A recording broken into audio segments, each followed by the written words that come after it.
Good morning.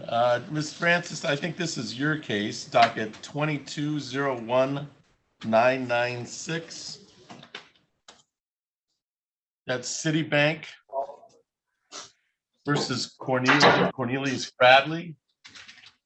Will the parties please introduce themselves for the record?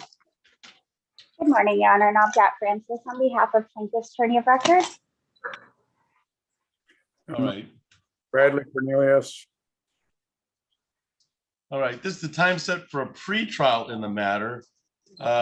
Ms. Francis, how are we proceeding today? I do have a pre-trial statement you probably should fill out, but how are we proceeding on this case today? We have agreed to a consent judgment, Your Honor. It'll be for the full balance, and we will add in additional terms that we will not proceed with any collection for 30 days.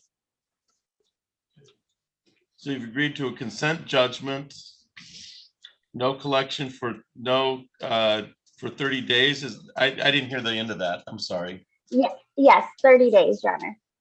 30 days. And Mr. Cornelius, that you're aware of the terms of the consent judgment? Yes. All right. Ms. Francis, you're going to draw that up and let Mr. Cornelius review or have sign in his place with his authority, and you'll forward it to the court? Yes, Mr. Cornelius, do we have your permission to sign the consent judgment so we can send it over to the court? Yes. Thank you. We will sign it and send it over, Your Honor. All right. So the court will await the order to catch up with the file.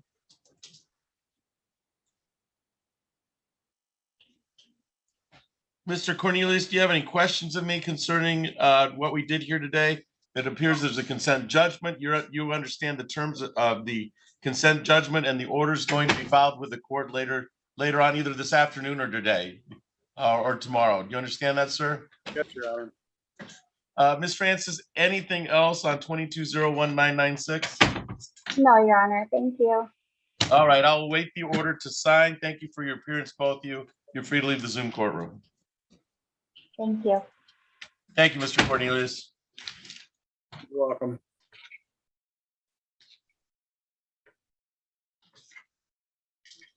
On the Samsung, can you identify yourself? Who's on the Samsung?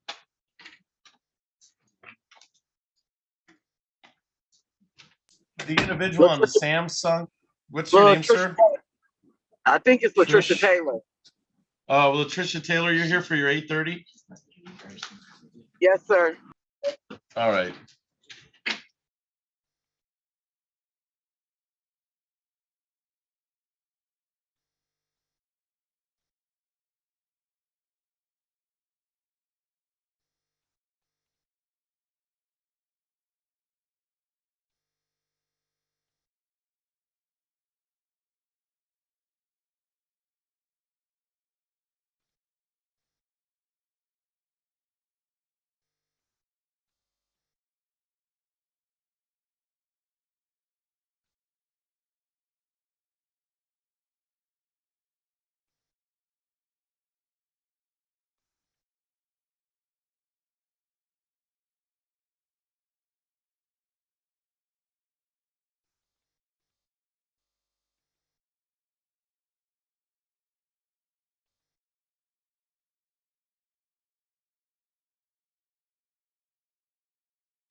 Excuse me, Your Honor, Flores.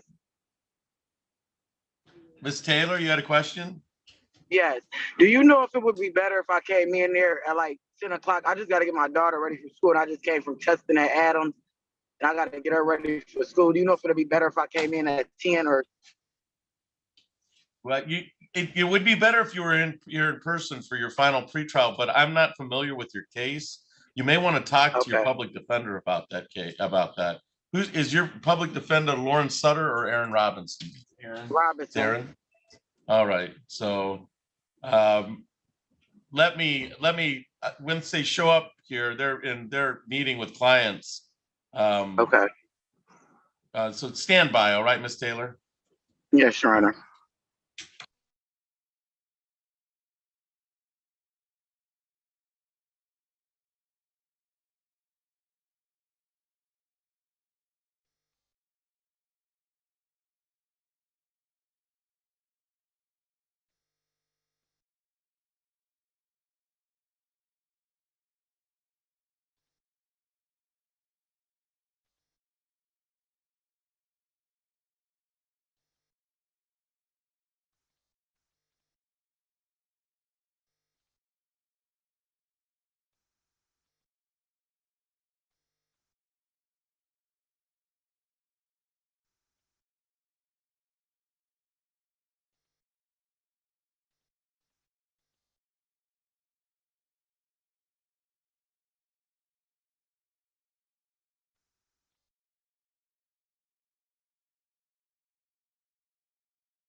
All right, Miss Davis, you're here for your 9 o'clock? Yep. All right. Stand by. We've got some cases to call in front of you, but you're in the right place. All right, ma'am? Okay.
That's the state of Michigan versus Jose Danilo Garcia. Will the parties please introduce themselves for the record? Good morning, Your Honor. Assistant Public Defender Lauren Sutter on behalf of Mr. Garcia, who is standing to my right. And sir, you are Jose Garcia? I am. Okay. This time set for a sentencing in the matter. Ms. Sutter, have you had the opportunity to go through the pre-sentence report with your clients? I have, Any additions, deletions, or corrections? not at this time.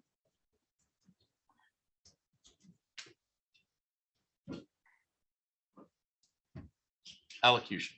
Thank you, Your Honor. By and large, I would agree with the assessment or recommendation provided by probation in this matter, particularly their stance that Mr. Garcia has voluntarily involved himself in Cristo Rey outpatient treatment already.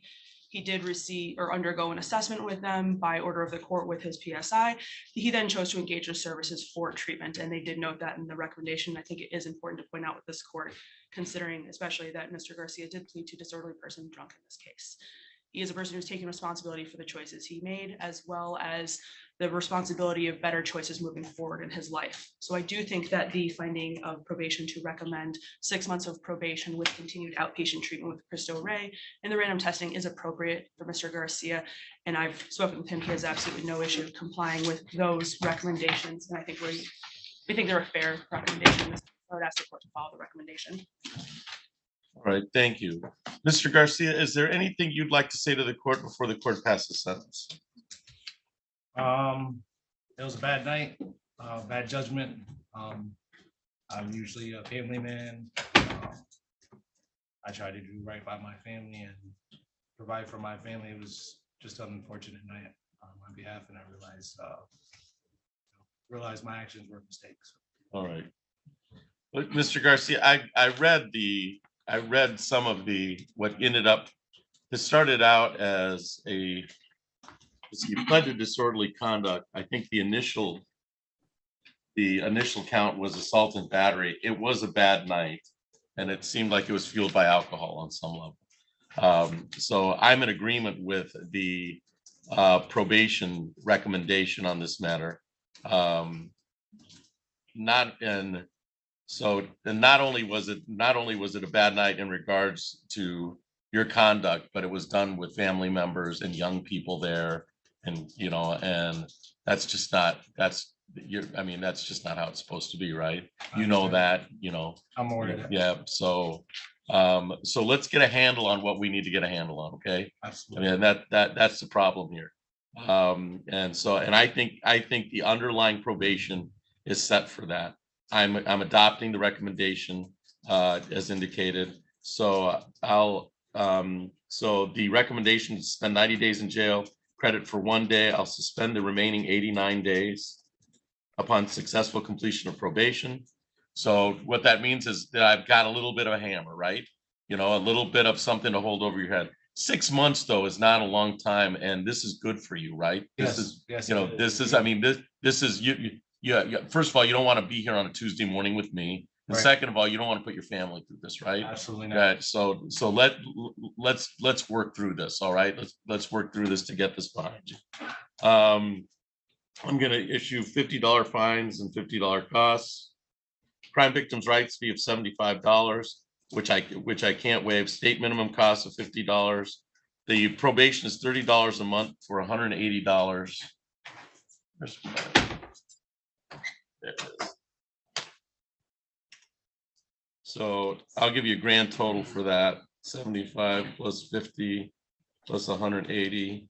That's $405 Is that to be paid up front, or is that to be paid throughout the course? throughout probation. That'll be a part of your, that'll be part of your probation. And we're gonna talk, you're amenable to you as an early out date for probation, if you've done everything you should. So if you can make payment on that, get that, that's a good idea. But the programming is the most important part, right? Right.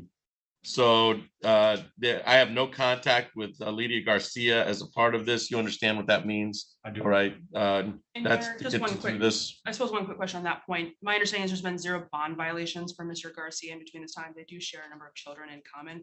Is the court willing to consider lifting that no contact order with Ms. Garcia? I will after Ms. Garcia talks to probation and we get something in writing. I'm willing to consider it, Okay. obviously, but I'd have to hear from her first on all that.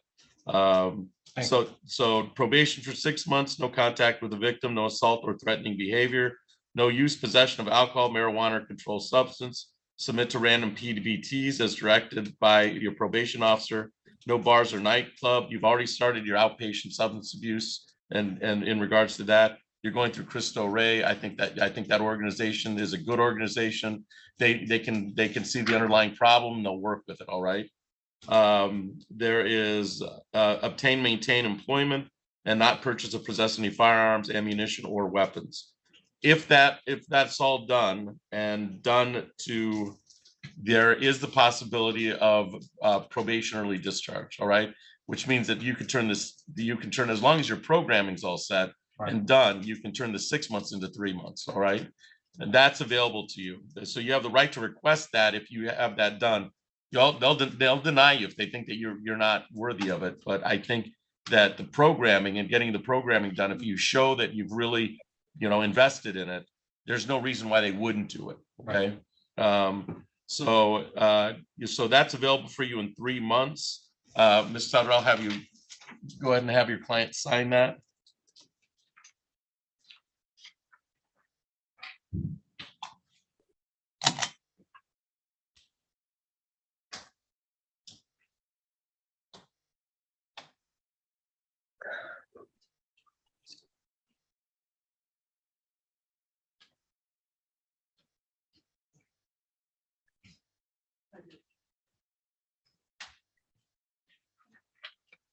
Thank you.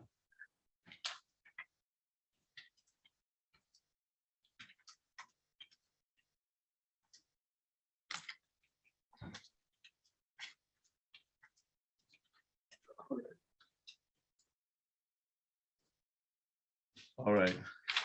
So that is the sense of the court. Mr. Garcia, I'll tell you this, I'm not worried about you in the next 6 months because you're kind of, if there's a problem, we meet again. All right. And if we meet again, I start looking at my options. I start running out of options and I still got 89 days to I play. guarantee you won't run. Yeah. So you understand what's going on. I'm more concerned about Mr. Garcia 5 years from now than I am concerned about Mr. Garcia in the next 6 months, right? 5 years from now, you're going to have to make decisions and they got to be good decisions, right? All right. So that's the order of the court. We'll follow the recommendation. You're all set. Good luck to you. Okay, sir? Thank you. I Thank you. appreciate it, Judge. Yep. Yeah, give me about 5 minutes. Oh, I think it's scheduling. It's important. Today It is. It's important.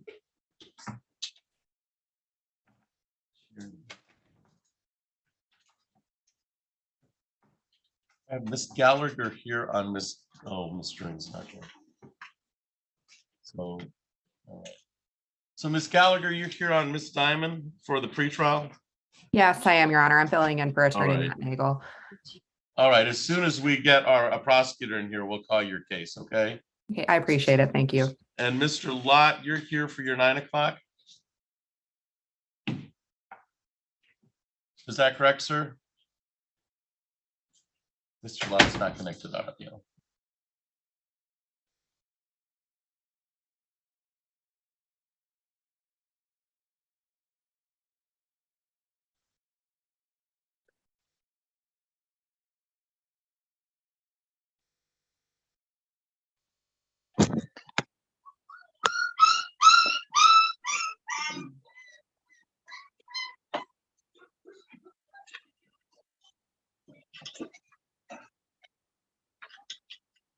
Oh.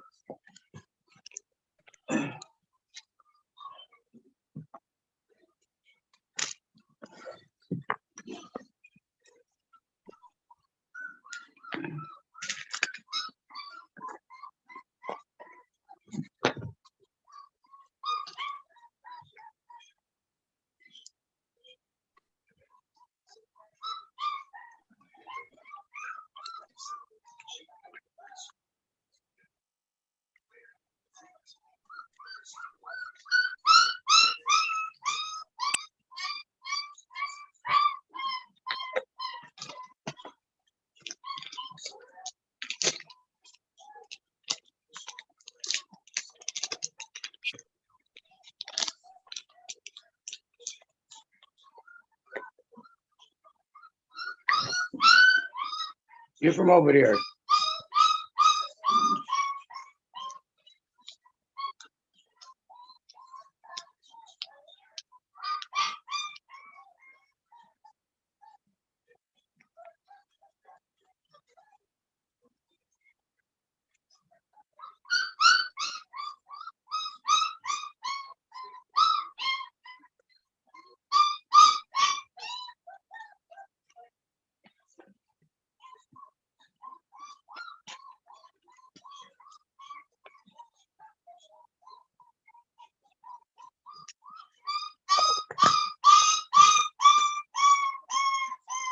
Ms. Taylor? Yes. All right, Zoom is fine today. You may want to mute yourself, since it sounds like there's an animal in the Sorry, background. that and the was a court- baby dog. I'm sorry, Your Honor. I didn't know I was killed. I assume, but if you mute yourself and then we'll unmute you when we're ready to go on the record. And then you should be fine, all right? But Zoom is fine for you.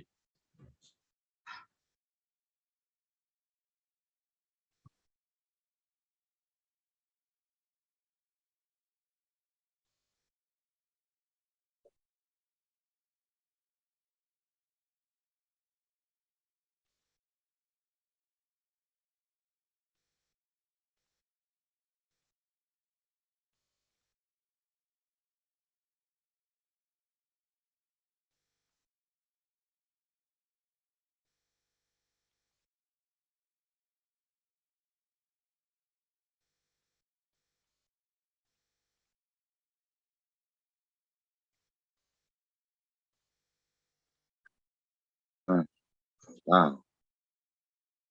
Okay. Mr. Lott, you're here. Mr. Lott, you're here for your 9 o'clock? Yeah, sorry, I was having audio issues, so I had to back out and come All back in. right. But yeah, yes, I am. You're good now, and you're in the right place. I'll call your case in just a second, all right, Mr. Lott? We got a few Excellent. Thank you. cases I'm in front of sorry. you. I'm sorry for that, sir. All right, no problem. Do I have to mute it or do you guys mute me? Because I can't tell if I'm muted or not.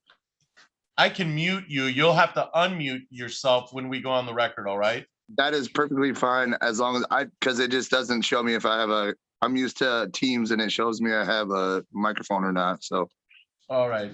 I'll mute you now, and then you'll have to unmute yourself when we go on the record. that's just fine.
Mr. Walker, you're here for your 9 o'clock?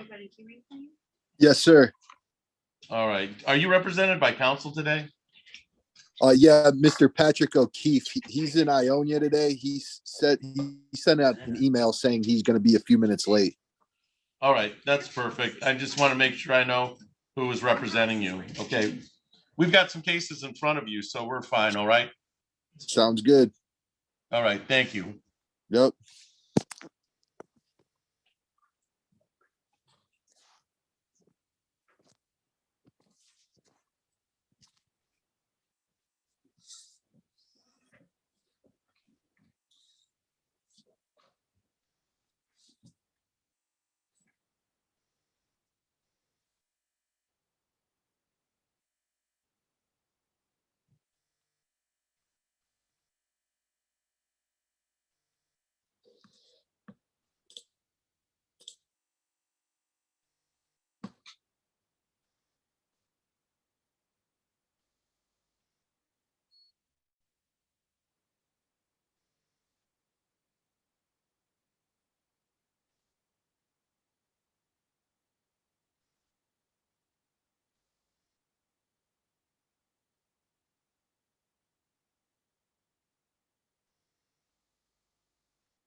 Mr. O'Keefe, we're ready to go. Your client's here, but I'm waiting for a prosecutor, so we'll call Okay, your case. We'll call your case as soon as we get an assistant prosecutor, all right? sounds good. Thanks, Judge. All right, thank you. Thank you. Hey, can you hear me okay? You can? Okay.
All right, Mr. O'Keefe, let's call your case so you can, I know you're in another court today.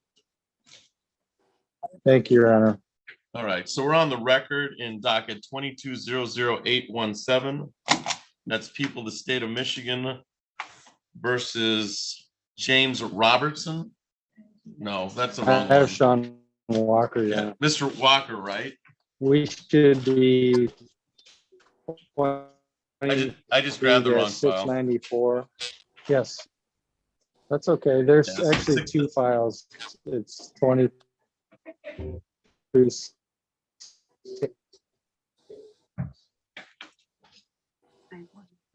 I got him. I think he's breaking up a little bit. All right, so we're on the record in docket 23-00694 and 23-00695. That's people of the state of Michigan versus Sean Walker. Would the parties please introduce themselves for the record? Jeff Brodowitz on behalf of the people, Your Honor. Patrick O'Keefe on behalf of Mr. Walker. And sir, you are Sean Walker? Wrong guy. You're not Sean Walker? Yes, he's Sean Walker. He's the Oh. guy that's sideways on the screen. All right. Sir, you are Sean Walker? Yes, sir. All right, you can hear me all right, Mr. Walker? Yes, I can. All right, this is the time set for a pretrial today on two cases, 9-4 and 9-5. Mr. Brodowitz, how are we proceeding? Yes, Your Honor. The people in this matter have extended a plea, which I believe the defense is going to accept. The plea offer that we put forward was for defendant to plead guilty to a reduced charge of careless driving, and then the people would drop the violation of the restricted license. Okay, so that's careless driving is a civil infraction, the 4-point civil infraction, is that right? 3 points. 3 point. And what's the penalty for that? 210. And is that your understanding, Mr. O'Keefe, that your client would be pleading to an amended careless driving on file 694, and the license restoration would be dismissed? Correct. In 695, that file would be dismissed in its Would be entirety. dismissed. Yeah, that's the license. I think that's the part that we made that. It's a, no, that's not. It's No. a violation That of a is the restricted violation of license. restricted license, right, Correct. which is Yeah. the second misdemeanor. Correct. Yeah. And then All in right. 694, they're dismissing the careless. Right, and it's, so they're dismissing the reckless Oh, and your reckless, client will sorry. be accepting responsibility of the careless. Is that right? That's correct, Your Honor. Thank you. All right, and you'll be accepting responsibility of the careless on behalf of your client? Yes, Your Honor. All right, so Mr. Walker, just so you know, your attorney will be accepting responsibility on behalf of the amended careless. That is a 3-point civil infraction and a $210 fine. That's your understanding, Mr. O'Keefe? Yes, it is, Your Honor. All right, so I'm gonna bring, just so we're working from the same ticket and to make sure, that is for the ticket on February 26, 2023, at the offense location, I-496 South Martin Luther King Boulevard. And that is an amended careless. You accept responsibility to the careless driving on behalf of your client. Yes, Your Honor. Oh, all right, with that understanding, I'll dismiss per the plea agreement.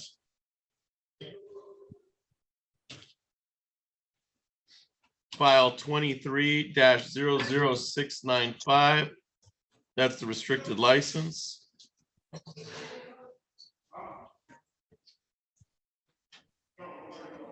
And does your client need, there's a $210 fine. Does your client need some time to make payment to the city of Lansing on that? No, Your Honor, he can pay it today. All right, so Mr. Walker, you'll pay the $210 fine. I'm assuming you're gonna do that online today? Yes, if that's an option, yes.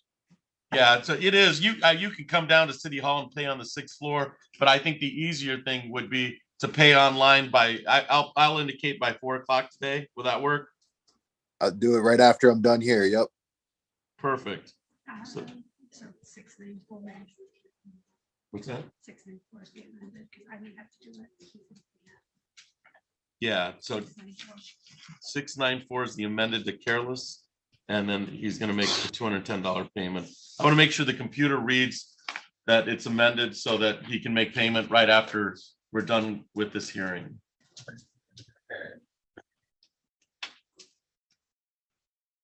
That way he can go ahead and pay when we're all set. So Mr. O'Keefe, anything else on 23-00694 or 95? No, Your Honor, thank you. Mr. Brodowitz, anything else on either one of these files? Nothing from the people. All right. Mr. Walker, I'd give us about 10, 15 minutes for the computer to make sure that it's got the information of the amended count, and then you can make payment sometime after about 10, 15 minutes, all right? Yes, sir. All right. Thank you for your appearance today, gentlemen. Mr. Thank you, O'Keefe and Your Mr. Walker. Thank you. Thank you.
Your Honor. Yes, Ms. Gallagher? Hi, may I request the court put me and my client Sharon Diamond in a breakout room, please? Sure. We can put you in a breakout room, and when you get out, we'll call your case because I know you've been waiting, okay? I appreciate it. Thank you. All right. So I'll have Miss Gallagher and Miss Diamond placed in a breakout room. We'll go on Mitchell. I think Mr. Mitchell has the prelim Thursday. Well, He does. yes. So, all right. Miss Diamond, you'll have to join the breakout room. I'm sorry, I have no idea what you're talking about. All right. Well, then your attorney asked that you meet with her in a breakout room. And so there should be a join prompt to join her in the breakout room. Otherwise, I don't know what to tell you, ma'am. Except to show up live and talk to your lawyer.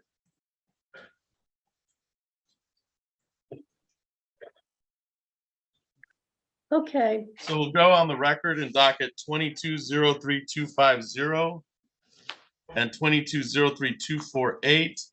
People of the state of Michigan versus Mark Mitchell. Will the parties please introduce themselves for the record? Andrew Stevens on behalf of the people. Aaron Robinson, Assistant Public Defender for Mr. Mitchell.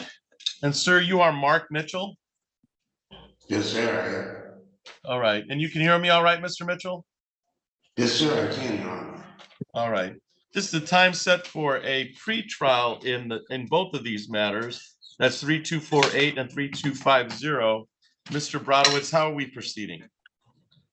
Or Mr. Stevens, how are we proceeding? Thank you, Your Honor.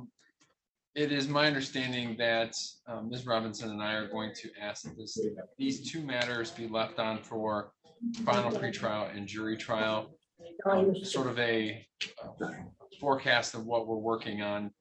As the court indicated before calling these two misdemeanor cases, the court indicated and is aware that Mr. Mitchell also has two pending felony matters before this court for preliminary examination on Thursday of this week.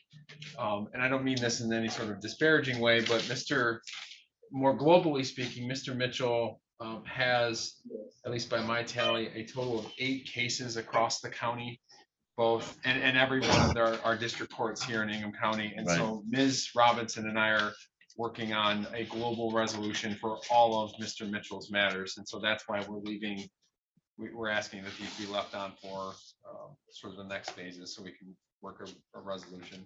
Thank you. Ms. Robinson, that's your understanding? Yes, Your Honor. All right. We'll set it for final pretrial date on both files for April 4th at 8:30. April 4th We honestly probably don't even need a jury trial date. at 8:30. And then let's hold off on the jury trial date until we find out the nature of the negotiations. I'm hoping that we can reach something before we even get to the felonies this week. Right. All right. So Mr. Mitchell, your next date on these two files is April 4th at 8:30. Please, that's for final pretrial. Please keep in contact with your attorney, Aaron Robinson.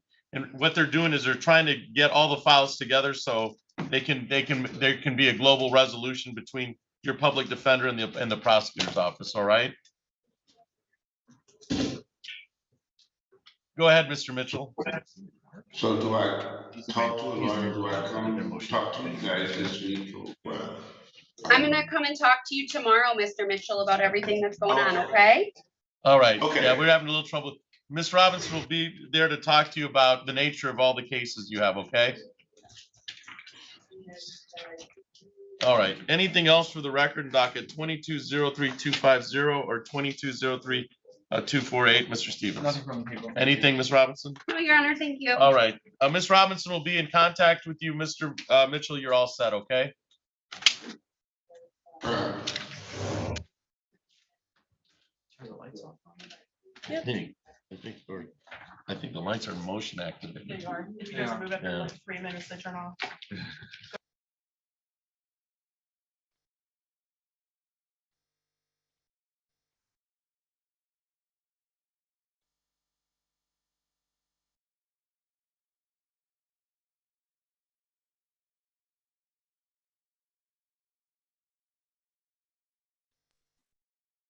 Is that all she wanted?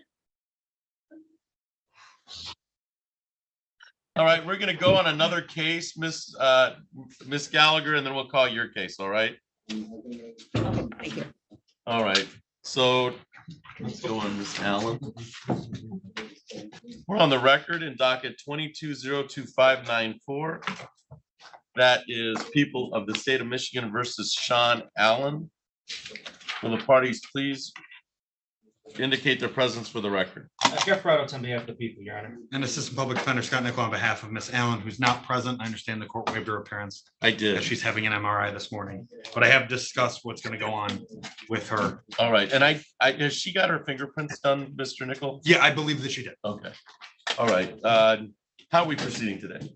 So, Yes, Your Honor.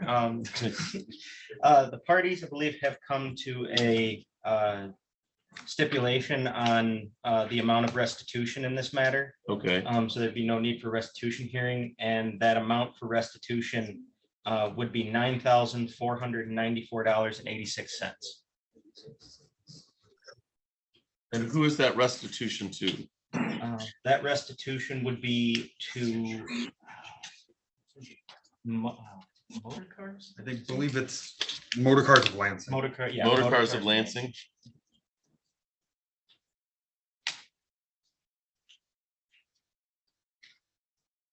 And Mr. Nickel, that's your understanding. It's a restitution agreement of $9,494.86 to Motor Cars of Lansing. That is correct. All right. Anything else, Mr. Brodowitz? So that'll be a part of that was the only thing was set today was for the restitution hearing. Yes. Anything else, Mr. Brodowitz? Nothing from the people, Your Honor. Mr. Nickel? Nothing from the defense, Your Honor. All right, we're all set. The restitution is an agreed to sum to Motor Cars of Lansing, $9,494.86. Thank you, Your Honor. Thank you.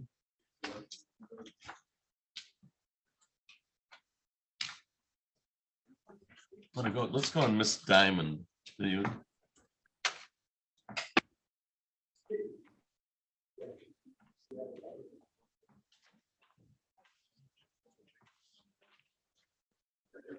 Have you spoke to Miss Gallagher?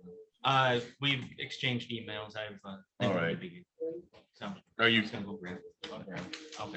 One second here. All right. The victims on this case are out in the hallway. Okay, so we have a victim on the case this is the initial pretrial. We'll make sure that they're in the courtroom and they'll go from there. All right, Miss Gallagher? Sounds great. Thank you. It's Gallagher Train. Yes, but Gallagher is just fine. Okay, all right.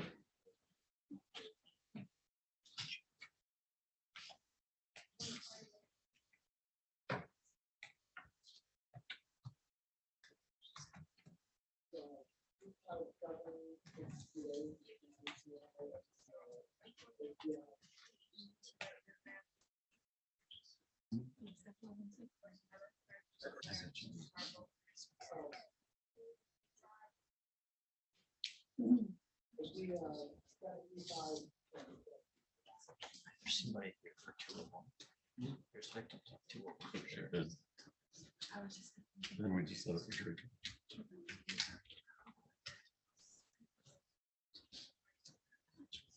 Remember that thing about patience we were talking about?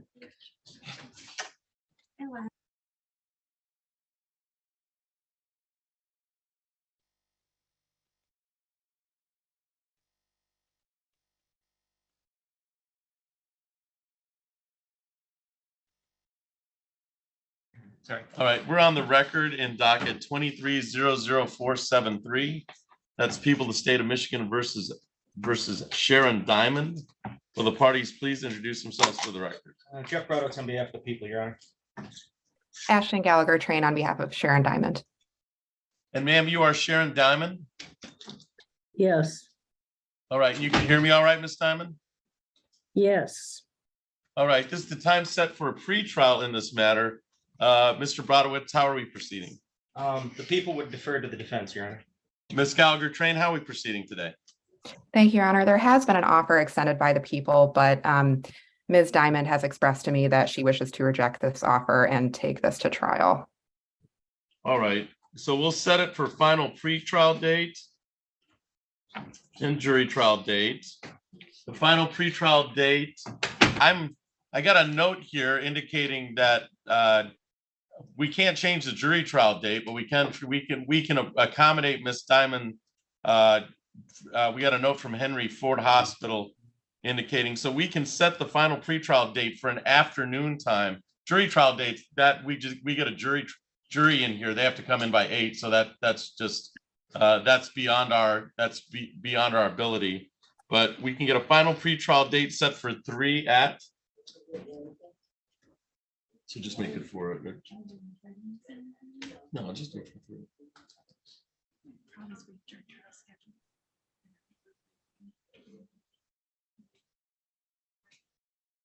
Why do we have to have it on a jury trial date?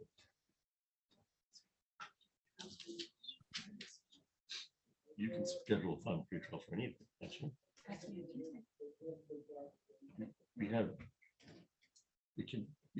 Final pretrial. You can schedule it for any time. No, if we get a prosecutor, we can settle it for 3. Right. Yeah, we can. I was saying, I don't know which ones of these trials are like. All right. Let's do the 4th. So the final pretrial date is April 4th at 3 o'clock. And jury trial date is set for April 18th. April 18th at 8 o'clock in the morning. So Ms. Gallagher train the April 4th final pretrial date. If your client wishes, that can be by Zoom. I don't have a problem, but I don't have a problem with that being by Zoom as long as your client appears that date for final pretrial. The jury trial date, of course, everybody has to be here at 8 o'clock. Okay. Of course. Thank you. All right. Anything for the rest? So, Mr. Brodowitz, that's a little different time. Yeah. That 3 o'clock time, but we're doing that to accommodate some of the scheduling that's been requested. So that's April 4th at 3 will be the final pretrial, but the jury trial will be at the regular time on April 18th. Okay. Yeah, no, the people have no problem with that. All right. Anything else for the record? Docket 23-00473, Mr. Brodowitz. Nothing from the people, Your Honor. Ms. Gallagher train. Nothing from the defense, Your Honor. Thank you so much. All right. You should be all set. Wait a minute, excuse me. We'll see you on April 4th at 3, Ms. Diamond. I have a doctor's appointment scheduled on April 4th. All right, you should move that because you've got to be on Zoom here April 4th at 3 o'clock. We're accommodating your schedule for that. So, Ms. Diamond, you should be here. That's all for the record in this file. Thank you.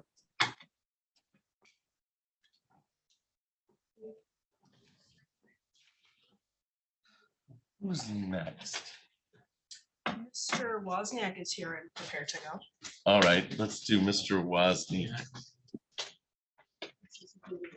Yeah. Short explanation.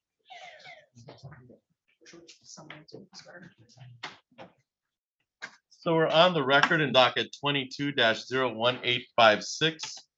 That's People of the State of Michigan versus Gerald Wozniak. Will the parties please introduce themselves for the record? Jeff Roberts on behalf of the people, Your Honor. Good morning, Your Honor. Assistant Public Defender Lauren Sutter on behalf of Mr. Wozniak, who is standing to my right. And sir, you are Gerald Wozniak? Okay. This is the time set for a final pretrial in the matter.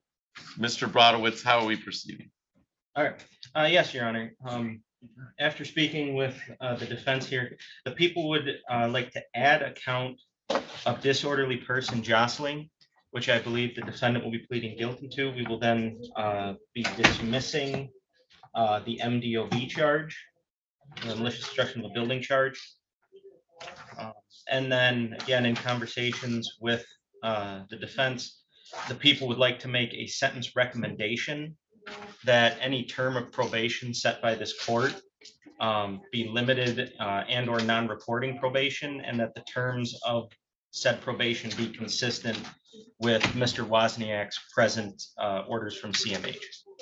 Okay, so is it a kilobrew of non-reporting? My understanding is he didn't want to say the word kilobrew. They're making a sentencing recommendation. Okay. All right, so sentence recommendation of non-reporting probation to be in line with the CMH recommendation, or what Yes, the he's already CMH working with CMH. I believe the conversation is to continue doing that. what's the PAC code for disorderly person jostling? Oh, I have it right here. Well, heck, but I have the MCL. Yeah, the MCL will work. Disorderly person jostling is, I lied, that's the one I don't have written down. I can find it though. I just want to make sure that I've got the correct, if I put the PAC code down, I know. They might get my writing wrong, but they won't get the number wrong. That's fair. Yeah. I believe it is 750.167.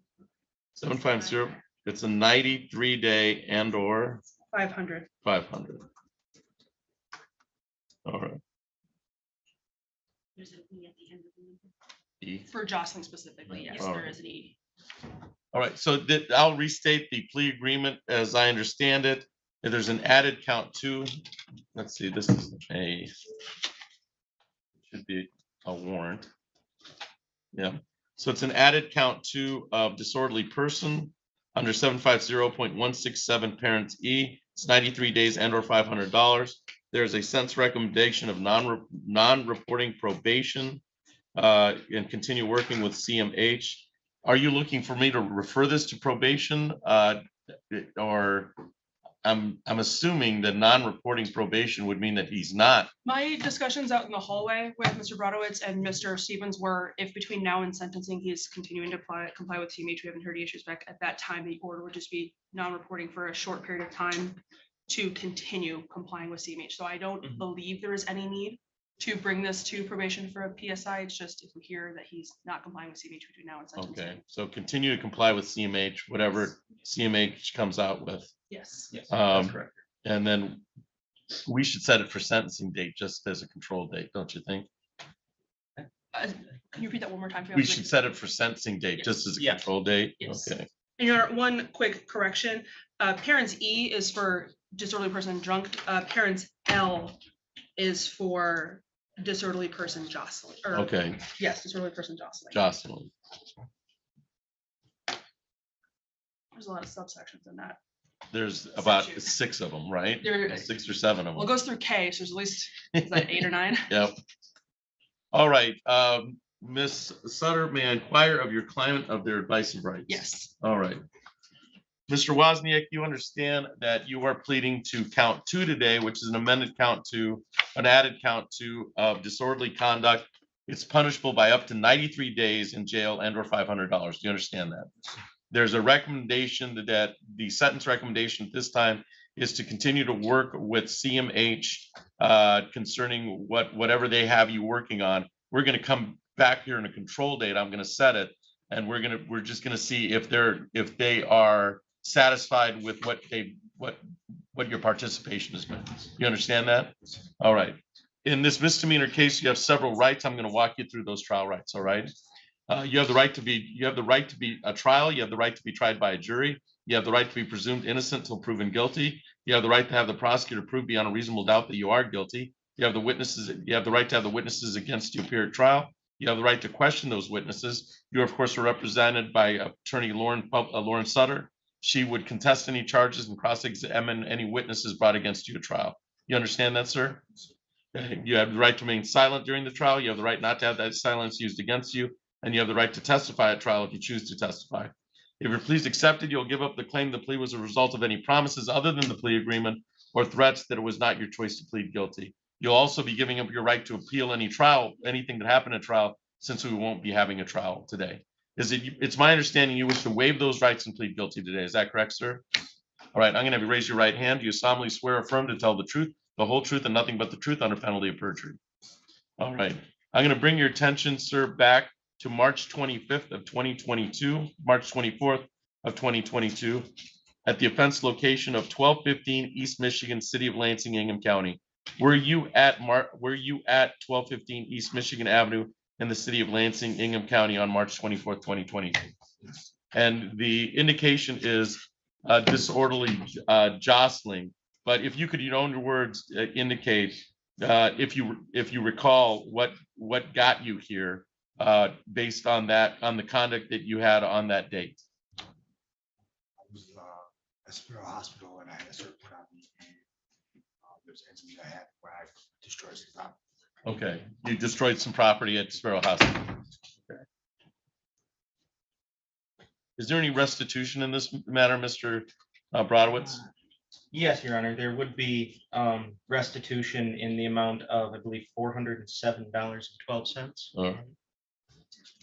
And that's to whom is that? That would be paid to Sparrow Hospital, Your Honor. Is that your understanding, Ms. Sutter? It is. All right. All right. In regards to the damage to property and the disorderly jostling, any and you were responsible for that damage, sir? All right. Any questions about the factual basis, Mr. Brodowitz? Can I call you Brodzinski? No, Mr. Brodowitz. No, Your Honor. Ms. Sutter, any question about the factual basis? No, Your Honor, I think he's laid a satisfactory factual basis for the underlying charge. All right. So I find the factual basis for the underlying charge to be understanding voluntarily and accurately made. That'll count as the factual basis for the disorderly person. And I will set this for sentence, and we can set it out a little bit, I think. I mean, we're already going to be out, but we can probably set it out.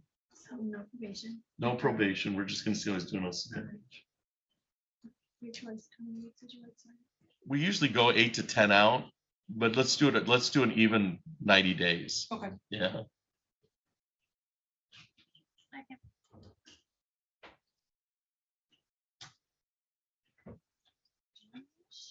That's fine. April, May, June. So 12th or 9th, 13th or 20th. Yeah, so either the 13th or the 20th. Let's do June 13th. 1:30, please. June 13th at 1:30. All right, I've set your sentencing date for June 13th at 1:30. All right. What your responsibility right now is stay within whatever CMH has you doing. That's who you answer to. All right. We're just setting this as a control date to make sure that you're doing what you need to do.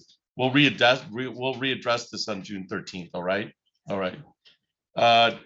Mr. Brodowitz, anything else on the record docket 22-01856? Nothing from the people here. Ms. Sutter? Nothing further. All right. We'll see you on June 13th, sir. Okay. All right. Thank you.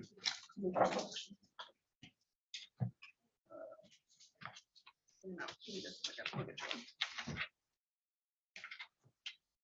We have, who's next, Mr. Brodowitz? I believe we're talking, we were gonna do Mr. Dawson next. Mr. Dawson.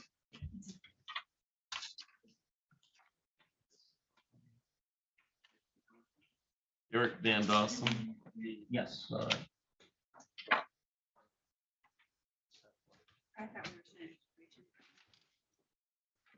So we're on the record in docket 22-02473. People of the state of Michigan versus Eric Van Dawson. The parties, please introduce themselves for the record. Jeff Brodowitz on behalf of the people, Your Honor. Good morning, Your Honor. Assistant Public Defender Lauren Sutter, on behalf of Mr. Dawson. I do not believe he is present. All right. This was set for a pretrial in the matter. This was initially scheduled for 9 o'clock. It is now 9:56. It would appear that the defendant failed to appear for pretrial. Mr. Brodowitz, how would you like to proceed? Being as the defendant failed to appear for pretrial, the people would ask for a bench warrant be issued and that any bond be forfeited. Ms. Sutter. I would just ask that the court consider a 48-hour hold. This is a driving while license suspended case. It's a driving while license suspended. He's got a prior FTA on January 3rd. So with a prior, I'm going to issue the bond forfeiture, bench warrant and bond forfeiture without the 48-hour hold, just based on his prior fail to appear. Anything else for the record in docket 22-02473, Mr. Brodowitz? And nothing from the Ms. people. Sutter. Nothing further. Thank All you. right, thank you.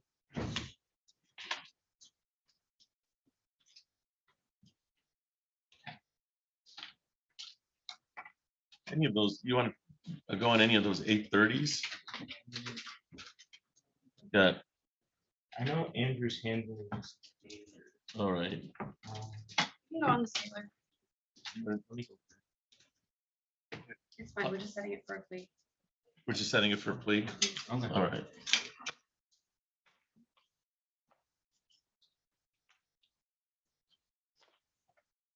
There she is.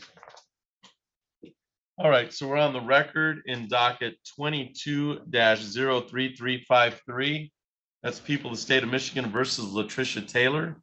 Will the parties please introduce themselves for the record? Jeff Brodowitz on behalf of the people, Your Honor. Here in Robinson, Assistant Public Defender for Ms. Taylor. And ma'am, you are Latricia Taylor? Yes, Your Honor. All right, you can hear me all right, Miss Taylor? Yes, Your Honor. All right, this is the time set for a final pretrial in the matter.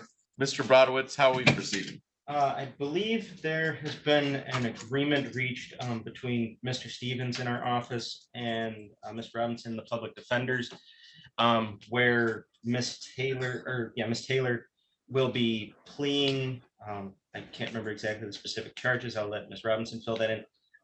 But then we will be sending her over to, I believe, 55th, where she's already in one of the specialty courts over there. I will let Ms. Robinson fill in the details.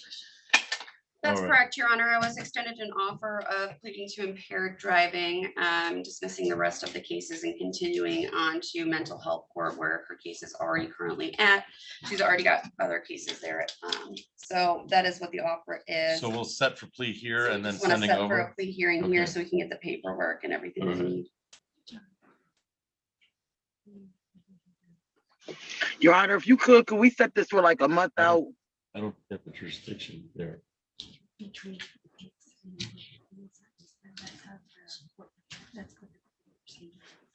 So my court recorder is saying that the 55th District Court usually takes the plea there in their specialty court with the understanding that jurisdiction's transferred.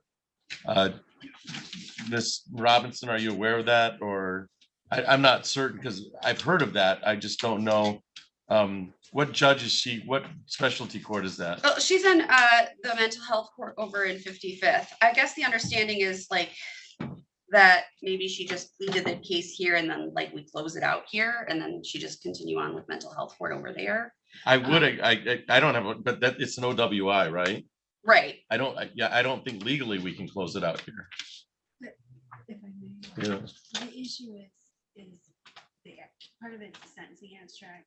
If we simply transfer and close the case here, 55th will take the plea and sentencing, they'll handle the abstract and everything gets done correctly. Right. But And it's the CCH and all sorts of things. That's why the court's memo understanding that the plea would be taken in the transfer. I think, yeah, I think there's a memo on this indicating that the plea, that the mental health court has to take the plea. Okay, so then So maybe we can convert the trial date to a review date. Yeah, let's get a control date and let's get a control date for this file and let's see. Is that Judge Allen? Hillman. Judge Hillman is good. Okay. So it's Judge Hillman. And let's get a control date here with the understanding that we'll set this for their plea date when they choose whatever date, because I don't know their schedule. So what normally, there's a packet that gets done. And then the transfer order has to be signed by the receiving court. And then the transfer order comes to our court to be signed by you and eventually Judge Buchanan, but it has to be signed by the prosecutor, defense attorney, defendant. And all those people, we've done them several times. The prosecutor or the defense counsel have always had the packet, but I can ask Ms. Taylor.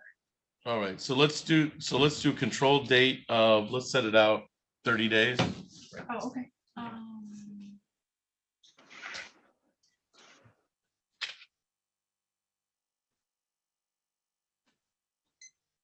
Let's do April 18th, which was the jury trial date. We could just do it like at 9:30. All right, April 18th at 9:30 is a control date, and then I'll let Ms. Holden talk to you about the packet and then making sure that 55th has everything they need to take the case. Ms. Taylor, so this will be so we're setting it for control date here, but this case, the plan is to get this case in front of Judge Hillman, who you're already in front of, so that they can decide how they want to handle this. And you'll probably take the plea in 55th court with the understanding they'll have jurisdiction over 54A. All right, Ms. Taylor? All right. Anything else for the record in docket? Excuse me. Mr. Brodowitz. Your Honor. Nothing from the people, Your Honor. Ms. Robinson, anything else? No, Your Honor, thank you. All right, and then I think there's a packet that has to be done, and I'll let you guys figure that out. Excuse me, Your So Honor, this- will this be in person? Excuse me, Your Honor, will this be in person or will I be on Zoom again? You should be fine on Zoom, Miss Taylor. You should be fine on Zoom. It's really just a control date to make sure that one court understand what the other court's doing, okay? Okay, yes, Your Honor, I understand. All right, so you should be all set. Thank you, ma'am. Thank you. You have a good day. You too.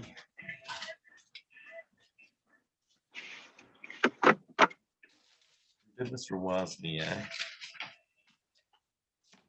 Yeah, can I confirm that Mr. Shaler's review date today has been settled and What's that? Mr. Shaler had a review date today? I just confirmed that we were just making sure he made his payment. I did confirm it with the accounting office. Oh, that we set it for control date. We got it for control date today. I just wanted to make sure we did confirm it last week that he had made the payment. He was never formally sentenced, so we still need to put something on the record of whether this is being nollied or sentenced. Oh, because he was told not to appear for review today. That's, He was told the case was already handled. We just needed. we just had to, yeah, we had to confirm that he made the payment that he said he made. Right, and I talked to the accounting window last week. They confirmed he had made a payment online. Did he plead? I don't have Yeah, anything in the computer. He pled to count 2. We set the sentencing for March. Last, Yeah, we set it for March 20 today. We set it last week for today, just to confirm the payment.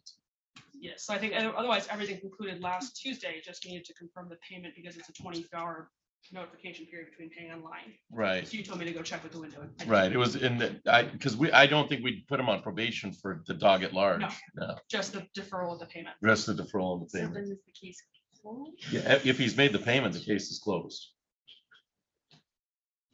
And count 1 was dismissed? as per the Yes, plea? everything was Yep. dismissed and he pled to count 2, and that was to be dismissed upon payment of the He 92.95. pled to count 2 dog at large. February 4th, he pled on February 14th. If it helps more, I can send an email this afternoon with more of that for Wendy.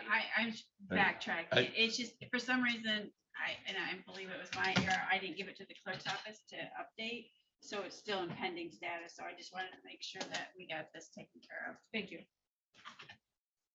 All right, so that's all set. I mean, yeah, the payment, yeah, I have reset confirmed for payment, so. Yes, Yep. they did. They posted as a bond, but they did pay it and they'll convert it to the balance once the case is All right, formally closed. Thank you. thank you. So I'll just indicate that payment was confirmed.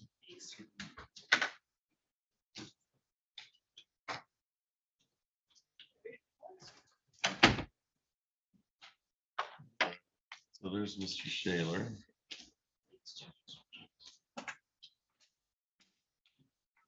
So we have Mr. What are you ready on, Ms. Robinson? Everything. All right. I'm just Mi- waiting. Mr. Brodowitz, what do you want to call next? Can we do Miss Leanna Lynn? Sure, Miss Lynn. 3385. So we're on the record in dockets 22-03384 and 22-03385. That's People of the State of Michigan versus Leanna Lynn. Will the parties please introduce themselves for the record? Jeff Roberts on behalf of the people here. Karen Robinson, Assistant Public Defender for Ms. Lynn. And this is the time set for a final pretrial in the matter. Mr. Brodowitz, how are we proceeding? Your Honor, we have extended an offer to the defense. The people have subpoenaed witnesses and they are here in the courtroom. So I would defer to the defense. Ms. Robinson? I've not yet seen Ms. Lynn today, Judge. All right, so this was, I don't see Miss Lynn on the Zoom courtroom. I don't see her in the physical. Is there a Leanna Lynn here today? This was scheduled for 8:30. It is now 10:07 on both files. 10:07. It would appear that the defendants failed to appear. And the defendant has a previous fail to appear on February 7th. Mr. Brodowitz, how would you like to proceed? Being as the defendant has failed to appear, the people would ask that the bench warrant be issued and any bond be forfeited. All right, Ms. Robinson? No comment. All right. With that understanding, of bench warrant and bond forfeiture are authorized. And that's all for the record, docket 22-03384 and 3385.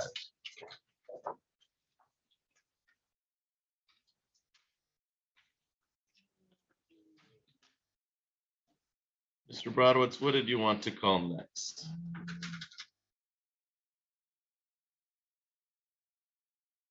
At 8:30. Yeah, but I have to talk.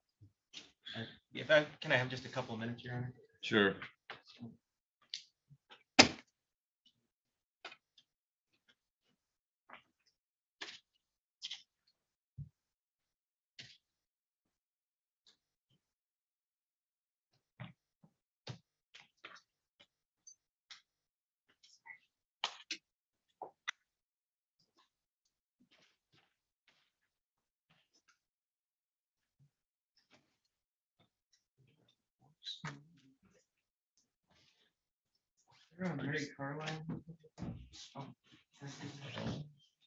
Maybe from the attorney's office like that.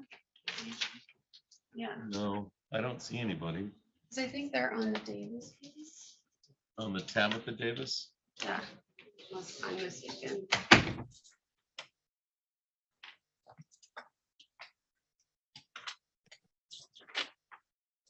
I do. I have, it was signed by an assistant attorney general. Okay, just checking. Yeah, but I don't see anybody.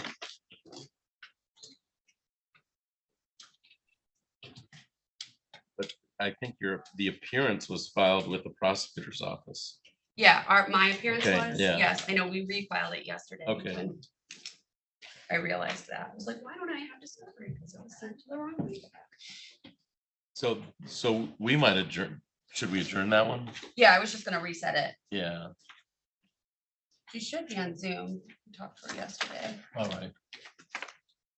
We'll wait.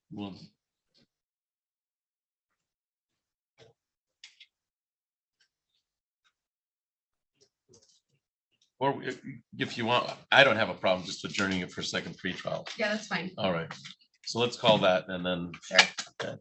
We're on the record. Ms. Davis, we're gonna call your case. We're on the record docket 22-01168. That's People of the State of Michigan versus Tabitha Davis. Well, the parties, I know this is an AG case and they were just, the defense attorney I'll let you make a record, Ms. Robinson, your appearance for the record. Aaron Robinson, Assistant Public Defender for Ms. Davis. And this is time set for pretrial. There was some notice indications from the prosecutor's office to the AG's office. This is an attorney general case. So, Ms. Robinson, how'd you like to proceed? It's my understanding we'll probably adjourn this for a second pretrial. Yes, Your Honor.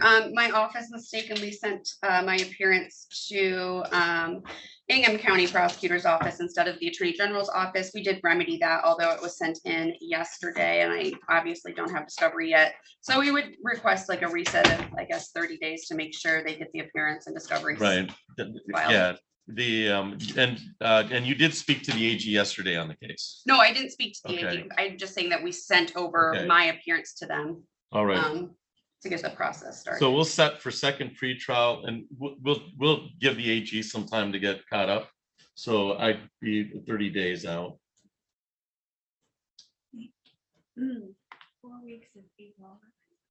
Yeah, April 11th at 9 o'clock.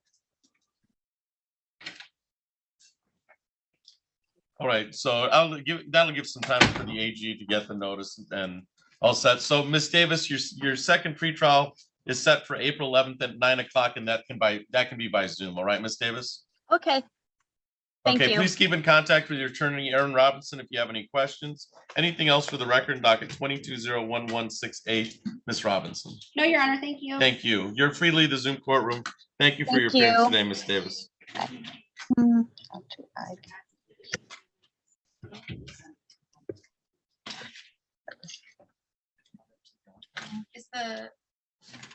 Is Mr. Robertson here in person? Okay.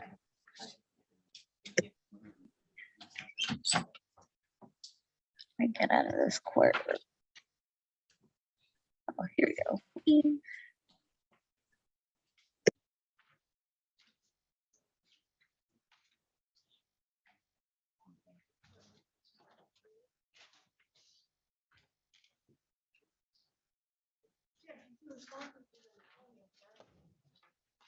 Mr. Brodowitz, are you ready on any cases? Yeah, start. All right. Your Honor. What case would you like to We call? can start, like I said, at the top with Miss Austin Morris. Austin Morrison. So we're on the record in docket 23-00442. People of the state of Michigan versus Trina Austin Morrison. Will the parties please introduce themselves for the record?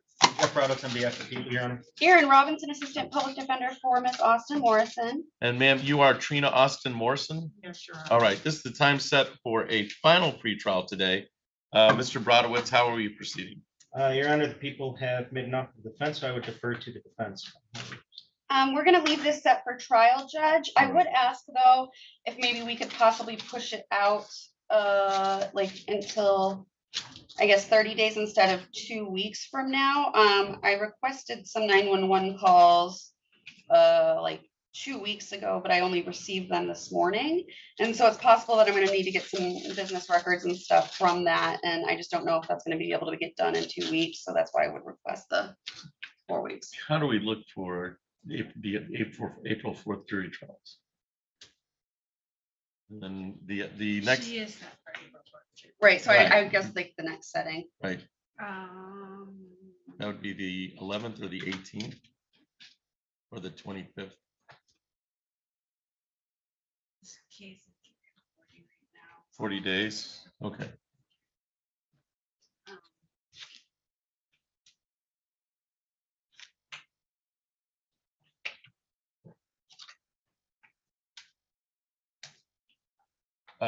Does the, so we'll set it for jury trial without objection, Mr. Brodowitz, we'll set it for jury trial on April 25th at 8 o'clock. Okay. Does that work? Yep. All right. Yes, Your Honor. And then in thank the you. meantime, if you have any discovery issues, make sure you let the prosecutor's office know. Absolutely. So we'll set it for April 25th at 8 o'clock for jury trial.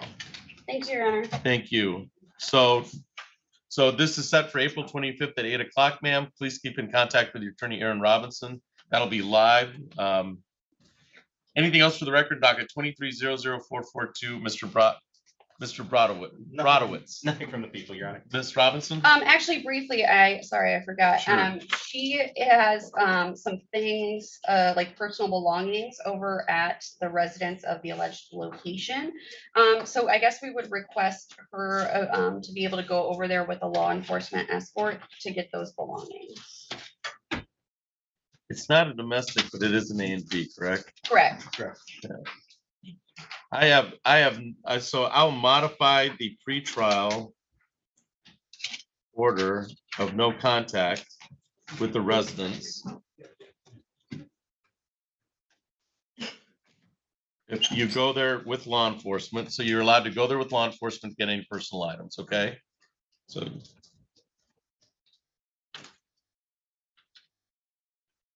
And so let's make sure we have the residence would be 4719 Bristol. Yes, sure. All right. Let's go to 4719 Bristol. One time. With law enforcement.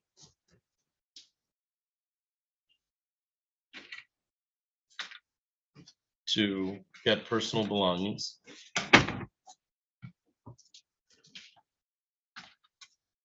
And of course, victims should be notified of the date and time. Who is to notify her?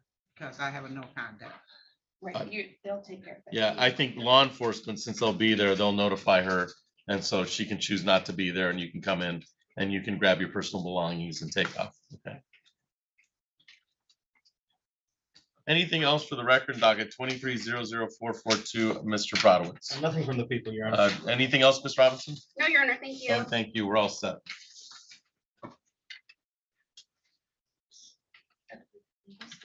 And then we'll go on Mr. DePriest. Yep. So we're on the record in docket 23-00575. That is people of the state of Michigan versus Stephen Darrell DePriest. And that's important because there is a Steve and a Stephen, okay? So it's Stephen Darrell DePriest. Mr. Brodowitz, this is the time set for final pretrial. How are we proceeding? Yes, Your Honor, as you've stated, this time and date set for final pretrial. The people have subpoenaed witnesses and they have appeared, so I would leave it to the defense. All right, Ms. Robinson? Okay, so we are going to leave it set for trial. Okay. So it's set for jury trial, victims appeared.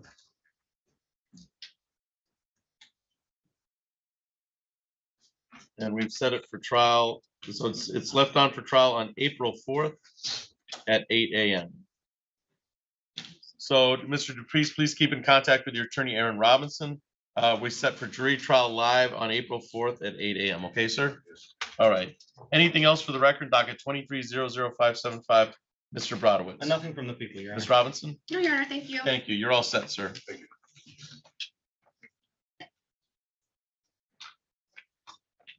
You can go and Gage McConnell.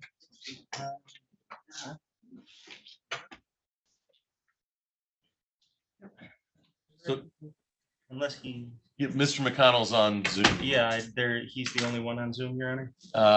Mr. Lott is also on. Okay. Zoom. The only Mr. McConnell. And they're only meant Mr. McConnell. So we're on the record in docket 2300554. That's people of the state of Michigan versus Gage McConnell. Will the parties please introduce themselves for the record? Jeff Brodowitz on behalf of the people, Your Honor. Aaron Robinson, Assistant Public Defender for Mr. McConnell. And sir, you are Gage McConnell? Yes, Your Honor. Okay, and you can hear me all right, Mr. McConnell? Yes, Your Honor. All right, this is the time set for a final pretrial on the matter. Mr. Brodowitz, how are we proceeding? Yes, Your Honor. As you stated, today's the date and time set for final pretrial. The people have subpoenaed witnesses. However, it does not appear, I've called the hallway and the courtroom. It does not appear that our witnesses have appeared. So the people are unable to proceed at this time. So I would leave it to the defense. Okay, witness does not appear. You indicated they were subpoenaed. Yes. All right. Have you had any, is your office been in contact with any of the witnesses? I did have contact with the victim yesterday, Your Honor, and he stated that he was trying to get it off of work, and if he could get it off, he'd be here. Okay. So. All right. Ms. Robinson, response. I make a motion to dismiss, Your Honor. Okay. I will entertain a motion to dismiss without prejudice, which means that if the victim chooses to re-engage with the prosecutor's office, the case can be reissued. So, Mr. McConnell, you understand that at this time the people are unable to proceed today. And they have subpoenaed their witnesses. So the motion to dismiss without prejudice is granted, or the motion to dismiss is granted. I've added the without prejudice. So the people could reissue if they choose to, but for our purposes today, the case is dismissed. All right, sir? Yes, Your Honor. All right. Anything else for the record in docket 2300554, Mr. Brodowitz? Nothing from the people, Your Honor. Ms. Robinson? No, Your Honor, thank you. Thank you. I've signed the nollie pros based on the defendant's motion. So, Mr. McConnell, you're free to leave the Zoom courtroom. Thank you, Your Honor. Thank you. And then did you want to go on Mr. Lott? Oh, yes, I am ready on Mr. Lott. He's been waiting patiently. Mr. Lott, we're ready on your case. You have to unmute yourself. Sorry, I hit some buttons. You're okay. I got it. I was waiting. All right, we're on the record in docket 23-00731. That's people of the state of Michigan versus Thomas Lott. Will the parties please introduce themselves for the record? Jeff Brodowitz on behalf of the people, Your Honor. Aaron Robinson, Assistant Public Defender for Mr. Lott. And sir, you are Tom Michael Lott? Yes, it's Tom, not Thomas. It's just Tom. Okay, Tom Lott. All right. Yes, and you sir. can hear me all right, Mr. Lott? Yes, I can, sir. All right, thank you. This is the time set for a pretrial in the matter. Mr. Brodowitz, how are we proceeding? People would defer to the defense, Your Honor. We're going to set this for a final pretrial and jury trial, Judge. Okay, set for final pretrial and jury trial. Final pretrial date of April 4th at 8:30. And jury trial date? April 18th at 8. All right, so the trial dates are final pretrial date is April 4th at 8:30. That will be live. Jury trial date of April 18th at 8 a.m. So Mr. Lott, you have those dates. April 4th, final pretrial will be live at 8:30 and jury trial date of April 18th. Or 8:30 a.m. and 4:18 at 8 a.m. Correct. And they're both live in court, or That's correct. so that's downtown. Yes, At 6th floor City Hall. 6th floor. Yes, sir. Yep. Yes, I All do. right. I have them right Ms. now. Robinson, anything else for the record? We're all set, thank you. All right, please keep in contact with your public defender, Aaron Robinson, if you have any questions. All right, Mr. Lott? Excellent. I don't think I've gotten anything in the mail, Aaron. So if you could send me something, that'd be great. Okay, I'll have my paralegal resend that to you. Excellent. Or maybe I don't know. Maybe I missed it, or maybe it's on the way. I don't know. But I appreciate it. I'll get in contact with you. I'll follow up. Thank you. Thank you. All right. Bye. That's all for the record, docket 2300731. Mr. Lott, you're free to leave the Zoom courtroom. He's in jail. Yeah, Did you want to get Robertson? yeah, you can bring him up. Bring up Robertson. Mr. Ring, you got the jury instructions or proposed jury instructions? I did, Judge. Thank you. Mr. Moss, you got the proposed jury instructions? Yes, I did. All right. The third jury instructions, if we need to tweak it, we'll do that, all right? Because that I added, those were added from both of what you both submitted, but based on how things might change or not change during the trial, we can all meet and go over those, all right? Okay, Judge. Okay. Judge, you got district court. Yeah. I'm just-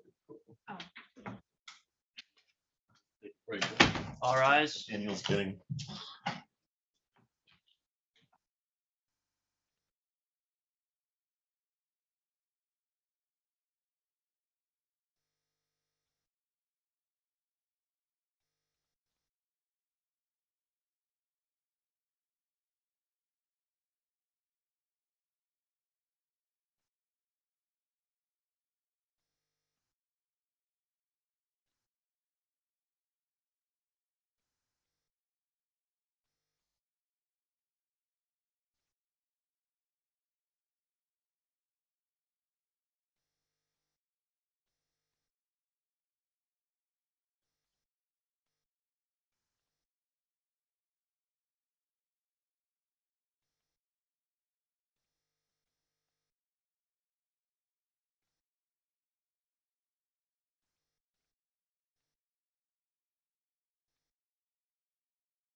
22-00817. That's people of the state of Michigan versus James Andrew Robertson. Will the parties please introduce themselves for the record? Jeff Roberts on behalf of the people, Your Honor. Aaron Robinson, Assistant Public Defender for Mr. Robertson. And sir, you are James Robertson? Yes, I'm James Robertson. Thank you. This is the time set for a pretrial and an accompanying PA 53 violation. Mr. Brodowitz, how are we proceeding? Yes, Your Honor, I believe that the defendant is going to plead to the PA 53 violation. And then I would leave the domestic violence trial to the defense. All right, Ms. Robinson, is that your understanding? That's correct. All And then right. we're just going to be setting the actual case for a final pretrial and jury trial. All right, so we'll set the actual case for jury. So we'll set the file 22-00817 for jury trial and a final pretrial dates. So what's the final pretrial date on April 4th at 8:30. April 4th at 8:30? And jury trial date? April 18th at 8. April 18th at 8 o'clock. All right, and then in regards to the PA 53 contempt order,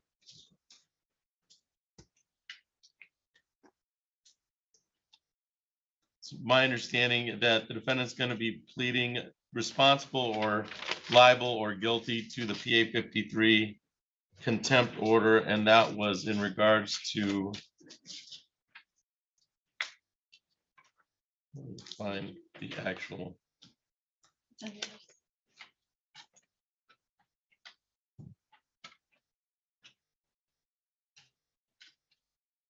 That was no contact provision? Correct. Yeah.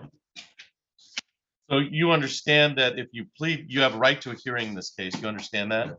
And this is a pretrial, this is contact with a person you shouldn't have contact with. You understand that? Yes, sir. And so to be held in contempt would be that it's for the purposes of not having any contact with Ashley Sue Jacobs. You understand that? Yes. And the court has, in violation, the court can sanction you in regards to jail time or in regards to the violation. You understand that? Yes. All right. And it's your still wish, and you're of course represented by Attorney Aaron Robinson in this case, and she would be present at a hearing to contest any charges and cross-examine any witness brought in regard to this case. You understand that? If you chose that route, she would be here to represent you in this. Yes, yes. All right. It's your position today to waive those hearing rights and to plead guilty to the no contact violation. Yes. All right. So is it true that on June 27, 2022, that you were a passenger in a car and you had contact with Ashley Sue Jacobs on that date? Yes. All right. I find the admission to the no contact PA 53 violation to be knowing voluntarily and knowingly voluntarily made. Mr. Brzezinski, do you have anything in regards to sentencing on this matter in regards to the contempt violation? Mr. Robertson, you're currently incarcerated in Ingham County Jail? Yes. And how many days in do you have right now? It's been in since the 27th of February, So he's got almost 2 weeks in, like 25 days. 25 days. All right. I think it was actually the 26th he came in, actually. All right, Mr. Brzezinski. Brodowitz. I called you. I saw you smile, and then I recognized. I don't know why I want to call you Mr. Brzezinski. I've made up a name for you, and I'm trying to figure that out. It takes you at least a month, Judge. It does take me a month. It does. I mean, I'll call you out on it. But I usually don't just make up a name. I usually get the name wrong, or I've even phonetically spelled out your name several times. And so Mr. Brodowitz, not Mr. Brzezinski, although I kind of like that name. It means nothing to anyone, but Mr. Brodowitz, any comment on sentencing on the contempt? 1 second, Your Honor. Just 1 second, Your Honor.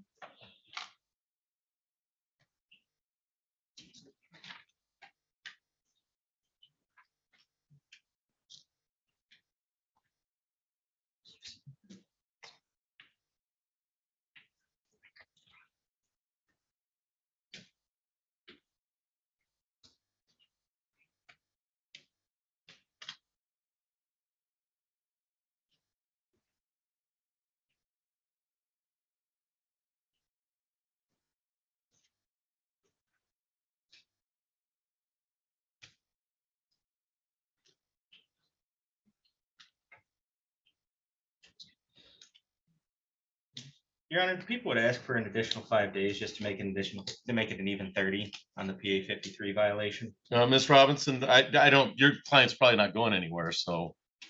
He is, I think. This is the only thing that he's being held on. Right. Well, I did remand him for the contempt hearing. Right, so I would just ask that you give him time served, which I think at this point, like I said, is 25 or 26 days. There's no alleged violence that occurred in the incident, and I don't know if you remember this case from a while ago, but she did ultimately come back into open court and stated that she wanted the no contact order dropped and everything. He acknowledges that the no contact order was wrong and he shouldn't have done that. But no violence has occurred, and I would just request the 25 days at this point and then allow him to post a bond on the underlying case. So I have here that I did remand him on this, and then it was reset for Polycom issues.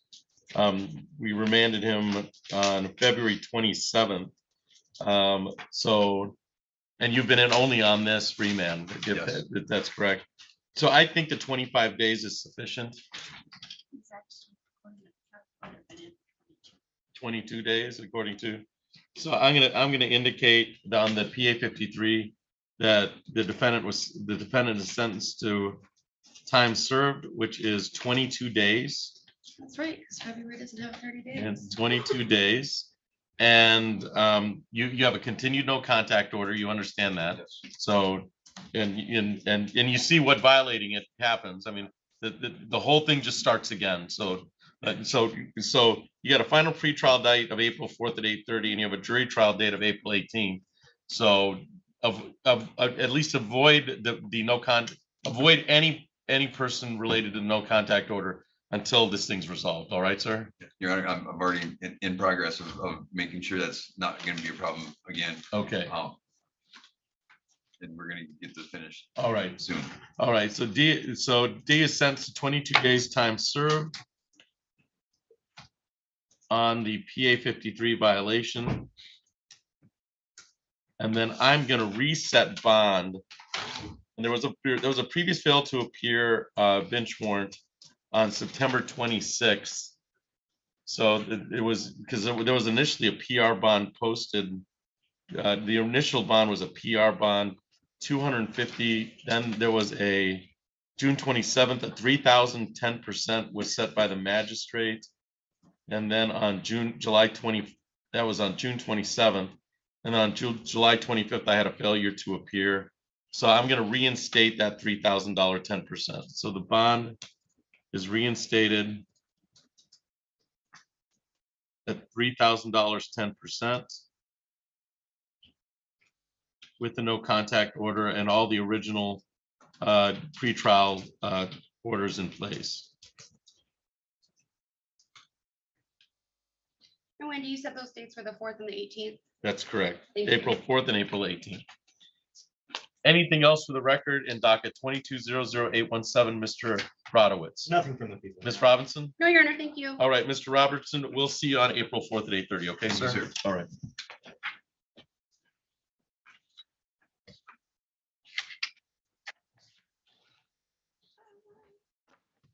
And that is the morning docket. Oh, yes. Oh, Judge, we do have Mr. Dawson. He did arrive late, but he is here. All right. His case was called earlier and put in a bench warrant.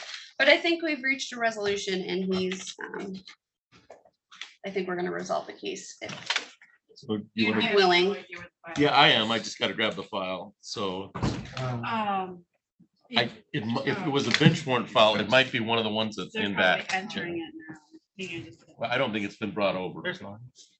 I think I just signed the bench warrant. Sorry, I'm late, Your Honor. My fault. So that was on the driving while license suspended, right? Correct. I think that's one that, well, we'll track down that file. I did. It for sure, it wasn't held.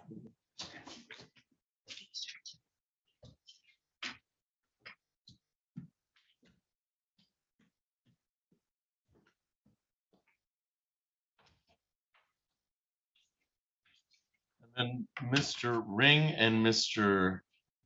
Moss, on your case, that we should have the jury brought up about 10:45, 11 on your case. One of the jurors is in, so I got an email this, just so you know. We got a copy of it, Judge. You got a copy of it? All right. Yes. So we don't have to put that on the record or anything.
473.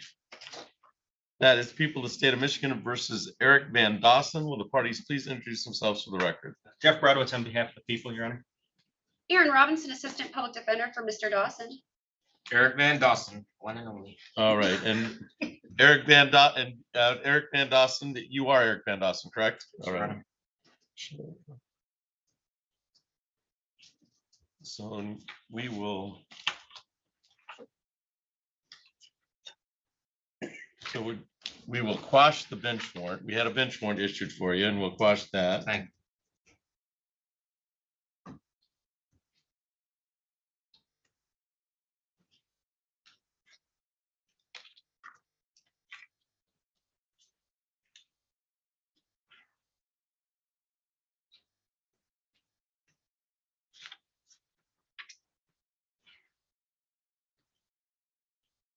This is the time set for a pretrial in the matter. Mr. Brodowitz, how are we proceeding? Yes, Your Honor, as you stated today, is date and time set for pretrial. The people have extended an offer for the defendant to plead to a reduced count of failing to display a valid license, which I believe they're going to accept, but to do that, I would defer to the defense. All right. That's and correct, Your Honor. What's the PAC code for failing to? I have the 257.311. Yep. 257.311. It's a 93-day and or. It is 150, I think. It's $100. Or $100. Thank you, Lauren. $100. Always forget that So one. 93 days and or $100. Correct. Is misdemeanor. And it's 90 days. It's a 90-day. Correct. 90-day or $100 under 257.311. Ms. Robinson, is that your understanding of the negotiations and agreement? It is. Okay. May I inquire of your client of his advice of rights on the misdemeanor plea? You may. All right, Mr. Dawson, you understand that the offer is to plead to a. Let's see if this is a ticket or. So it's an amended ticket of fail to display a valid ops under 257.311. That's a misdemeanor, 90 days and or $100. You understand that? Yes, Your Honor. All right. And you understand that in this misdemeanor case, you have certain rights, and I'll walk you through those rights, okay? You have the right to have a trial by jury. You have the right to be presumed innocent until proven guilty. You have the right to have the prosecutor prove beyond a reasonable doubt that you are guilty. You have the right to have witnesses against you appear at trial. You have the right to question those witnesses. You, of course, are represented by public defender Aaron Robinson, and she would contest and cross-examine any witnesses brought by the state against you. Do you understand that, sir? Yes, I do. Okay, you have the right to have the court order any witnesses to appear in your defense. You have the right to remain silent. You have the right not to have that silence used against you. You have the right to testify at trial if you choose to testify. If your plea is accepted, you'll give up the claim the plea was a result of any other promises other than the negotiations that we've already talked about. Okay, sir? Yes, sir. You'll be giving up the right to appeal the right to trial because we won't have a trial. You're going to be pleading guilty because you are guilty. Is that true, sir? Yes, Can I have you raise your right hand? Do you solemnly swear or affirm to tell the truth, the whole truth, and nothing but the truth under penalty of perjury? I affirm to tell the truth. All right, so I'm going to bring your attention back to September 19th, 2022 at the offense location of Waverly on Jolly Road. Were you operating a motor vehicle on that date and time? Yes, I was, Your Honor. And at the time that you were stopped by law enforcement, did you fail to display a valid operator's license? Yes, I did. All right. Any question concerning the factual basis, Mr. Brodowitz? Nothing from the people, Your Honor. Anything, Ms. Robinson? No, Your Honor, thank you. Okay, I find the factual basis to be understanding voluntarily and accurately made on the no ops. Mr. Brodowitz, do you have any comment on the court going to a sentencing disposition today? No, Your Honor. Ms. Robinson? We have no objection. All right. So the ultimate, I'm going to sentence you so you'll have a date to pay fines and costs and we can put it out. I'm not going to sentence you to any jail time today. It's a 90-day misdemeanor you pled to, but I'm going to issue $25 fines, $25 costs, crime victims' rights fee, which I have no bearing on, which I can't waive, $75, and then a state fee of $50 for a total of $175 to the city of Lansing. Do you need some time to pay that, sir? Yes, sir. What? How many days you need, do you think? I put some money down today. I put like 25 down today. All right, if you go and you tell them that, and they'll take, we'll put it out 60 days. How's that, 2 months? I think he would like a payment plan. Okay. The. You can, as long as you go in and pay, Yeah. you know, before, you just have to get it done before the time. But you can go in and pay on the debt anytime. I can put it out 90 days. Honestly, I need more time than that. I'm just moved. Okay. So I have to save up for, you know, the first month rent, deposit. Right. So I'm gonna be broke for the next month and a half. Honestly. Let's put you out 4 months. Okay. 30, 60, 90. So 30, 60, 90, 120, 30, 60, 90, 120 days. So June 27th. So we'll, you can make payment as long as you pay something. Okay. And we'll set it out to June. Say it again, 27th. June 27th Okay. at 4 o'clock. The payment is to be made to the city of Lansing. In the meantime, anytime you have, you know, and I know, but you can set your own payment plan by just going in and putting some money towards it. All right, sir? Yes, sir. All right. Anything else for the record, docket 22-02473, Mr. Brodowitz? Nothing from the people. Ms. Your Honor. Robinson? No, Your Honor, thank you. You're all set, Mr. Dawson, okay? Do I gotta pick up paperwork somewhere or just go talk to them? I think if you go to the 6th floor, they should already have it, right? No? I don't know what magic you do on your computer, so. It might take them like 15 minutes. But I they'll have it usually today. don't do the magic unless they're like paying right this second. Right. Well, he did want to put down money today, so. Okay. Yeah, You said failed to display, right? yeah. Oh, good grief, I gotta remember codes from when I was. It's a, oh. I need ballot the box. SOS number, Joe, but I'm working on it. I got it, Right. just 1 second, please. So if you wait about 15 minutes and go to Not even the, that. they'll be ready for you, All right. okay? You can just have a, do you know where like the clerk's window is? Yeah, right here. Yeah, just have a seat in one of the benches out there and they'll come and get you when they're Everybody have a ready. good day. You You too, too, Mr. Mr. Dawson. Dawson. Mr. Dawson, go ahead, and go to the counter, I'm done. All Yeah. right, thank you. I appreciate you. What did I say? Judge, before you get started with the trial, what's going on with the afternoon docket? The afternoon docket. Let's see. Mr. Garcia's already done. I've got 2 hearings set, Allen and Perry Johnson.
Juror number 4, was that a contentious divorce?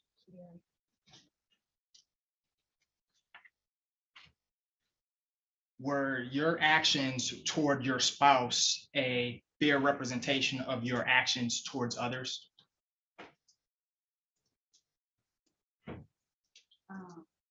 Probably. So throughout the process of your contentious divorce, however it was you were acting toward your husband, is you were acting toward that same way toward people that didn't have anything to do with the divorce? Right, because I was the one that was being verbally attacked. So,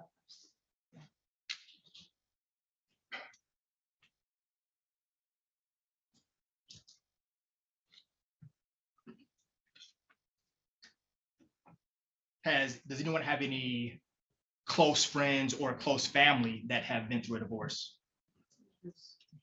And juror number 5, based on your experience, did that individual, did they act differently towards their spouse or soon to be ex-spouse compared to how they acted towards others while they were going through the divorce? It depended on the person. For example, my mother acted neutral towards my stepfather while during their divorce. They didn't act negatively around each other. Like it wasn't like a bad divorce per se. It was pretty, they just separated and divorced to keep it not pleasant for me and my sister, but not to make it like a typical divorce. However, I have had a friend that divorced and it was not pretty for him or his wife. Okay. And did you notice a difference how that person interacted with others? He was stressed, so sometimes he would lash out at others, but he would quickly apologize and realize that he had no right to take out his hardships on you. Juror number 3, you were kind of nodding in agreement. Yes, my parents were divorced. It was not a pretty divorce. It was pretty messy, unfortunately. And I would say that yes, both of them acted differently towards each other and towards other people regarding the situation and subject of the divorce. Okay.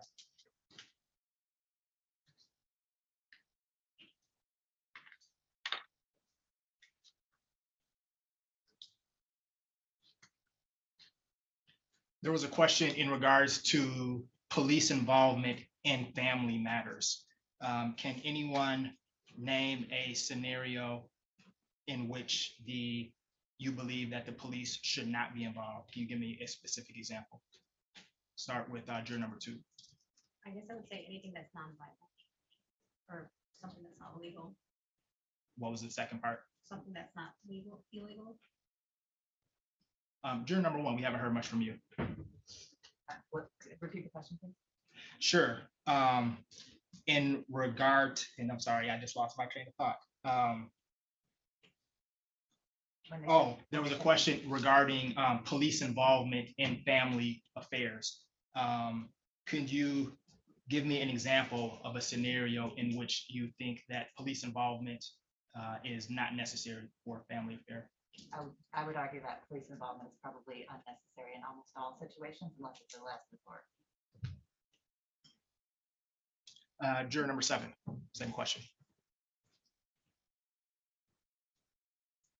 I guess I feel that like if it's something minor and we should be able to work it out, the family needs to be involved with law enforcement. Does anyone in the middle have a different opinion than expressed by juror number 1 or 7? Yes. Yes, go ahead, juror number 3.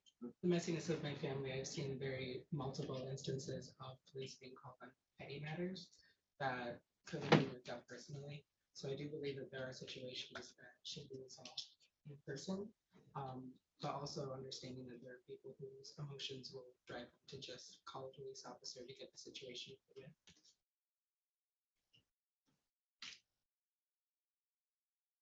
Does anyone here believe that there are any specific facts that they need to hear to render a verdict of not guilty for Mr. Strowski And if so, please give me an example. Juror number 1. You're asking about specific facts that I would need here to render a verdict of not guilty. Yes. I think I would describe it as first. I would need to be convinced that she was. I think that I don't know how to prove negative. Sure. Does anyone have a different opinion? Juror number 4, you're kind of hesitant again. No, Juror number 5. I feel like it would have to be proven it was in self-defense.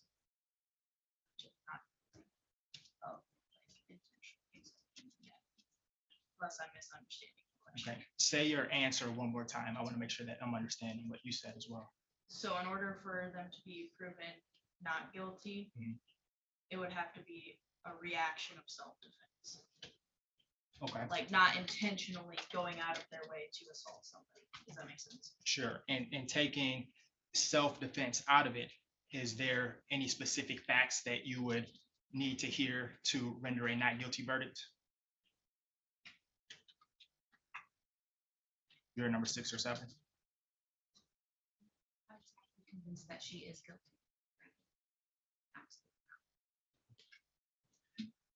No further questions right now, Your Honor. All right, thank you, Mr. Moss.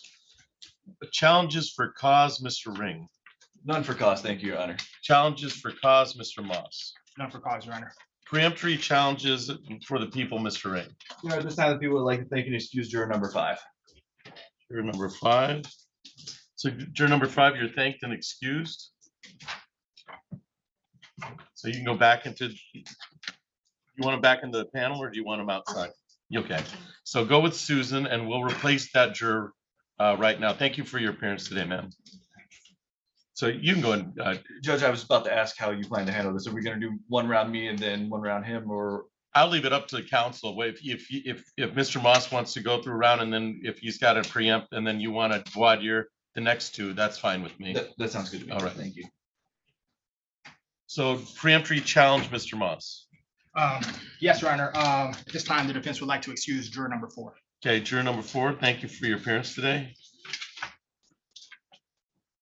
And you can go with Susan.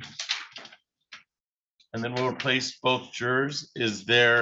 So we'll place juror number 4 first. That is Tyler Hampton. And you can seat in seat 4, Mr. Hampton. And then John Hexel. And you can sit in seat 5, sir.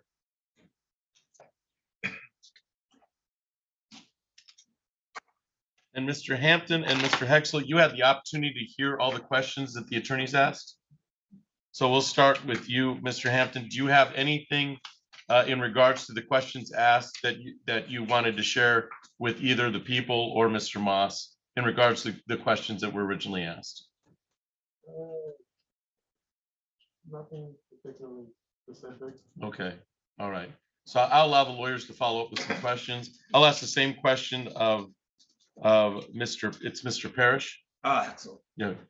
Is there anything, you heard all the questions asked? I did. I do want to mention that my neighbor and friend is a deputy in the county sheriff's department.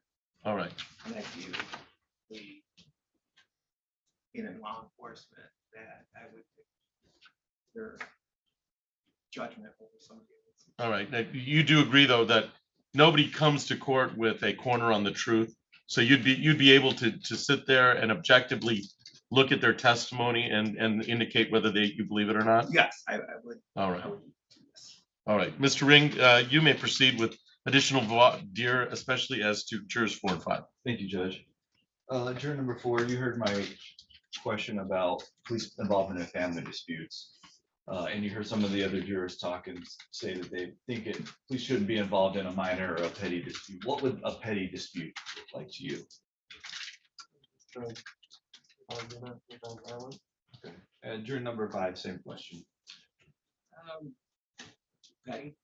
Yeah, anything other than violent, pretty much just a disagreement. Juror number 4, would you consider somebody getting slapped violent? Juror number 5, same question. And juror number 5, with your neighbor and friend in law enforcement, do you talk with them often? About 2 or 3 times a week. Do you speak about the kind of cases they're working on, or? He's very private, in the sense he doesn't, I don't even say he's a police officer around the neighborhood. We'll do that on the south side, no offense. He just kind of leaves work at work and. Right, and, you know, he may mention something if something came up, might be going down. Shooting. And do you think that if I had any other police officers, on my witness list, I had 2 police officers listed. Do you think if they came in and testified that you could take what they say objectively and not rely on your understanding and knowledge of police and not give them extra credibility just because they're police officers? Yes, because they are. And for the group, do we all understand that people remember things differently? Yes. And that doesn't necessarily mean that they're lying just because they remember an event different than it happened. Does everybody agree with that? Yes. Would everybody agree with some kind of a trauma or things happening very quickly that we might not remember exactly what happened in the moment, but we might remember later? Yes. Yes. Yes. No further questions. Thank you. Right. Mr. Moss, what your? Yes. Juror number 5. The jury questionnaire indicates that you have 2 children. Yes, correct. And what are their ages, please? 14 and 6.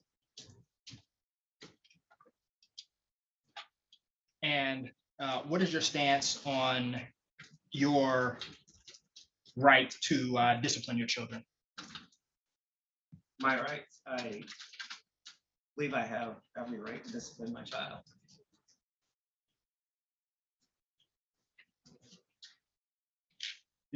Does anyone have a problem with a parent exercising physical discipline on their child? Okay.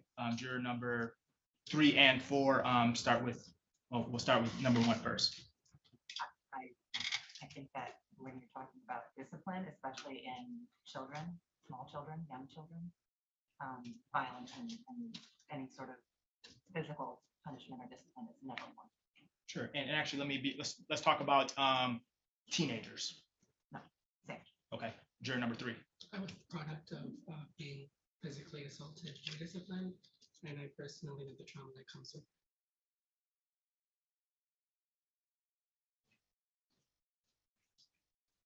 And juror number 4. I don't believe in physical punishment as a parent. My parents drew me without using physical punishment. I'm sorry, could you speak up a little bit? I missed the second part of your answer. My parents parented me without using any sort of physical violence, and I wish to see the same on my children.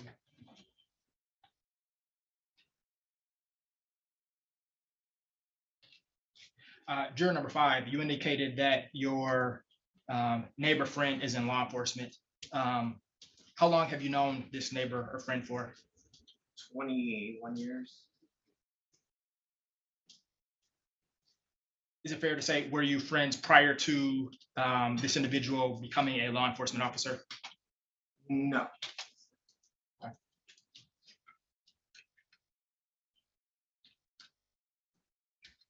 And you initially indicated that it was your belief that, and correct me if I'm wrong, I don't want to put words in your mouth, but something along the lines was said that you believed that the testimony of a law enforcement officer carried a little bit more weight. You remember saying that? I did, and I was going by, of course, I was going by my neighbor as an individual. Yes, I did state. And I know I reverted back to saying, well, Sure, and I just want to continue that conversation a little bit. So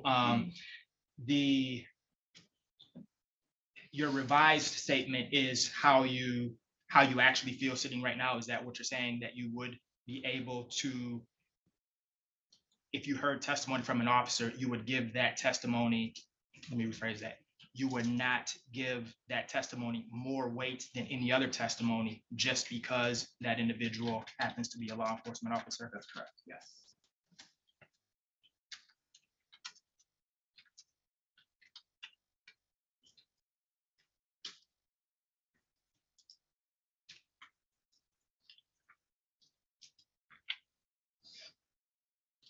Does anyone believe that a child still living at home with their parents should still have to follow their parents' household rules?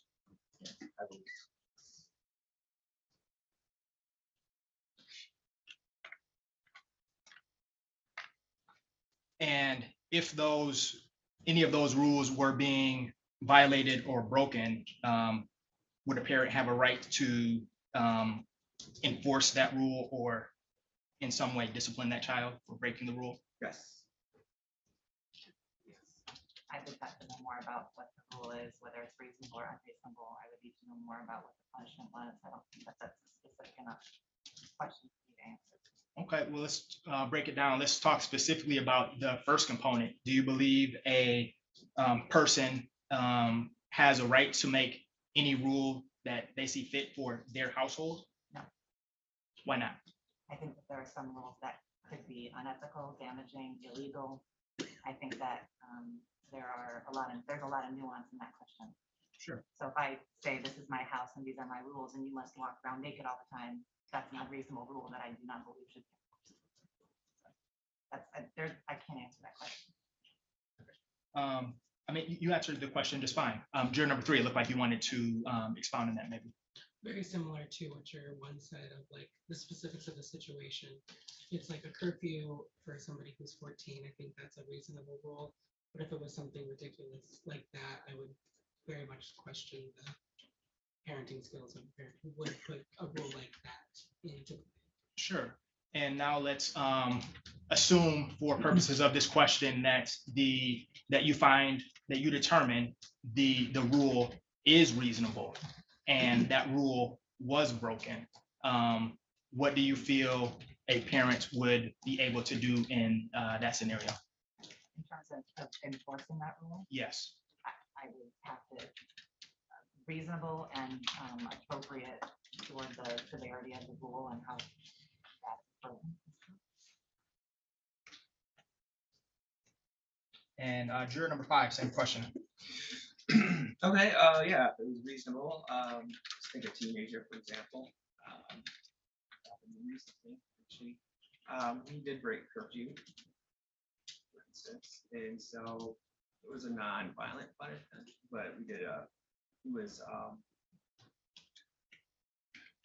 banned from electronic devices going on social media, for Sure. example, for a week. Okay, and let's talk a little bit more about that. What time is curfew? 10 o'clock. And how late was he or she? About midnight. Yeah, about 12:30. And your punishment, you said, was 1 week of no social media electronics. Correct. He took his phone. Juror number 7, same question. Can you repeat that question, please? Sure. So assuming that a household rule is reasonable and that rule is broken, what do you feel a parent has a right to do in terms of enforcing that reasonable household rule? I'm gonna take something away. Like any source of social media. Okay. Anything else? No.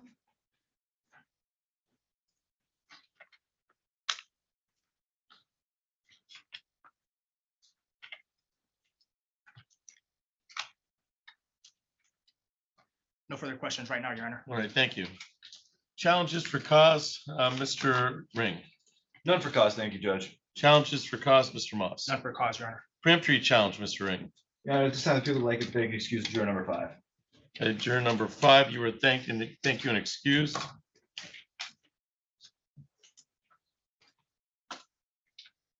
And preemptory challenges, Mr. Moss.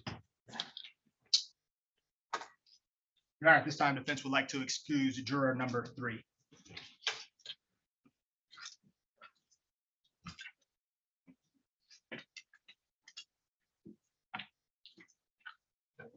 And thank you for your appearance today. So we'll replace juror number 3 with a Clarice Johnson. And juror number 5 with a David Barnhart.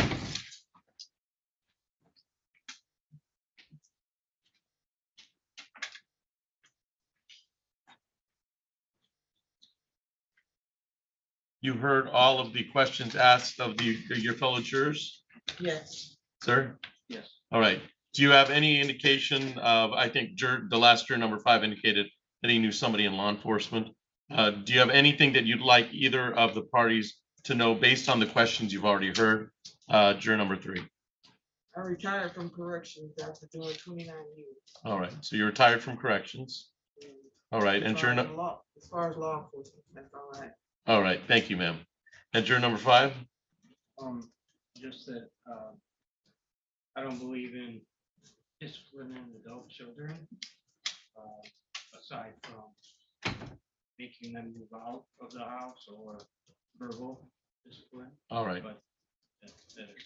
All right. That was based on some of the questions that have already been asked of the jurors. Thank you, sir. Mr. Ringwadier. Thank you, Judge. Juror number 3, we were talking about police being called in family disputes. At what point do you think an officer or police should be called if there's a dispute in the family? Depends on the severity of the situation.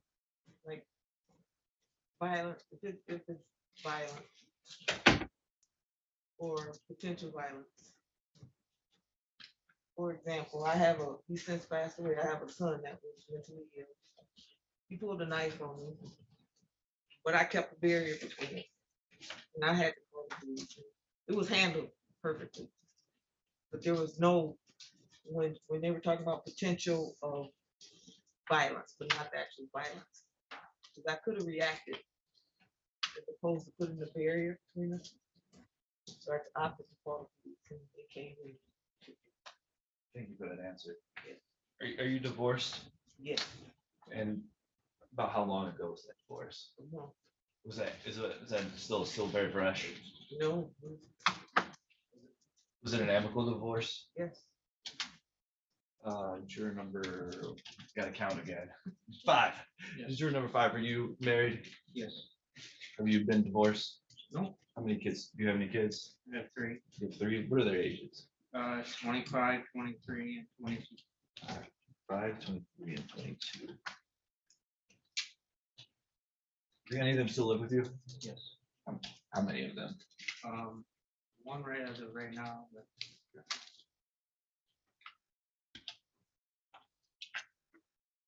And as far as police involvement in family disputes, at what point do you think police should be involved in family disputes?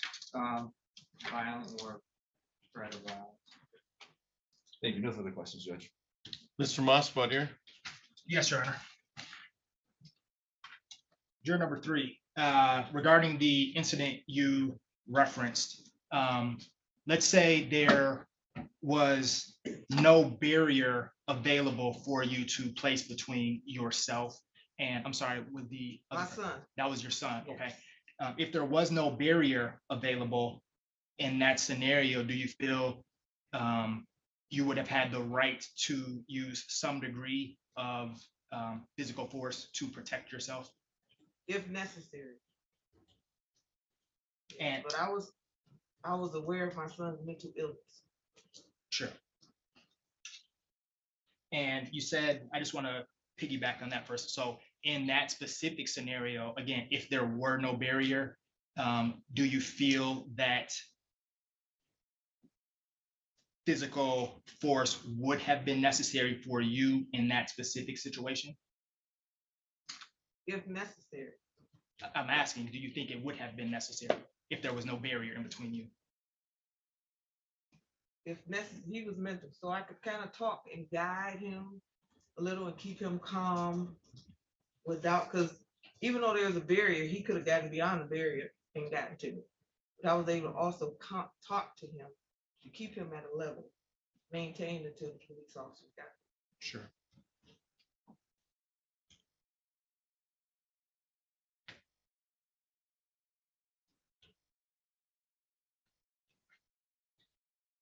juror number 5, you said one of your children still lives with you. How old is that child?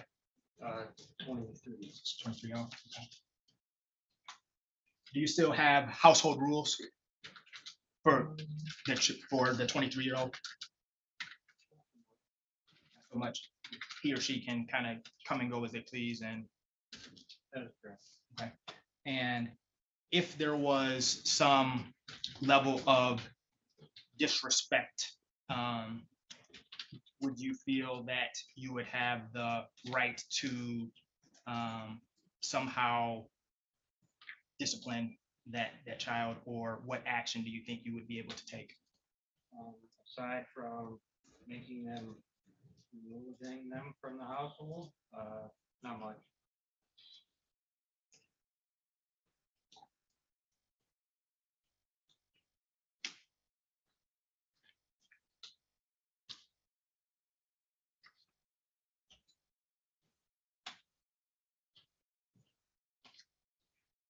Has anyone else here been where's that? Has anyone been disciplined by their parent in their childhood to the extent that you feel you would not be able to render a fair verdict based on the fact pattern regarding Mrs. Straussky? No. Juror number 5.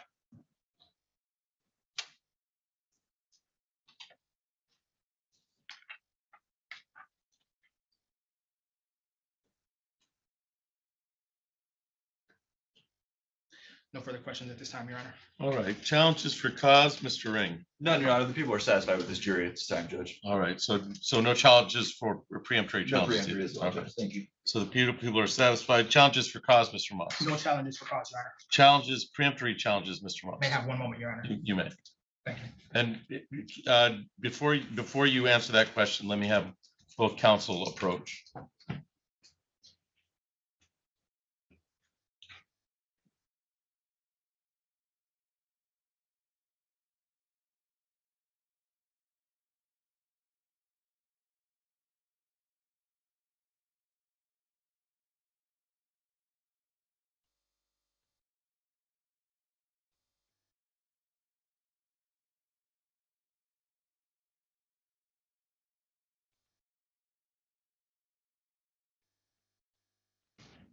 All right, we're back on the record on this case. I just wanted to make some clarifications with counsel.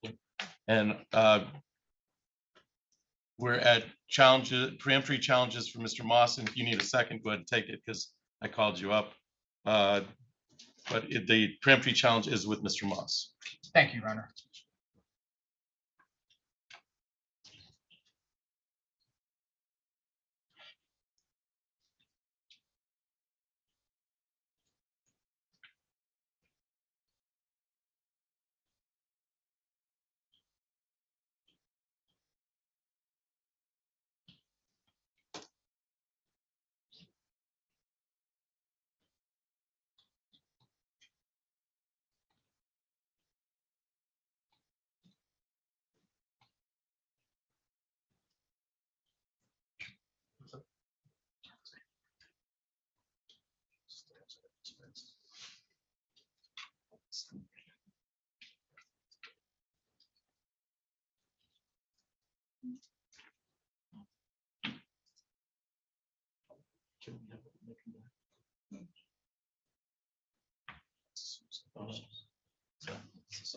Preemptory challenges, back on the record, and preemptory challenges, Mr. Moss. Yes, Your Honor. Defense would like to thank and excuse juror number 5.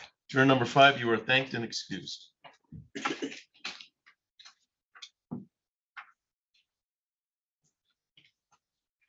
And so we'll replace juror number 5 with Megan Inbody.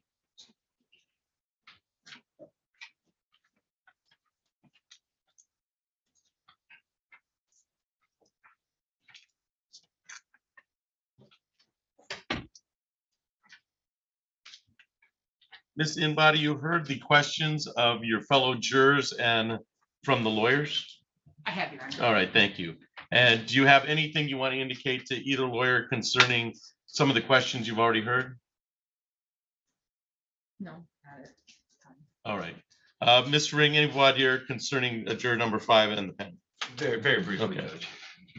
Juror number 5, what would be a situation you would think in a family matter that law enforcement would need to be called?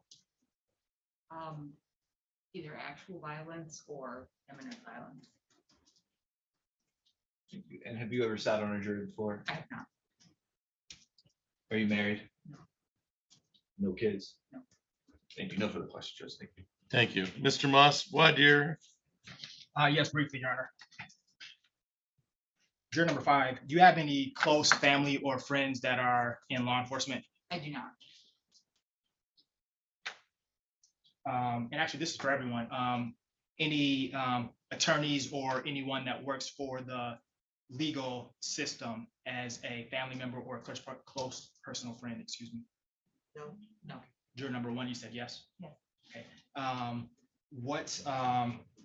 What position does a person work in and what is your relation to them? I have a few friends who are attorneys. What type of law do they practice? Okay, well, let me rephrase. Any criminal defense attorneys? Civil and prosecutors? real estate.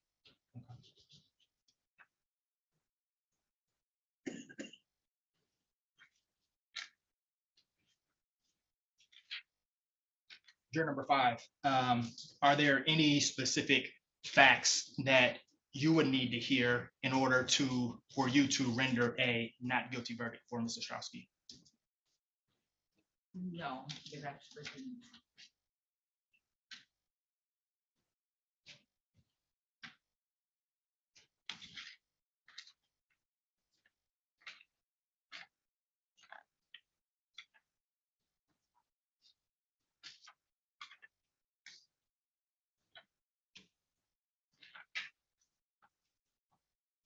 And I guess last question, and this is for everyone. If you were to have to render a verdict right now, what would that verdict be for Mr. Ostrowski?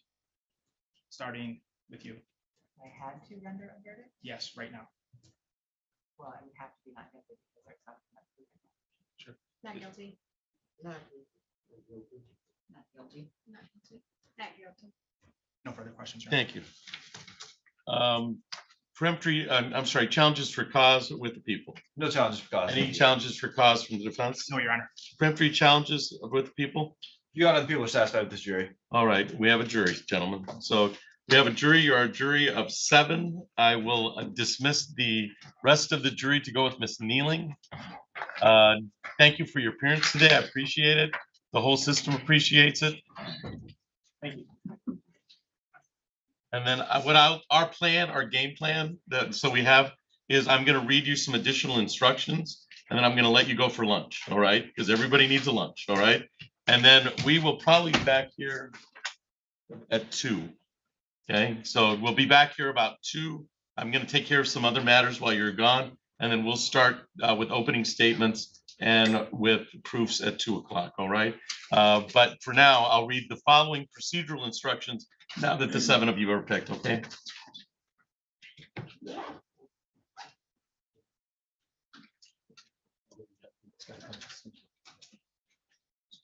So, ladies and gentlemen of the jury, you have been chosen to decide a criminal charge made by the state of Michigan against one of your fellow citizens. Oh, yeah, thank you. I want to share my screen.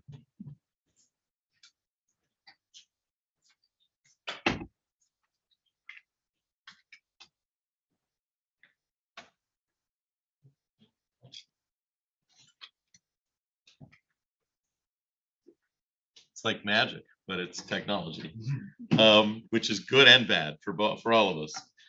I will now ask you to stand and swear to perform your duty to try the case justly and to reach a true verdict. If your religious beliefs do not permit you to take an oath, you may instead affirm to try the case justly and reach a true verdict. So please stand. You can raise your right hand if you're comfortable.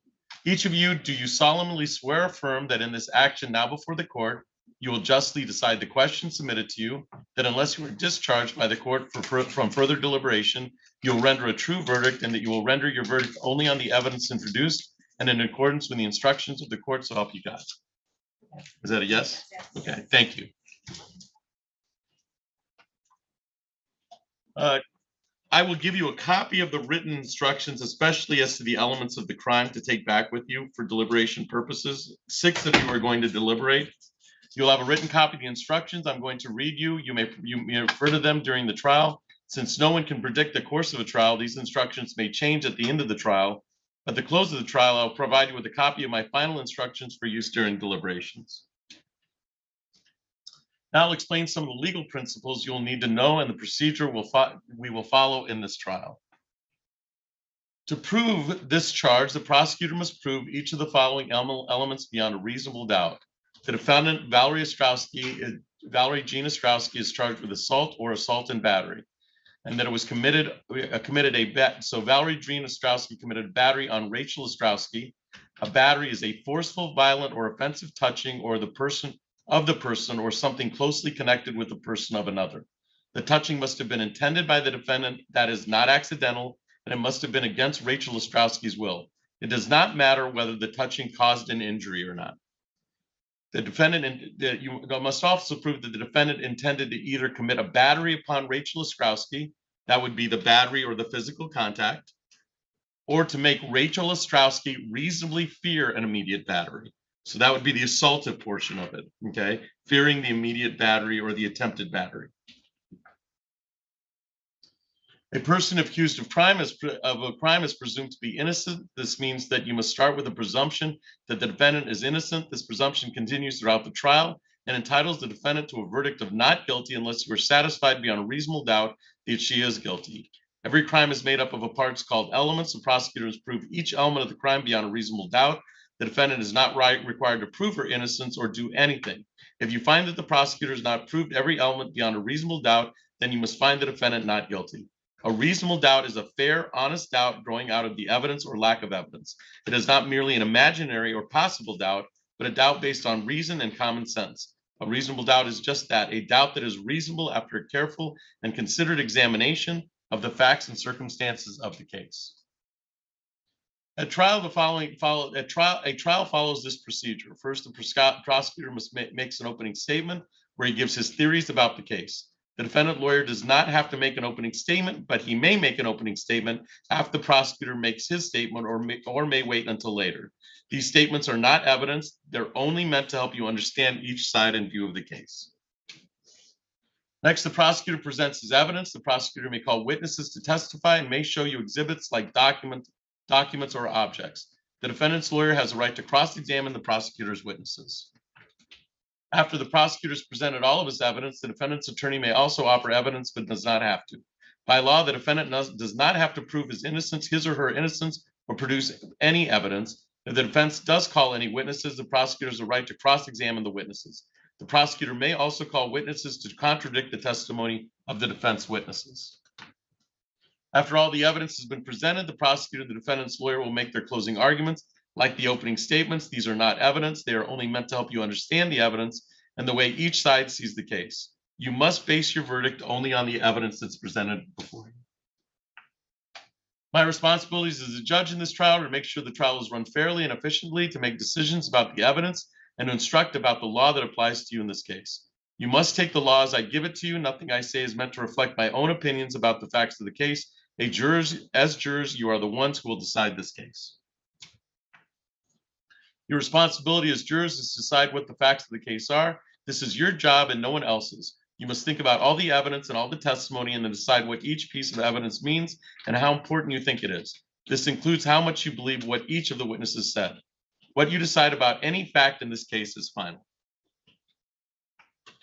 It is your job to decide what the facts of this case are. You must decide which witnesses you believe and how important you think their testimony is. You do not have to accept or reject everything a witness says. You are free to believe all, none, or part of any person's testimony.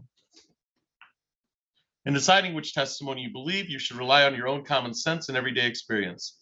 However, in deciding whether you believe a witness's testimony, you must set aside any bias or prejudice you have based on a witness's race, national origin, ethnicity, gender identity, or sexual orientation, or religion, age, or socioeconomic status. There's no fixed set of rules for judging whether you believe a witness, but it may help you to think about these questions. Was the witness able to see or hear clearly? How long was the witness watching or listening? Was anything else going on that might have distracted the witness? Does the witness seem to have a good memory? How does the witness look and act while testifying?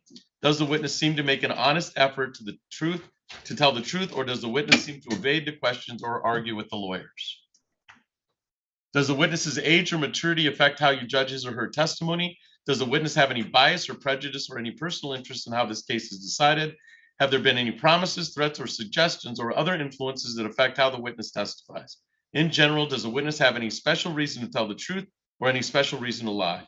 All in all, how reasonable does the witness's testimony seem when you think about all the other evidence in the case? When it is time for you to decide the case, you are allowed to consider the evidence that was admitted in the case. Evidence includes only sworn testimony of the witnesses, the exhibits admitted into evidence, and anything else I tell you to consider as evidence. The questions the lawyers ask the witnesses are not evidence, only the answers are evidence. You should not think that something is true just because one of the lawyers asks questions that assume or suggest that it is. I may ask some of the witnesses questions myself. These questions are not meant to reflect my opinion about the evidence. If I ask questions, my only reason would be to ask about things they may not have been fully explored. During the trial, you may think of an important question that would help you understand the facts in this case. You are allowed to ask such questions. You should wait to ask questions until after a witness has finished testifying and both sides have finished their questions. If you still have an important question after this, do not ask it yourself. Raise your hand, write the question down, and pass it to the court staff who will give it to me. Do not show your question to the other jurors. Have you noticed you all have pen and paper available? If your question is not asked, it is because I determined under the law that the question should not be asked. Do not speculate about why the question was not asked. In other words, you should draw no conclusions or inferences about the facts of the case, nor should you speculate about what the answer might have been. Also, when consider the evidence, you should not give greater weight to testimony merely because it was given an answer to questions submitted by members of the jury. If you cannot hear something that is said or presented, or if you cannot see a witness or evidence, please raise your hand immediately. During the trial, lawyers may object to certain questions or statements made to the other lawyers or witnesses. I will rule on these objections according to the law. My rulings for or against one side or the other are not meant to reflect my opinions on the facts of the case. Sometimes the lawyers and I will have discussions out of your hearing, which has already happened with this bench conference that we did. Also, while you're in the jury room, I may have to take care of other matters that have nothing to do with this case. Pay no attention to these interruptions. You must not discuss the case with anyone, including your family or friends. You must not even discuss it with the other jurors until the time comes for you to decide the case. When it is time for you to decide the case, I will send you to the jury room for that purpose. Then you should discuss the case among yourselves, but only in the jury room and only when all the jurors are there. You must not talk to the defendant, the lawyers, the witnesses, or anyone who may be connected to this case. This means that you may not speak to these individuals, even if it has nothing to do with the case. You should be very cautious about speaking to people because you may inadvertently speak to someone connected to this case. This restriction is necessary to avoid even the appearance of any improper conduct on any person's part. If anyone tries to discuss the case with you or in your presence, tell them to stop. Explain that you are a juror and you are not allowed to discuss the case. If they continue, leave. Report the incident to my court staff as soon as you return to court. When the trial is over, these restrictions no longer apply. When the trial is over, you may, if you wish, discuss the case with anyone. The restrictions I'm about to describe are meant to ensure that the parties get a fair trial. In our judicial system, it is crucial that jurors are not influenced by anything or anyone outside the courtroom. Under the law for evidence you consider must meet certain standards. For example, witnesses will swear to tell the truth and the lawyers must be able to cross-examine them. Because information obtained outside the courtroom does not have these safeguards, it could lead you to an incorrect or misleading information. It could give you, that should say FI, should say give you incorrect or misleading information that might unfairly favor one side. These restrictions start now and continue until I discharge you from jury service. It is your duty to decide this case based solely on the evidence you see and hear in this courtroom. You must not consider information that comes from anywhere else. This means that until you deliver your verdict, you must not read, watch, listen to, or receive any information, including opinions or commentary about the case, whether in newspapers, on television, the radio, the internet, or on social media platforms. You must not research any aspect of the case during the trial. This means research using a cellular phone, computer, or other electronic device to search like dictionaries, reference manuals, newspapers, or magazines. You must not investigate the case on your own or conduct any experiments concerning the case, including investigation or experiments using the internet or other electronic devices. You must not visit the scene or any event at issue in this trial. If it is necessary for you to view or visit the scene, court staff will take you there as a group under court supervision. You must not consider as evidence any personal knowledge you have of the scene. You must not share any information about the case by any means, including cellular phones or social media. This means that even if you are not discussing the case with someone else, you may not post any information about the case on social media, websites, or in any other manner. If you discover that a juror has violated my instructions, please report it to court staff. You may take notes during the trial if you wish, but of course you don't have to. If you do not take notes, you should be careful that it does not, if you do take notes, you should be careful that it does not distract you from paying attention to all the evidence. You may use your notes to help you remember what happened in the courtroom. If you take notes, do not let anyone except the other jurors see them during deliberations. Your notes will not be examined by anyone, and when your jury service concludes, your notes will be collected and destroyed. You can see we've chosen a jury of 7. After you've learned all of the evidence and my instruction, we will draw lots to decide which one of you will be dismissed to form a jury of 6. So we have 1 alternate today. Possible penalties should not influence your decision. If you find the defendant guilty, it is the duty of the judge to fix the penalty within the limits provided by law. I may give you more instructions during the trial. After all the evidence has been presented, you will hear the lawyer's closing arguments. Following the closing arguments, I will give you additional instructions about the rules of law that apply to this case. You should consider all my instructions as a connected series. Taken all together, they are the law you must follow. After my final instructions, you will go to the jury room to decide on your verdict. A verdict must be unanimous. That means that every juror must agree on it, and it must reflect the individual decision of each juror. It is important for you to keep an open mind and not to make a decision about anything in the case until you go to the jury room to decide the case. You must not let bias, prejudice, or public opinion influence your decision. Each of us may have biases or perceptions about other people based on stereotypes. We may be aware of some of our biases, though we do not express them. We may not fully be aware of some of our other biases. Take the time you need to test what might be automatic or instinctive judgments and reflect carefully about the evidence. I caution you again to avoid reaching conclusions that may have been unintentionally influenced by stereotypes. You must reach your own conclusions that may have been unintentionally influenced by stereotypes. You must reach your own conclusions about this case individually, but you should do so only after listening to and considering the opinions of the other jurors, who may have different backgrounds and perspectives than your own.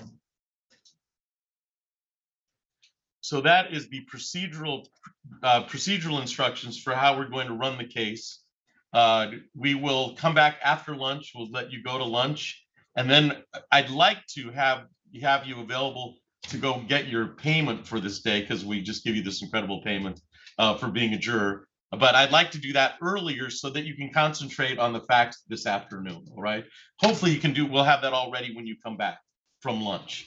Do you have any questions, Mr. Ring, from the people? None from the people, thank you. Any questions, Mr. Moss, from the defense? Not from the defense. All right. So we are adjourned till 2 o'clock. You can go grab your lunch. Make sure you're back here by I'd say 1:45, 1:50, so we get started on time. Until 2 o'clock, this trial is adjourned. All right. Thank you.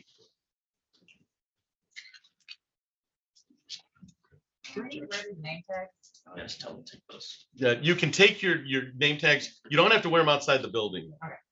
Do they have to wear them outside the building? No, just make sure they Right. take them with them. Yeah, but make sure you take the juror tags with you. No. All that.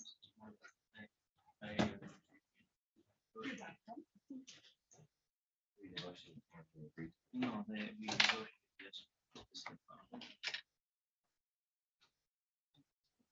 All right, we're out of the presence of the jury.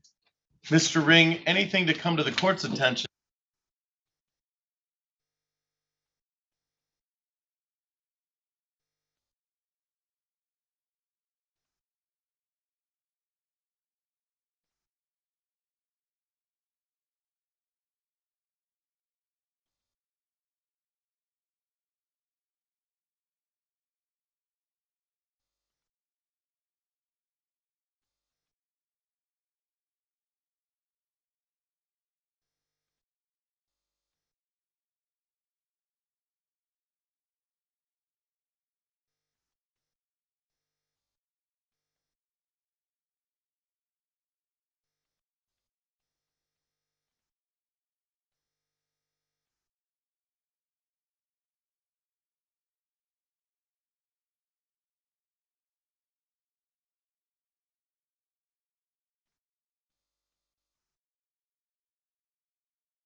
All right, It's Mr. our case. Mr. Montague, you're here for your arraignment.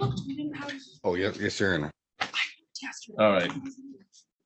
So we're on the record in docket 22-02752. This is date and time for a probation violation arraignment. Sir, I'm going to read you the nature of the allegations brought by Jody Bayless, your probation officer, on March 6th against you in regards to the violation of probation, and then we'll discuss some of your rights in this matter. Okay, Mr. Montague? Sounds good, Your Honor.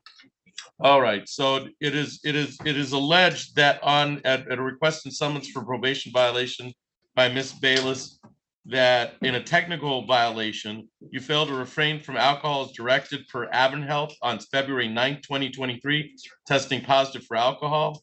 And you also tested positive for alcohol on February 23rd, 2023. And you failed to submit to testing and failed to test on February 21st, 2023. Do you understand the nature of the allegations that have been brought against you, sir? Yes, Your Honor. Okay, you have the right to counsel in this matter. You have a right to a hearing. You have a right to contest any witnesses brought by the probation department in this matter. I see on the underlying charge that you were represented by the public defender's office. Do you want to reach out to the public defender's office in order to get legal representation for for any hearing that's set? No, Your Honor. All right, what we're gonna do is we're gonna set it for hearing and allow you some time at least to talk to the probation officer to make sure you know what the recommendation is in order before the hearing. We'll set the hearing within 14 days, which is usually required by law. Okay. Okay. All right. So this is just an arraignment. I'm notifying you of the allegations. In the meantime, if you want to talk, you're not represented by counsel. If you want to talk to the probation officer and find out the nature of what the recommendation is, I would suggest that. So at least you know what, if depending on what happens at the formal hearing, at least you know what you're facing in regards to the violation. Okay. Okay, Your Honor. All right. So I'm going to set for formal hearing.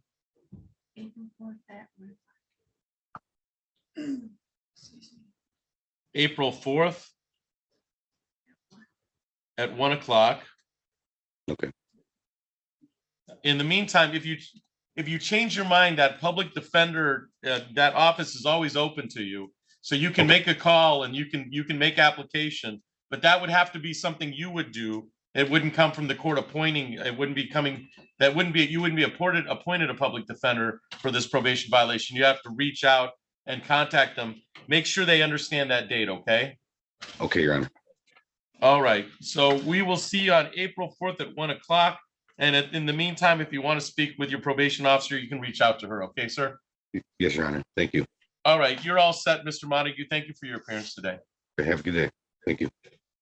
You too. Judge, do you have the file on Alan I can look at? I do. Thank you.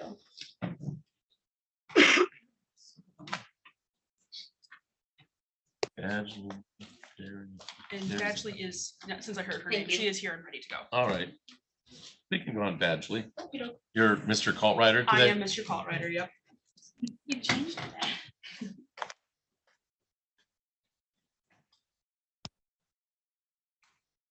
He decided he just had to be in Judge Kennedy's court. Lucky guy. Mhm. So we're on the record in docket 22-03350. That's people of the state of Michigan versus Teresa Ronette Badgley. Will the parties please introduce themselves for the record? Jeff Bredos on behalf of the people, Your Honor. Good afternoon, Your Honor. Assistant Public Defender Lauren Sutter on behalf, or standing in for Mr. Cultrider today on behalf of Ms. Badgley, who is standing to my right. And ma'am, you are Teresa Badgley? Yes, sir. All right. This is the time set for sentencing in the matter. Mr. Brodowitz, you're here on behalf of the people. Is there any restitution in this matter? Just 1 second. There's none that I see. The property was recovered to the best of Okay. my knowledge. I don't believe so. but- All right. All right, Ms. Sutter, you've been able to go through the pre-sentence report with your client? I have. Any additions, deletions, or corrections? No additions, deletions, or corrections, Your Honor. All right, allocution. Thank you, Your Honor. I have had the opportunity to review this sentence recommendation with Ms. Badgley. We would confirm the information in the employment data, and I would reiterate what it says in that, particularly that she is on a very limited income. Her sole source of income is from SSI and SSD. I'll refer back to that in a minute, why I reiterate that point. I do find that the overall recommendation from probation is appropriate in this matter, that being a 6-month term of probation in order to complete an economic crimes education course, as well as to continue the therapy that she has voluntarily involved herself in on a twice weekly basis. She is still doing that. My understanding is she's doing well in that therapy and has no plans to stop doing it in the future, and so would have no problems continuing it during a term of probation. I do think, given the nature of the case itself, that the economic crime program is a fair one, and she has no problems complying and completing that program as long as she asks that probation help her get enrolled in the course, which is a fair request, and they do that with her. Other than that, Your Honor, they do make the point to recommend that she submit to random alcohol and drug testing. This is not a case that involves alcohol or drug testing. There is no indication that I have seen in Ms. Badgley's history, or in this case specifically, that I think calls for random drug testing. I think that's a default request of the probation department, and I would ask the court to not order those tests for her. They are quite costly. She already is, as I said, is involved in therapy, and I don't see a need for it in this specific case. In addition to that, Your Honor, I would ask the court to consider waiving all possible fines and costs in this case outside of the statutory mandatory fines, as she is, as I said, on an extremely limited income, that being just Social Security and SSD. So I'd ask the court to consider waiving all possible fines and costs and otherwise accepting the recommendation of probation with the omission of random testing. Thank you. Thank you. Ms. Badgley, is there anything you want to say to the court before the court passes sentence? No, sir. All right.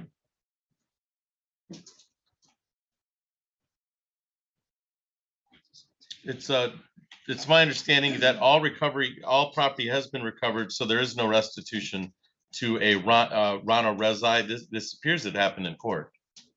Is that fair? Yes, my understanding is correct. There is a co-defendant in the case. I don't believe that person has yet been brought to court. There's still a warrant out, so there is a co-defendant. All right. So this is in regards to, so there's no restitution. I'll strike the restitution.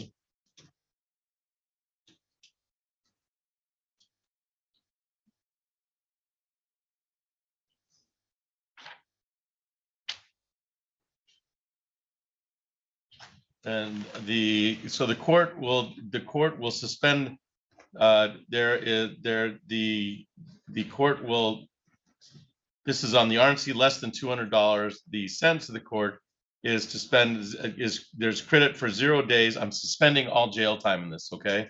So I'm going to order 180 days sentence, and then I'm suspending the 180 days upon completion, successful completion of probation. All right, ma'am? And I'm not ordering restitution because my understanding the property has been brought back. I am ordering probation under six months, so that's $180. The crime victims' rights fee is $75. The state minimum court cost is $50. I'm waiving any fines and costs because I understand that would be, so the grand total for the 6 months probation would be 180 plus 50 plus 75, $305. And you can pay that over the course of your probation, okay? That's your 6 months probation. Your Honor, I apologize. One quick thing. I'm reviewing a note from Mr. Coltwriter that he left me because I thought something triggered my brain as being incorrect. She should have 10 days jail credit. All right. So we'll change that to credit is given for 10 days served. Thank you. Previously served. And 180 days are ordered and then suspended upon successful completion of probation, and you have credit for 10 days. No assaultive or threatening behavior, no use of possession of alcohol, marijuana, or controlled substance. I'm striking in addition to random PBTs. I don't see anything in the police report that would indicate that this was alcohol related at the time. But you know better than I do, but I'm not going to order that as a part of it. I am ordering the economic crime unit program, which is the continuing current therapy program that you've been ordered to do by the court. Okay. And so continue on that, keep in terms. You're also, as part of your probation, not to purchase or possess any firearms, ammunition, or weapons. All right. Yes, sir. 6 months. Do you plan on going to probation after this just to update and make sure that they know who you are and who you're supposed to report to? Yes, sir. All right.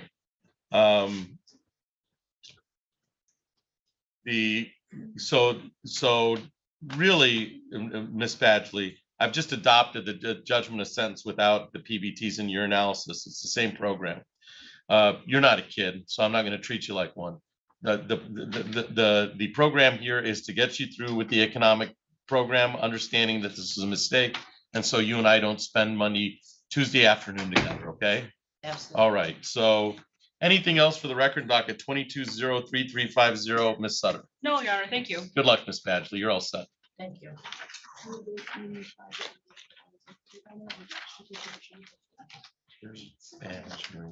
think I wrote what I needed to write.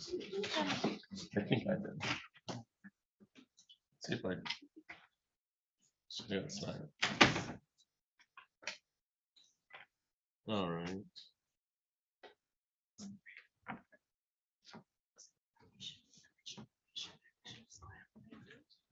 Is there a Jeremiah Perry Johnson in the courtroom?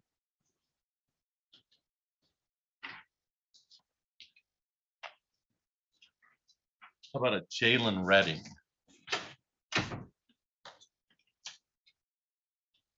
And then Miss is Mr. Bell. And then Miss Robinson has Mr. Allen's file, I think. I do. Okay, Currently, yes. all right.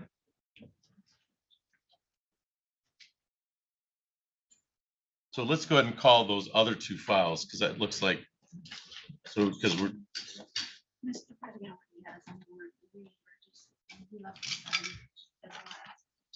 all right. So we're on the record in docket 22-03485. That is that is the case of People versus Jalen Jonathan Redding. Will the parties please introduce themselves for the record? Jeff Brodowitz on behalf of the people, Your Honor. Good afternoon, Your Honor. Assistant Public Defender Lauren Sutter on behalf of Mr. Redding, who I do not believe is present. All right. This is the time set for sentencing in the matter.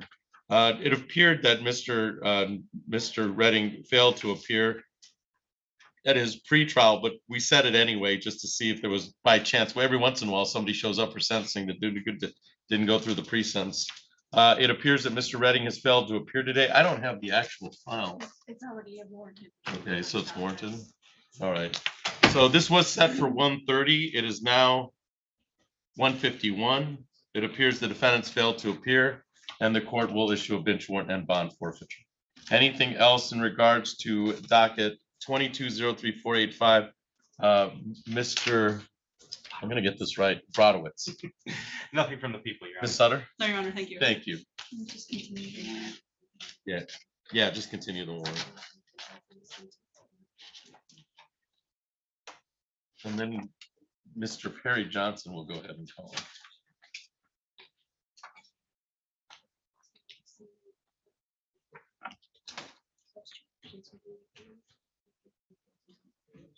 So we're on the record in docket 22-00387. That's People, the State of Michigan versus Jeremiah Perry Johnson. Will the parties please introduce themselves for the record? Jeff Brodowitz on behalf of the people, Your Honor. Okay, and is there I don't see a Jeremiah Perry Johnson in the Zoom courtroom. I don't see one in the actual physical courtroom. Is there anybody by the name of Jeremiah Perry Johnson in the courtroom? With that understanding, it appears that the defendants failed to appear for the violation of probation. This was scheduled for 1:30. It is now 1:53. Mr. Brodowitz, how would you like to proceed? At this time, Your Honor, the people would ask the bench warrant be issued and any bond be forfeited.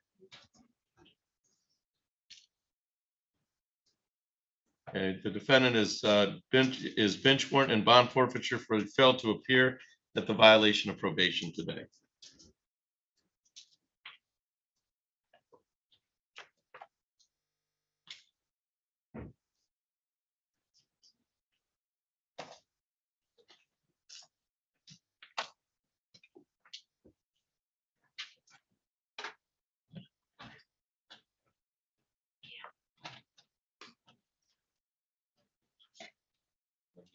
Do Mr. Allen. Yeah, we still got Mr. Adjourned. It's gonna be a hearing. I don't think we have a choice.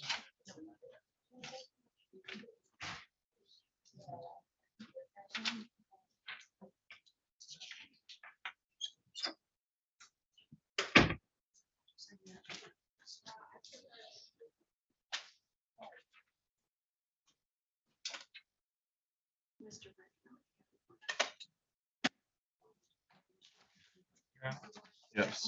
May I ask, is Mrs. Gallagher from the prosecutor's office on Zoom? No. Okay, because I believe Mr. Allen is heard. Is that, is it Ms. Gallagher's the assistant prosecutor on that case? I believe so. All right. And Ms. Robbins, we'll most likely, if there's going to be a hearing today, we'll adjourn it because we're right in the middle of a jury trial. Yeah, I'm aware, Judge. Okay. I might want to reset this for a few days. Okay. All right.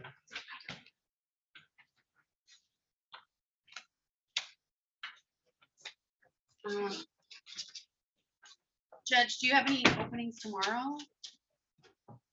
No, tomorrow's landlord tenant, Thursday, Friday, or felony. So it'd have to be, it would be a week, it would be at least a week from today.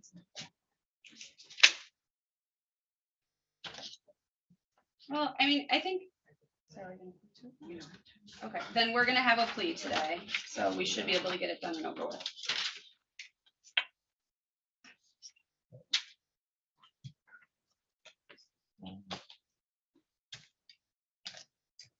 All right, we're on the record in docket 1802021. That is people of the state of Michigan versus Jamar Allen. Will the parties please introduce themselves for the record? Jeff Reynolds on behalf of the people, Your Honor. Aaron Robinson, Assistant Public Defender for Mr. Allen. And sir, you are Jamar Allen? Yes, Your Honor. This is the time set for a probation violation hearing. Mr. Allen, I'll leave it up to you and your lawyer. You've indicated that you're going to have a hearing on this. He's gonna plead, Your Honor. And he's going to plead? Yes. Okay. So this is, this is the you've indicated the violations were indicated at your initial arraignment. Do you understand the nature of the violations brought against you, sir? Yes, sir. All right. You understand you have a right to hearing in this case. You obviously have talked to Ms. Robinson. She would contest any charges, cross-examine any witnesses brought by the people against you. Do you understand that? Yes, sir. All right. And it's your wish today to plead and admit responsibility to the violation of probation. Is that correct? Yes, sir. All right. I'm going to have you raise your right hand. You solemnly swear or affirm to tell the truth, the whole truth, and nothing but the truth under penalty of perjury. Yes, sir. In regards to your probation, you were on probation, and according to Brianna Outen, she filed this probation violation that you failed to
All right, you may be seated.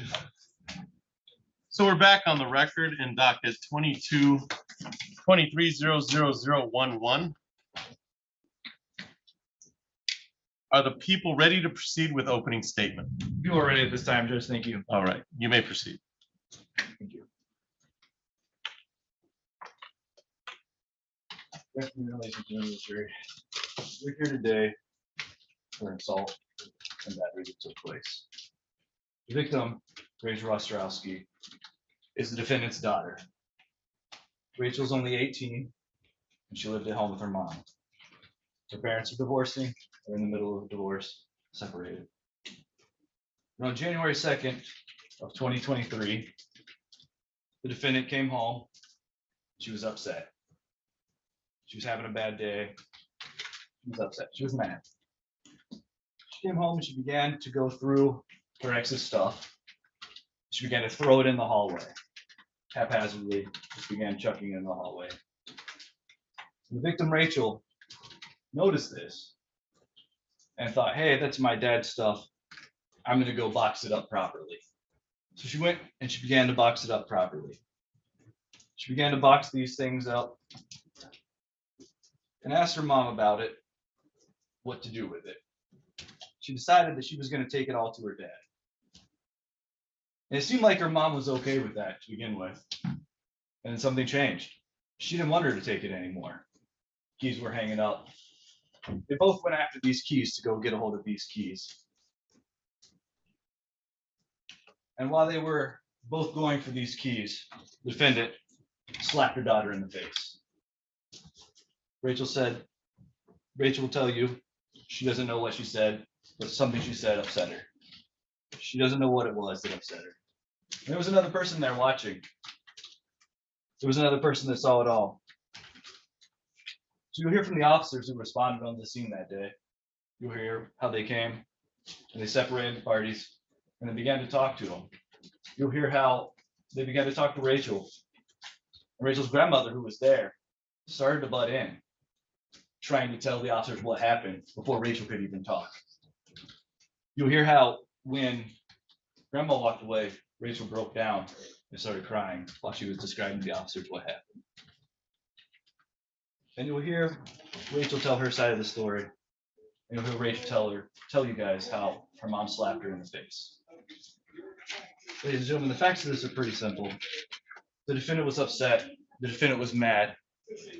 Something was said that she felt disrespected her, and she slapped her 18-year-old daughter in the face. Ladies and gentlemen, I would, at the end of this trial, ask that you come back with a guilty. Thank you. Mr. Moss, opening statement.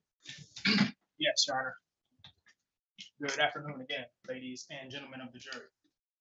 This case is plain and simple. This is a case of self-defense. The testimony will show that on January 2nd of this year, 2023, Valerie Ostrowski was in her home.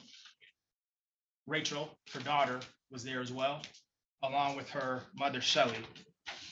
At some point, the parties began to argue.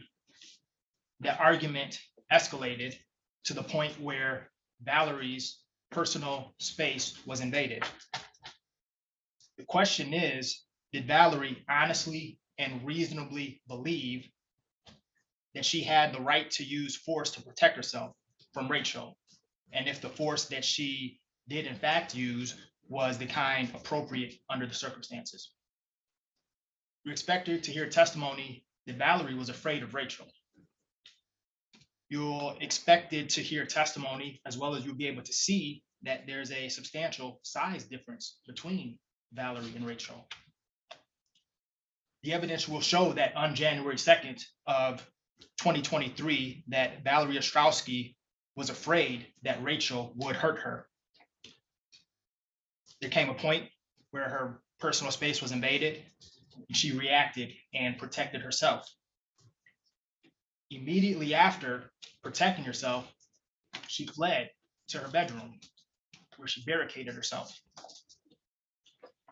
You're expected to hear evidence that will show that the responding officers were told by not only Rachel, but Shelley as well, that they both told some variation of a story that there was a mutual physical encounter between the two parties.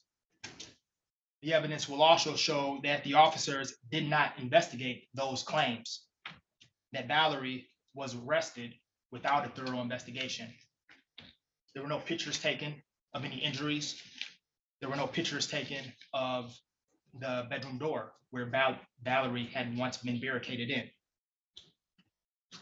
In order to find Valerie guilty of assault and battery, the prosecutor has to prove the elements of the crime beyond a reasonable doubt. If read the jury instruction, the prosecutor will also have to prove to you beyond a reasonable doubt that Valerie did not act in self-defense.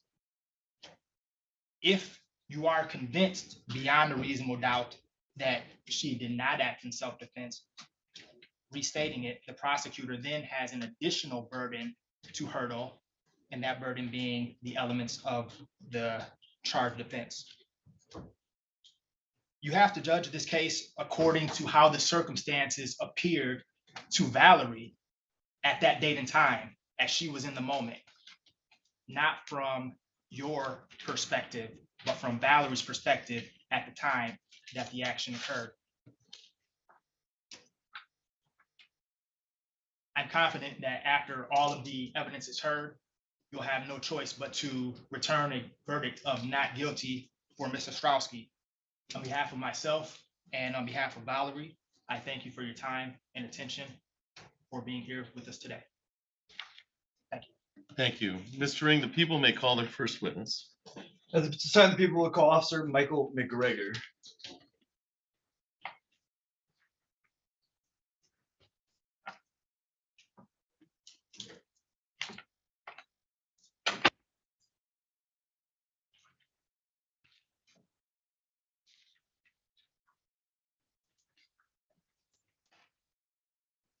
Officer McGregor, I'll have you come up here, stand right in front of me and state, and this is only for the court recorder, state your first name and your last name and spell both for the record.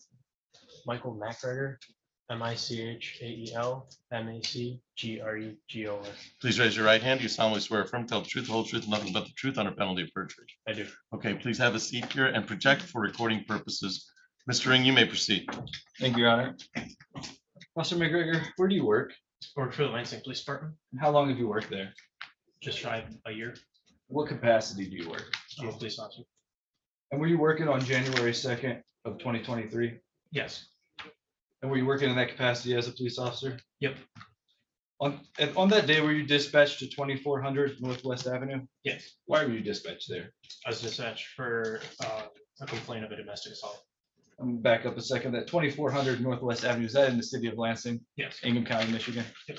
And you said you were dispatched there for a domestic assault? Correct. Were you the first one on scene? Yes, sir. What did you see when you arrived on scene? I saw the victim, Rachel, and Valerie were in the front yard talking kind of loudly next to a vehicle. Was anybody sitting in the vehicle? Yes. Who was sitting in the vehicle? Valerie was sitting. And where was Rachel where was Rachel in relation to Valerie? I can't quite remember. Did you talk to Valerie initially? Yes. And did you go talk to Rachel as well? Yes. Who did you talk to first? I had a quick interaction with Valerie, and then I spoke to Rachel for the rest of the time I was on the scene. So the majority of your interaction was with Rachel? Yeah. And did you ask Rachel what happened? Yes. And what did she say happened in the beginning? At first, she said it was just a verbal argument over car keys. Was anybody else out there with her when she said that? Her grandmother was out with her. And did you ask her grandmother to step out? Yeah, I asked her to go inside the residence. And what happened after her grandmother went inside the residence? Rachel started to break down and cry. And then what did she tell you happened? And she admitted that her mother Valerie slapped her in the face. Did she say anything else that happened before that? They were fighting over the car keys. They both shared possession of that vehicle with their ex-husband's possessions. Your Honor, may I approach? You may. I'm showing him what's been marked People's Proposed Exhibit 1.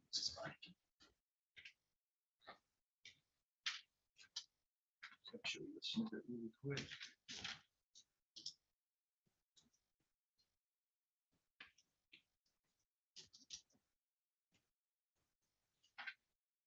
We'll let the record reflect that the witness is viewing what is People's Proposed Exhibit 1. Were you wearing a body cam that day? Yes. And was that that snippet that I just showed you, was that a true and accurate representation of what was on your body cam that day? Yes. People would move for admission of People's Proposed 1. Any objection? Your Honor, I have an objection just in regard to a specific portion of that video. 7:15 through 7:25. There's a reference to. I plan to stop in 5 minutes, so. Oh, okay. Okay, so you're well beyond that. I plan to stop. If there's anything you see that's objectionable, please make note of it. But you know, you have no objection to the intended play, what they intend to play. That is correct, Your Honor. All right. All right. So with that understanding, the court's gonna move to admit People's Exhibit 1. And then if you see anything objectionable during it, feel free, please to stand and object to it, okay? Thank you, Your Honor. All right. May I publish it to the jury? You may. Thank you. So People's Exhibit 1 is admitted into evidence and will publish by way of video. I'm gonna run this behind you guys, just so you don't trip over it.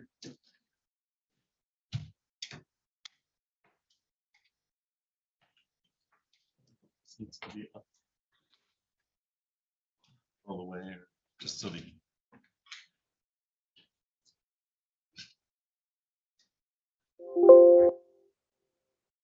Need to turn it down, or you good there?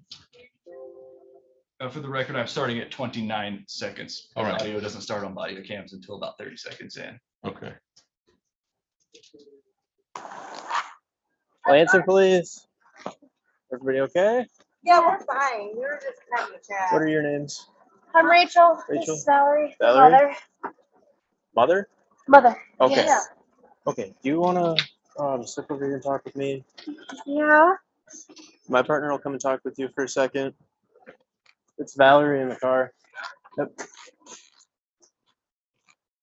What's going on? We were just fighting. Okay. We got to call her. Mom hit you. I mean, she did, but she apologized for it.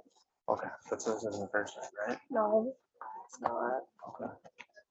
I didn't call Grandma. I know Paul probably did. Yeah. So There's we nothing got, going on. I mean, we're not pressing charges. That's my daughter. right. And then so your mom. It's her mother. I'm her grandmother. Okay. So what happened today? We just had a little confrontation in the bedroom. That's it. Okay. Nothing serious. What Nothing happened that with we the need to call the cops confrontation? for. I don't know why Paul had to call the cops. So He's what not would even happen me. with the confrontation? I mean, She just wanted her keys back, and so they just went at each other for about a couple of minutes, and that was it. And then it was done, and then she got her keys, and that was it. Okay. What was going on when I walked up in the car? I was talking with my mom, trying to talk to her about what had happened. And my mom and my dad are going through a divorce. And earlier she was upset and she wanted me to pack all my dad's stuff and get it out. Okay. So that's what's in there. And I couldn't sit in the seat, so I sat. I know it's weird, but on her lap, so I could sit in the car and shut the door because it's cold outside. Right. She doesn't have a coat on. Okay. But I couldn't get out of the car. And the thing of it is, her husband is living with these people that supposedly they were neighbors. They had to move to a different city. Mm-hmm. And apparently he's there. I don't understand why he thinks he can just, do whatever he wants to do and, take it in his own hands. I told him over the phone, it's none of his business. Right. Either him or his wife. I mean, yes, her husband is living with them, but still it's none of their business. Definitely. It's between the husband and my daughter. Right. Okay. So it was just verbal. Just verbal. That's all it Kind of was. yelling at each other, and then keys. Then she got her keys back. Yeah, everybody Or- got their keys back. Yes, everybody I got has their my keys back.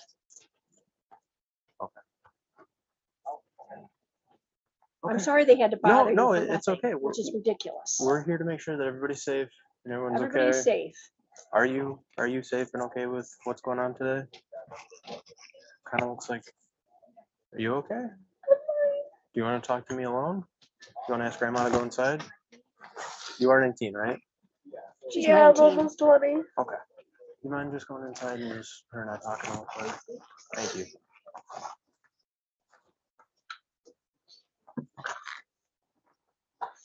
What's your name? Rachel. Rachel. Okay. What's your upset with this? I understand that going through your parents' divorce and the two of them, fighting with each other. It's not something you want to see. I get that. I understand why it's happening, which is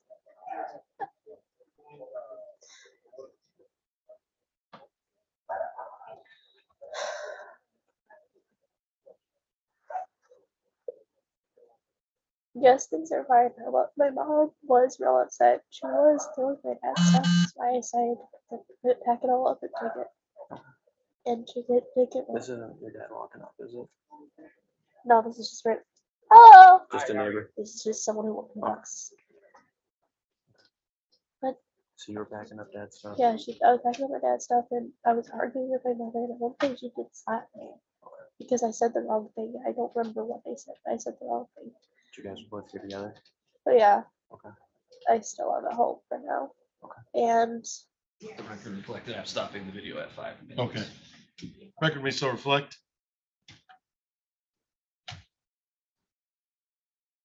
So officer, did she tell you one thing and then once her grandmother left, tell you something different? Yes. Did you get the impression that she was just saying that because her grandmother was out there? Yes. Thank you. No further questions. Cross-examination, Mr. Moss. Yes, Your Honor. Good afternoon, officer. You were not present when the incident occurred, correct? Correct. Did you review your police report in preparation for your testimony today? Yes. And is the police report an accurate account of the events as you recall? Yes. We just took a look at your body cam. That was on when you arrived on the scene. Yes. And it captured your entire time on the scene. Yes. You testified that you were responding to a domestic assault. That's correct? Yes.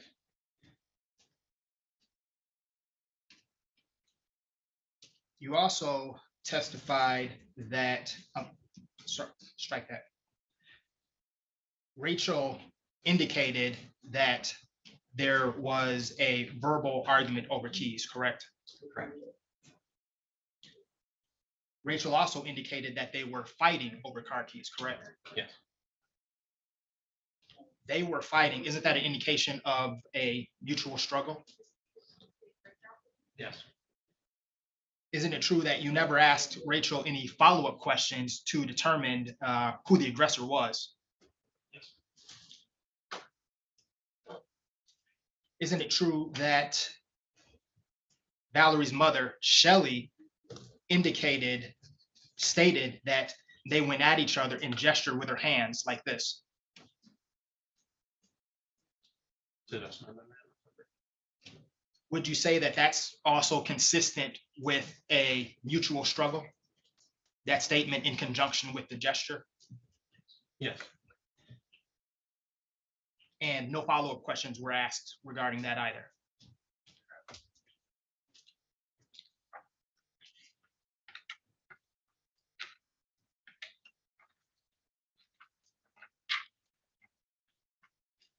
So isn't it possible that Rachel could have been the aggressor that afternoon? Objection, speculation. Response? Simply asking for the officer's opinion as to a possible outcome. If he knows, he can answer the question. Yes. Sure. You didn't ask any follow-up questions regarding the what we just heard on the video. My question is, isn't it possible that Rachel could have been the aggressor that day? I think based off of what I witnessed and how Rachel was reacting. I'm sorry, officer, to cut you off. I'm asking a yes or no question. Isn't it possible that Rachel could have been the aggressor that evening? Yes. at some point, do you recall Rachel telling you that Valerie went into her room with the keys? Yes. Do you recall Rachel telling you that she ended up getting her keys back? Yes. You didn't ask her if she used force to get those keys back. Yes. You didn't ask her if she used force to gain entry into the room. Yes. You didn't take any pictures of Valerie's bedroom door to document any potential damage, did you? Correct. After you interviewed Rachel, you Yes. and Officer Morrick, that was the officer that was also present that had been interviewing Valerie that day. Isn't it true that Officer Morrick, confirmed that there was a struggle between Valerie and Rachel over the car keys? I don't recall that conversation. Would you dispute if I told you that the body cam footage would confirm that Officer Morrick did in fact confirm that there was a struggle over the car keys? But yet Valerie was arrested.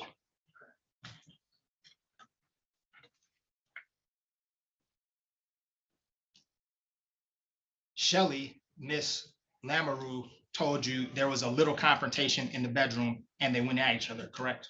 Correct. And you'd agree once again that that sounds more like mutual combat than assault and battery. Yes. No further questions. Redirect. Thank you, Judge. And you said there was another officer on scene with you, correct? Yes. And that was Officer Merlick? Yes. And before making a determination on who was the aggressor, did you speak with Officer Merlick? Yes. And Officer Merlick had interviewed the defendant, correct? And when you spoke to Rachel, she told you that her mother, Valerie, slapped her in the face, correct? Yes. Is Valerie sitting in this courtroom today? Yes. Could you please point to her and describe something she's wearing? The black gray and dark gray shirt. Let the record reflect that the witness has identified the defendant. Any objection to indication the witness has identified the defendant? No objection, Your Honor. Without objection, the witness has identified the defendant. And so when you determined who the aggressor was, you didn't just go by Rachel's word alone, did you? Correct. You went by what Officer Merlick told you and by Rachel's statement? Yes. No further questions, Your Honor. Thank you. May this witness be excused, Mr. Ring? Yes, Your Honor. Mr. Moss? Yes, Your Honor. Okay, witness, you're excused. Thank you for your appearance today. Mr. Ring, you may call your next witness. If you would call Officer Ethan Merlick. Can you give Officer Merlick?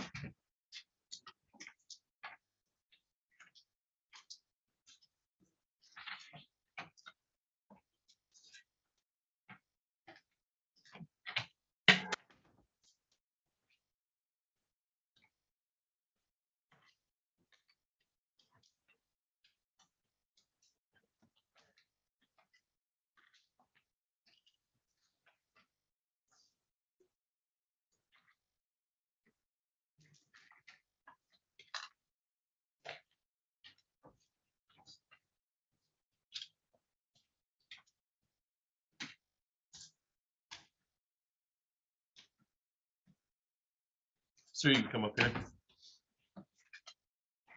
Officer, I'm going to have you state and spell your first and last name for the record. Right here. Right, just right here. Yeah. Sure. My first name is Ethan, Ethan. My last name is Merlick, Murlick. All right. Please raise your right hand. Do you solemnly swear or affirm to tell the truth, the whole truth, and nothing but the truth under penalty of perjury? Yes, sir. Okay. Thank you. I'm going to have you have a seat. Please project for recording purposes. Okay. Yeah. You may proceed, Mr. Ring. Thank you, Your Honor. Officer Merlick, where do you work? I'm with Lansing Police Department. And how long have you worked there? Almost 10 years. How many domestic or assault-based calls have you been out on? Could you ballpark it? I'll probably go to 4 a week, roughly. And on January 2nd of 2023, were you working as a Lansing police officer? Yes, sir. Were you in uniform that day?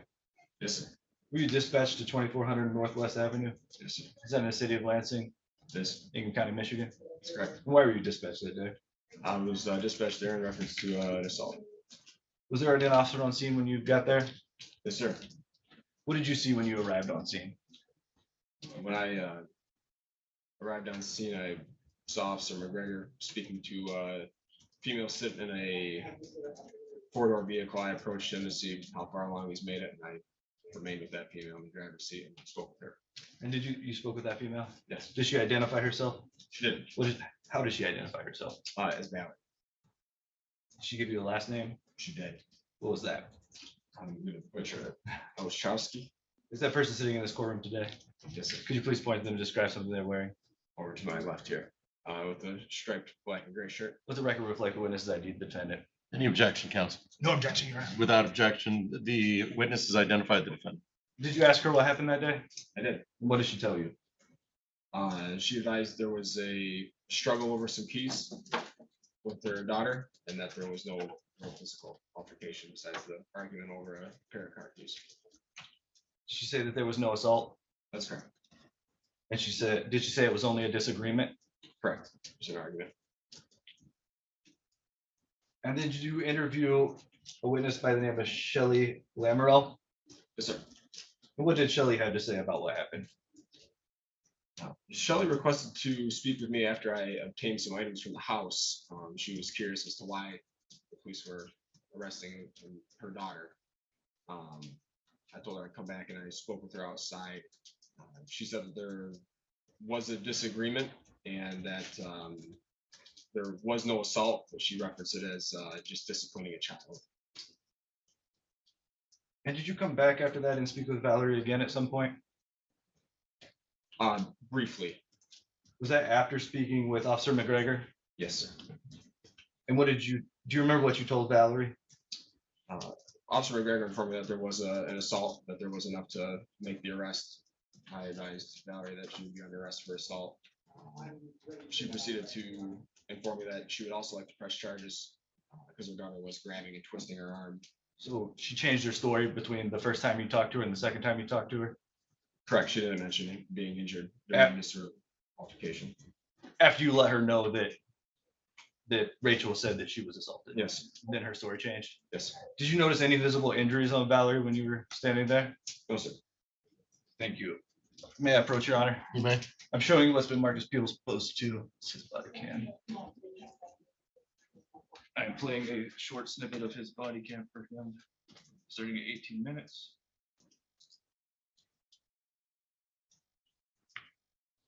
Officer, what's the time and date on that body cam? That is January 2nd, 2023, 16:35. And you had your body cam on that day? That's correct. Is that a fair and accurate representation of what your body cam was on that day? Yes, sir. Your Honor, people move to admit People's Exhibit 2. Any objection to people's admission of proposed exhibit 2? I'm playing 18 minutes to 18. No objection, Your Honor. Okay, no objection to this portion of the exhibit being admitted. So people's exhibit 2 is admitted into evidence. May I publish, Your Honor? You may.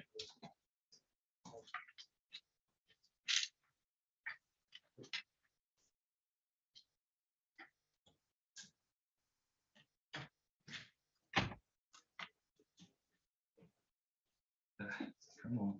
All right, for the record, I'm starting at 18 minutes and 1 second. All right. Stroke, Okay. which paralyzed the left side of her Uh-huh. brain, Uh-huh. so she's not thinking clearly Yeah. either. Yeah, and And that's not her fault. Yeah, and I can appreciate that. I understand when there are some imbalances that sometimes don't allow people to handle stress or cope with She can't challenging handle the stress. situations. She's going through a and- divorce right now with her yeah, husband. yeah, So that's what I'm saying. There's a lot going on.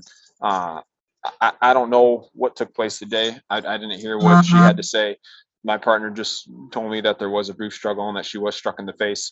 That's unfortunately the information we have to go off of. The only thing we can do help moving forward. she did it just like any mother Yeah. would. I mean, she didn't violently Yeah. do anything to her. I mean, that's Gotcha. her daughter. I mean, Yeah. I think if she decides that she wants to do that, I mean, doesn't she have the right as a mother to be able to hit her child if she thinks that she's doing something that she doesn't want her to or something? Stop. I'm pausing at 19 minutes. Your Honor, I would like to object to the recording being stopped there. Under MRE 106, I'd like to request that the video be played up through 19 minutes and up to 20 minutes and 20 seconds. Any objection to the, essentially what it is the rule which allows the jury to see, request that the jury see the remainder of the evidence? No, no objection to that, Judge. All You right. said until 1930? No, I'm sorry, up to 20 minutes and 20 seconds. All right, with that understanding, we'll take the jury through the remainder of the evidence on People's Exhibit 2. Age of children, we're not allowed to kind of shake it off as parental discipline anymore. That's And just who not says something. that? That's just what the courts have told That's us. ridiculous. Is that just in Ingham County or is that every county? I'm not sure if that's every county. Because I never heard that before. Yeah. That to me sounds kind of ridiculous. Yeah. No, and She is her daughter. Yeah. Yep. And I understand that, but then that's kind of why our hands get tied is when there's some sort of. So you're taking her away in handcuffs just Mhm. because of hearsay, basically. Yes, if we're allowed to make an arrest on probable cause if someone alleges that they were struck in the face and this officer is what he's telling me, then yeah, that the police have the power to take somebody to jail just based on this. Obviously, Well, she's that's not. kind of ridiculous. She's too, not if you ask being. me. Yeah, she's not being sentenced. I mean, Because this she was just isn't. doing a mother thing. Sure. I don't see. It wasn't like she was threatening her or she Yeah. was, like Yeah. So there really was. So striking her to any degree. I mean, she's the Yeah. mother. She was just from defending herself. From your point of view, there was a struggle over these keys, some sort of argument about Yeah, taking the because things back. Rachel wanted her keys and her mom just wouldn't give them to her. Okay. So the keys are to this car. Rachel, that's her name? Yes. Rachel had the keys. And I'm pausing at 20 minutes and 20 seconds. Okay. You may proceed, Mr. Ring. Thank you, Judge. Officer, Ms. Lamro just thought that was ridiculous that Valerie couldn't hit Rachel, didn't she? Put it that way. Thank you. No further questions, Your Honor. Cross-examination. Yes, Your Honor. Good afternoon, officer. You were not present when the incident occurred, is that correct? That's correct. And did you review your police report prior to your testimony today? Yes, sir. The body cam image that we just watched, is that a fair and accurate representation of the events as you recall them from that evening? Oh, yes, sir. That's correct. If Valerie says that she was acting in self-defense, you wouldn't have any personal observations to refute that, would you? That's correct. And you talked with Valerie primarily on the scene that day? That's correct. And Valerie, isn't it true that Valerie indicated to you that there was a struggle over the car keys? That's correct. And isn't it true that Valerie told you that Rachel tried to grab the keys from her hand? Yes, sir. The struggle between the keys. But she used that word grab, you recall that?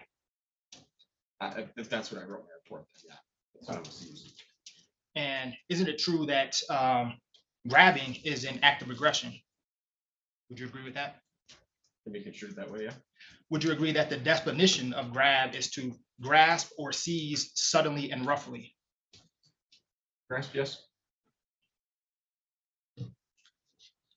You gave Officer McGregor a recap of your conversation with Valerie prior to the arrest being made. Yes, sir. During that recap, you indicated that there was a struggle over the keys, correct? That's correct.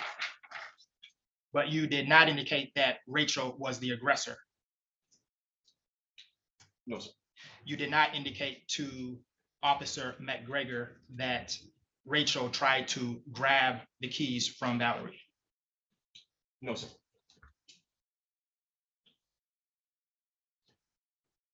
We just saw the end of that video. Isn't it true that at one point Shelley indicated that Valerie was acting in self-defense? I heard that on the body camera. Yeah, shoot. I could hear her say something about that.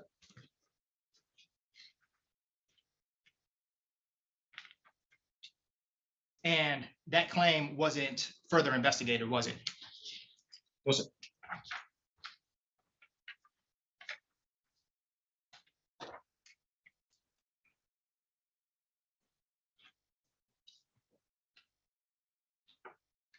Shelley also told you that Rachel wanted the keys and her mom wouldn't not give them to her. Is that correct? That's correct. And you don't have any personal knowledge to refute Shelley's claim that Valerie was defending herself. Is that correct? That's correct. The only statement I You've received. answered the question, your officer. Thank you very much. Redirect, Mr. Ring. Yeah, thank you. Officer, you wanted to follow up on that question the defense counsel just asked. Would you please follow up on that? My only prior information was given me by Valerie, and Valerie originally stated that the vehicle was packed for Rachel to give those items to the father. So and she made me believe that the keys were for Rachel to drive the vehicle. So that's why it was unclear as to why the argument began that way. Thank you. And just to recap again, when you first arrived, Valerie told you that no assault had occurred. Correct. And then only after hearing that Rachel say she was assaulted, did Valerie say she was assaulted? Correct. And you observed no injury on Valerie. That's correct. And Shelley told you that a mother has a right to hit her daughter. That's correct. No further questions. Thank you. May this witness be excused from the people? Yes, Your Honor. From the defense? Yes, Your Honor. Okay, witness, you're excused. Thank you for your appearance today. Thank you. And the people may call their next witness. The people will call Rachel Ostrowski.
Mrs. Strauski, I'm going to have you come up to the bench. Please state your first name and your last name and spell both names for the record. Rachel Ostrowski, RACHEL OSTROWSKI. Okay, please raise your right hand. Do you solemnly swear or affirm to tell the truth, whole truth, and nothing but the truth under penalty of perjury? All right, please have a seat here, ma'am, and project for recording purposes, please. Mr. Ring, you may proceed. When you're ready, Mr. Ring. Thank you. Just one quick second, sorry. Good afternoon, Rachel. Rachel, how old are you? I'm 19, almost 20. And where do you live? I live at 2400 Northwest Avenue. Is that in the city of Lansing? Yes. Ingham County, Michigan? Yes. Who did you live there with? Who did you live Oh, there did? with? Sorry, I misheard your No, question. it's fine. I lived there with my mother, What's your mother's name? Valerie Ostrowski. Is she in this courtroom today? Yes. Can you please point to her and describe something that she's wearing? She's in there. She's wearing a black and two different gray striped shirt. Let the record reflect that the witness has identified the defendant. Any objection? No objection, Your Honor. Without objection, the witness has identified the defendant. And were you living there on January 1st of 2023? Yes. And on that day, can you tell me what happened that day? What happened that day was my mother had come home from work and she was upset over a previous matter that happened a couple of days involving my brother. And how do you know she was upset? She looked very sad and down in the dumps as she had did many days previous to jail. Did she say anything to you? She didn't really say anything to me. With me, my mom and my grandmother just said hello to her and asked if she was doing okay. Was your grandmother there that day? Yes. Your mom comes home, what happens after that? I'm not exactly sure of the conversation. It was a very, very short conversation that happened between my mom, my grandma, and myself. But she got upset, and what happened was she went into our bedroom in the back right side of the house, which is my parents' old bedroom, and started throwing all my father's things in the hallway. And by what do you mean by throwing them in the hallway? She was taking them and basically tucking them to where they would hit the wall or the floor. She was throwing them with some force then? And was there anything valuable or breakable in those items? There was quite a few things, some discs that ended up being destroyed, and a model that was the first model plane my dad ever made with his dad that broke too. And did you say something to her at this time? I had tried to get her to stop, but when she wouldn't, I started to box up all my father's things to then take them to where he is currently living, but eventually he's going to move back to the same house. Did she agree to let you take them? She told me straightforward she didn't want them in the house and she wanted me to get rid of them. So you're going to take them to your dad, who they belong to? Yes. So after you boxed them up, what happened after that? After I boxed everything up, I loaded it into the car that has my mom's license plate on it. So she just owns license, but not really the car. Is there more than one set of keys for that car? Technically speaking, yes. And do you commonly have one set of those keys? I normally have one key for spare at the house. So you normally drive this car? Is that a yes, ma'am? Is that a yes? Yes. Sorry, you have to say yes or no. They can't really record the ahas or the ha-ahs. Sorry. No, Yes. okay. Everybody does it. Everybody does it, Judge or I. Somebody will remind you when we hear it, okay? And so you boxed everything up. Did you put everything in the car? I did. And then what happened after you put everything in the car? After I loaded everything in the car, I came in the house. There was some, and I unfortunately don't remember, but there was a brief exchange of words to where then my mom struck me in the face. And I'm not sure, I don't exactly remember what I said, but I know I said something, she didn't like it. She hit me, and there was a couple more exchange of words. And then when I went, When she hit you in the face, did she hit you with her left hand or her right hand? right hand, And was that with an open palm or was that with a closed fist? open ball. And you said that was in reference to something you said? Yes. So you said something that potentially could have been disrespectful and then she slapped you? Not that I'm aware of. And so after she slapped you, what happened? After she slapped me, as I said, there was a couple more exchange of words. And then she went to work to keep the keys and took the car keys and left the living room so I could leave the house to take my father's things to him.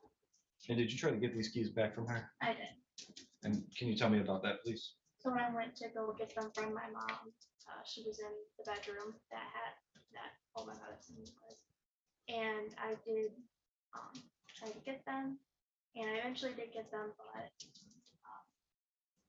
And this was all after she had slapped you. yes, And was she barricaded in her room at the time? yes. And did you use any force to break open the door or break down the door or I kick in didn't the use door? any force, I just unlocked the door, which was wrong.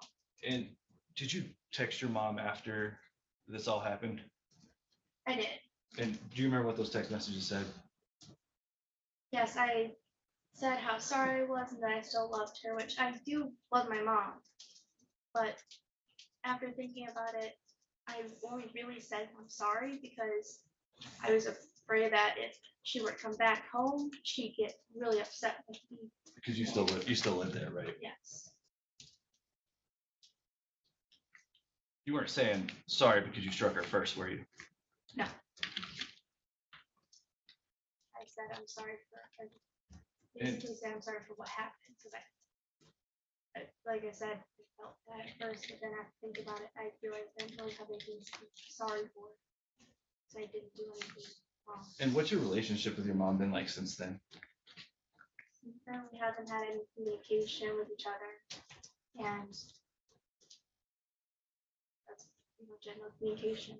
And do you really want to be here today testifying against your mom? No. Thank you, Judge. No further questions. Cross-examination. Yes, thank you, Your Honor. Good afternoon, Rachel. I'm going to call you Rachel because since both of you are Ms. Ostrowski, to keep the record clear. Give me a brief moment as I review my notes.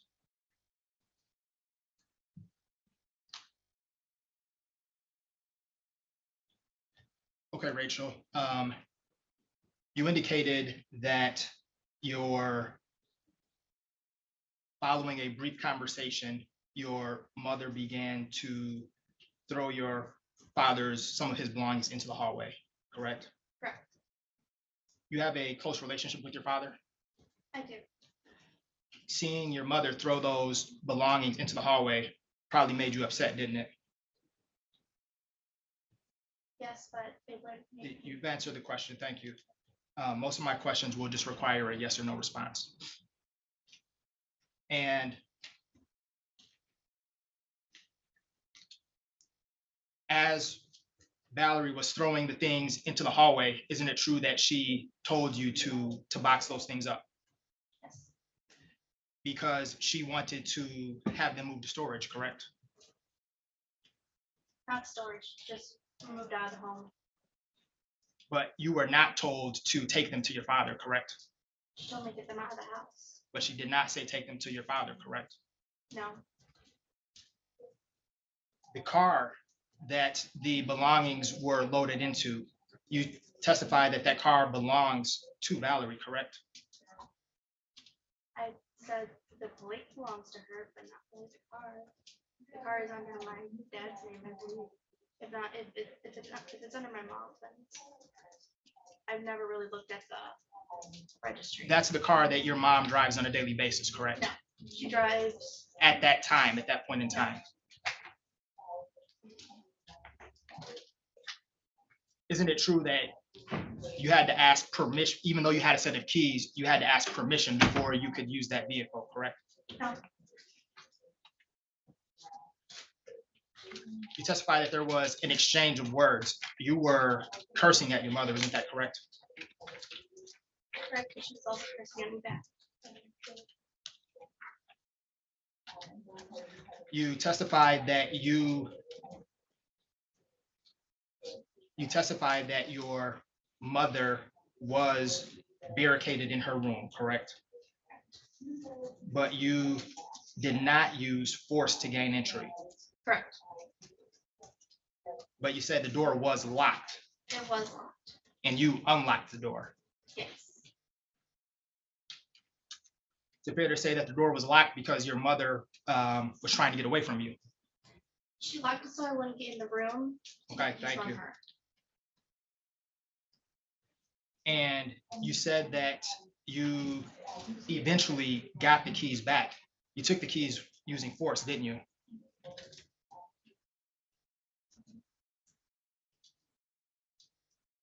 Not necessarily. All I did was try to get them over here, which is Right. Your mother did not, she didn't willingly give you the keys. You took them from her, correct? Yes, but. Okay, thank you.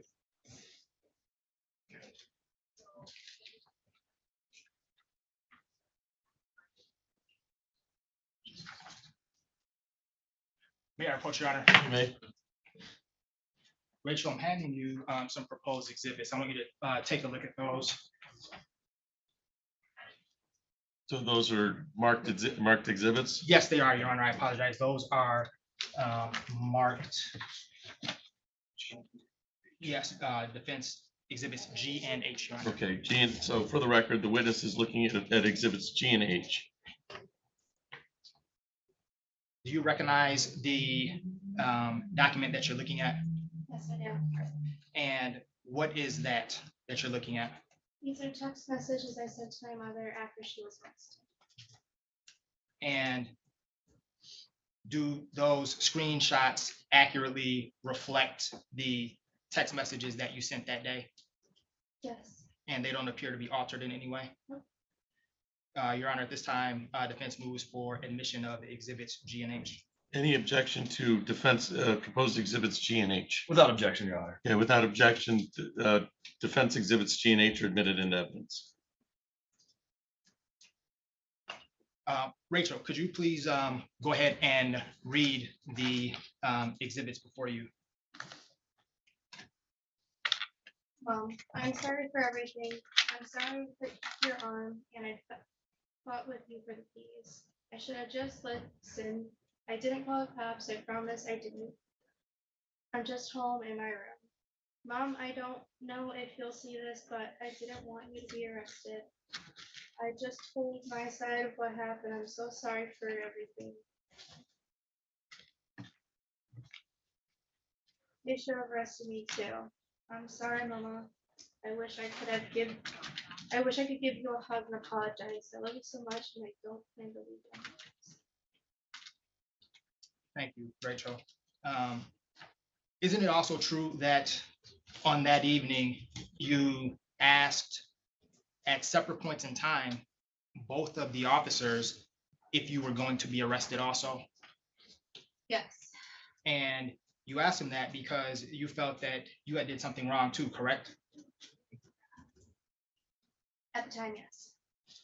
Because you asked one officer, he said no, and then time elapsed and you asked the second officer, so that's a fair indication that you felt that something was wrong.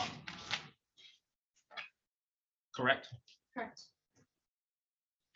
Your mother has reason to be afraid of you, isn't that true? No. Isn't it true that you are larger and stronger than your mother?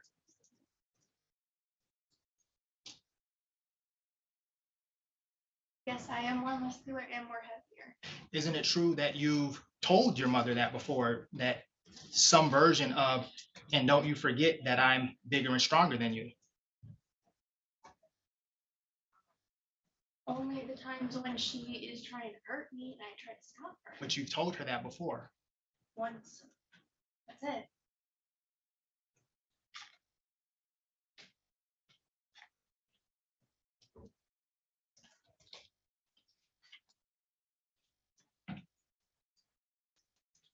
Do you recall telling the officer that you spoke with that afternoon that we were fighting over the keys?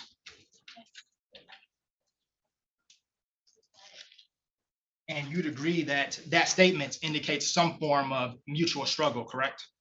Yes.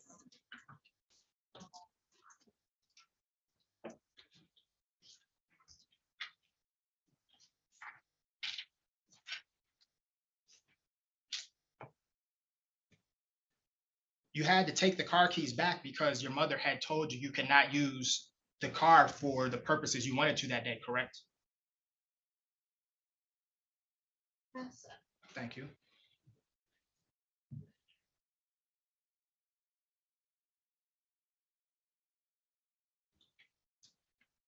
Isn't it true that on January 2nd of this year, your mother was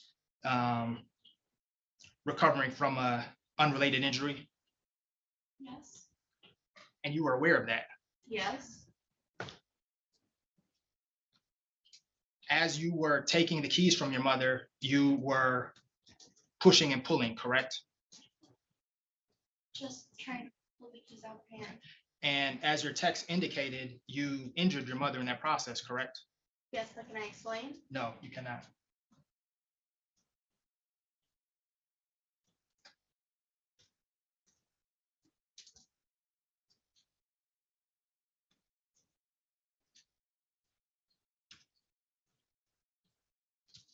Isn't it true that this particular date and time was not the first time that you bullied your mother? No, I don't bully my mother.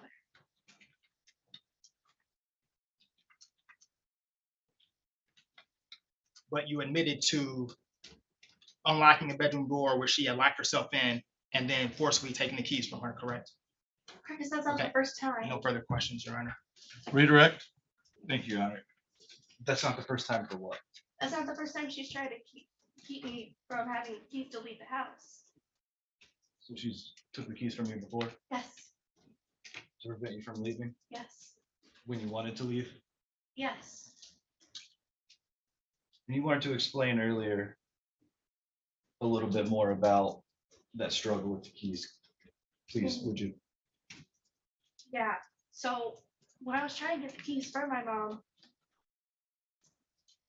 what happened was when I was trying to pull them from her, the door that she was by, the edge of it was touching her injured arm. So that's why it was hurting, because she was trying to prevent me from taking them. You didn't intentionally hurt your mother's arm, did you? No. You didn't intentionally injure your mother in any way, No. did you? And in those text messages that we saw, you said, I just told my side of what happened. Is that correct? Yes, And what you told the officers was your side of what happened? yes, And that was that your mother slapped you in the face? yes, And that was before any struggle with any keys? yes.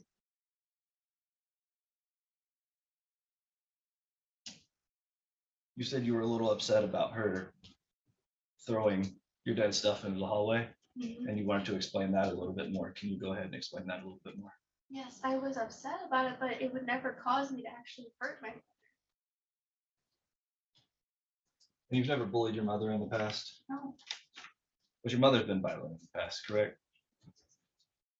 she bullied me. Your mother's been violent. in Oh, the past. violent. Yes. Sorry, I misheard you. Was she violent towards you? Yes. Violent toward any other member of the family? Objection, Your Honor, relevance.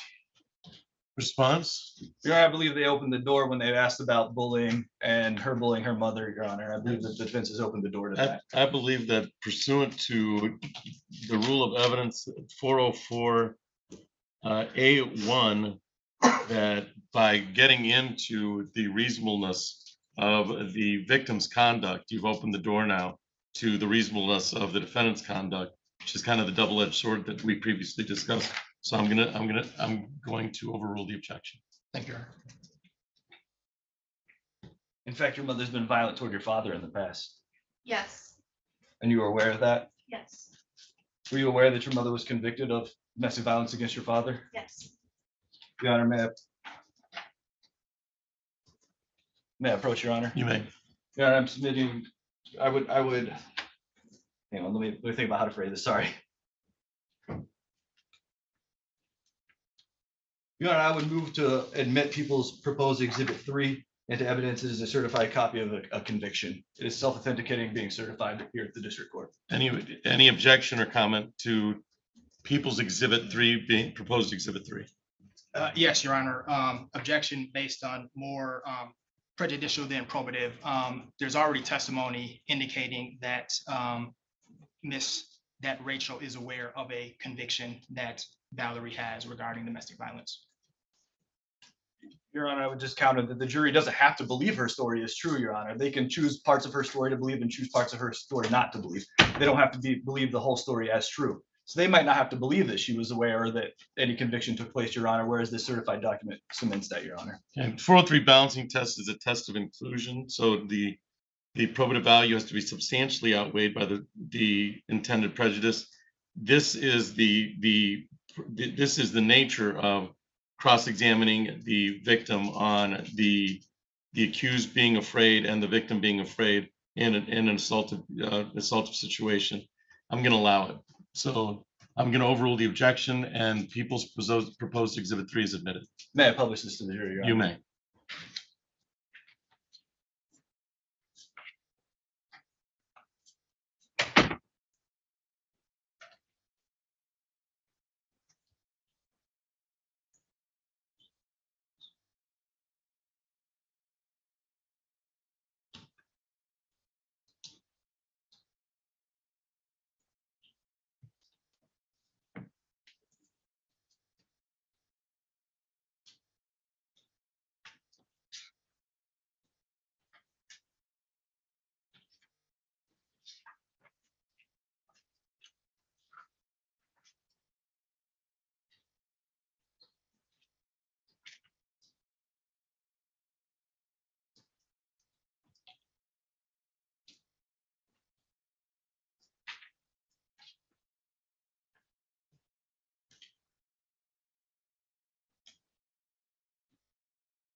After all the testimony is over. So people's proposed exhibit 3 is admitted into evidence.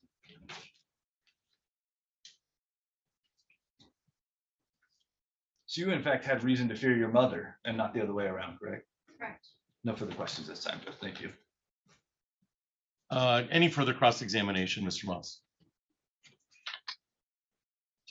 May I review my notes for a brief second, Your Honor? You may. Thank you.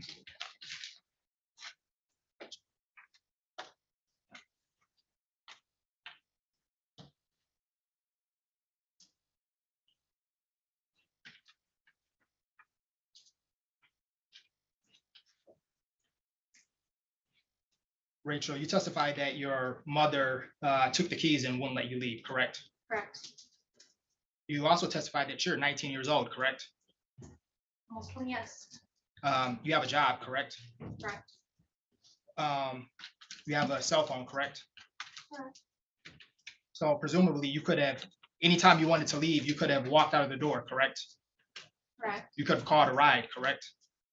Correct. You could have used Uber or any other ride sharing app, correct? Correct.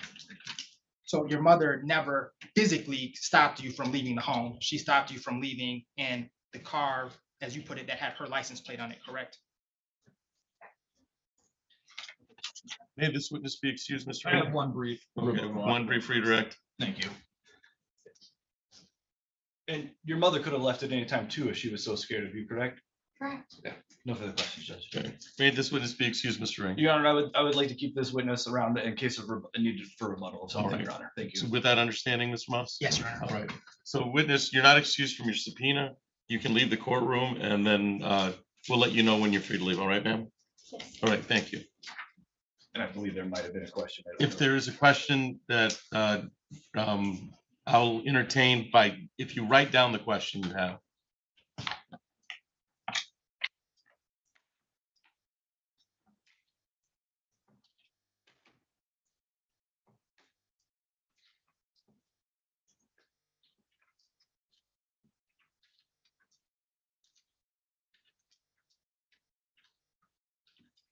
Mr. Neves, you can grab the question from the juror.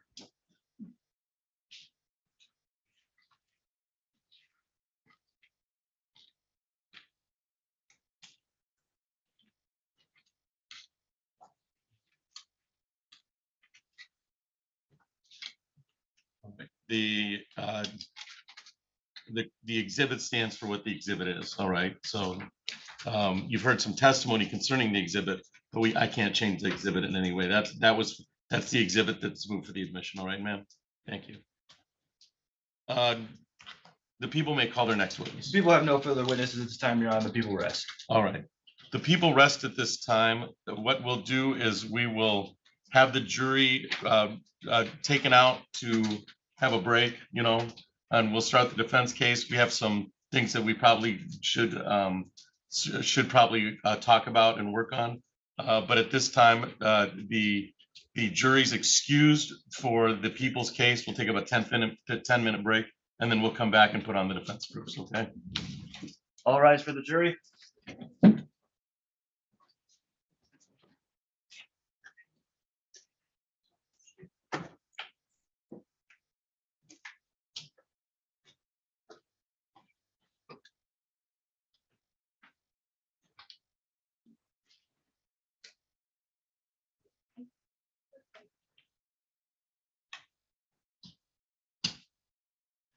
All right, you can shut that door.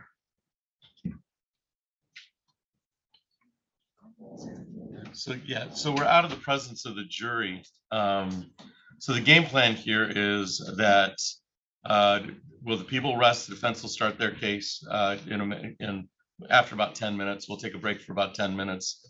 Is there anything you wanted to bring to the court's attention, or do you want to bring any type of motion to the court's attention once if the people rest? We can entertain a motion at this point in time out of the presence of the jury. Mr. Moss, do you have any motions you want to bring?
All right, you may be seated. It's my understanding the people rest in this case. Is that correct, Mr. Ring? That is, Your Honor. All right, and the defense is ready to proceed with their proofs. Yes, Your Honor. All right, defense may call their first witness. Your Honor, defense calls Shelley Lamoureux. All right, ma'am, I'm gonna have come step forward. Are you Miss? Is that your witness? Yes, it is, Your Honor.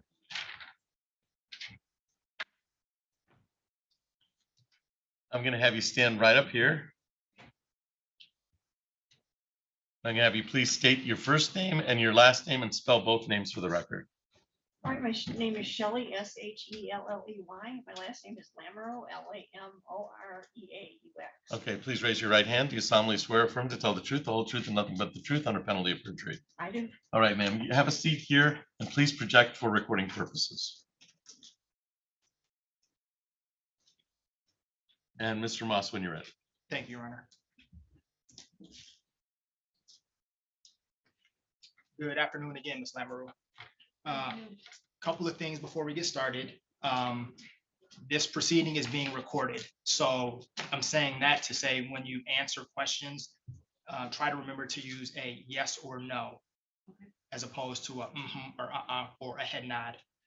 Also, if during my questioning you don't understand the question, let me know and I can rephrase it. Or if you don't hear something, let me know and I'll repeat it. I won't take any offense to that. Ms. Lamoureux, what is your relationship to Valerie and Rachel Ostrowski? I'm Valerie's mother and Rachel's grandmother.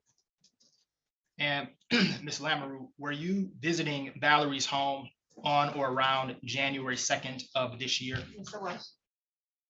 Do you remember approximately when you arrived for your visit? It was Friday morning. Prior, that Friday, I'm sorry, I don't have it. Friday before the 2nd. Okay, thank you. And was there a specific purpose for your visit? Yeah, I was just visiting my granddaughter and my daughter. Okay. Had anything recently happened in your family? And my husband passed away 3 months ago. And your husband was that Valerie's? Valerie's father. Okay, thank you. And my condolences for your loss. Do you recall how long you planned on staying for, visiting? We hadn't really decided on a time, but I just decided to stay a day extra. Okay. Just because I'm retired and I don't,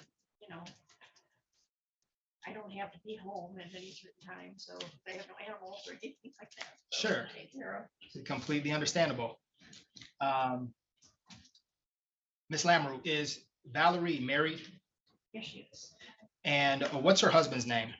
Christopher Ostrowski.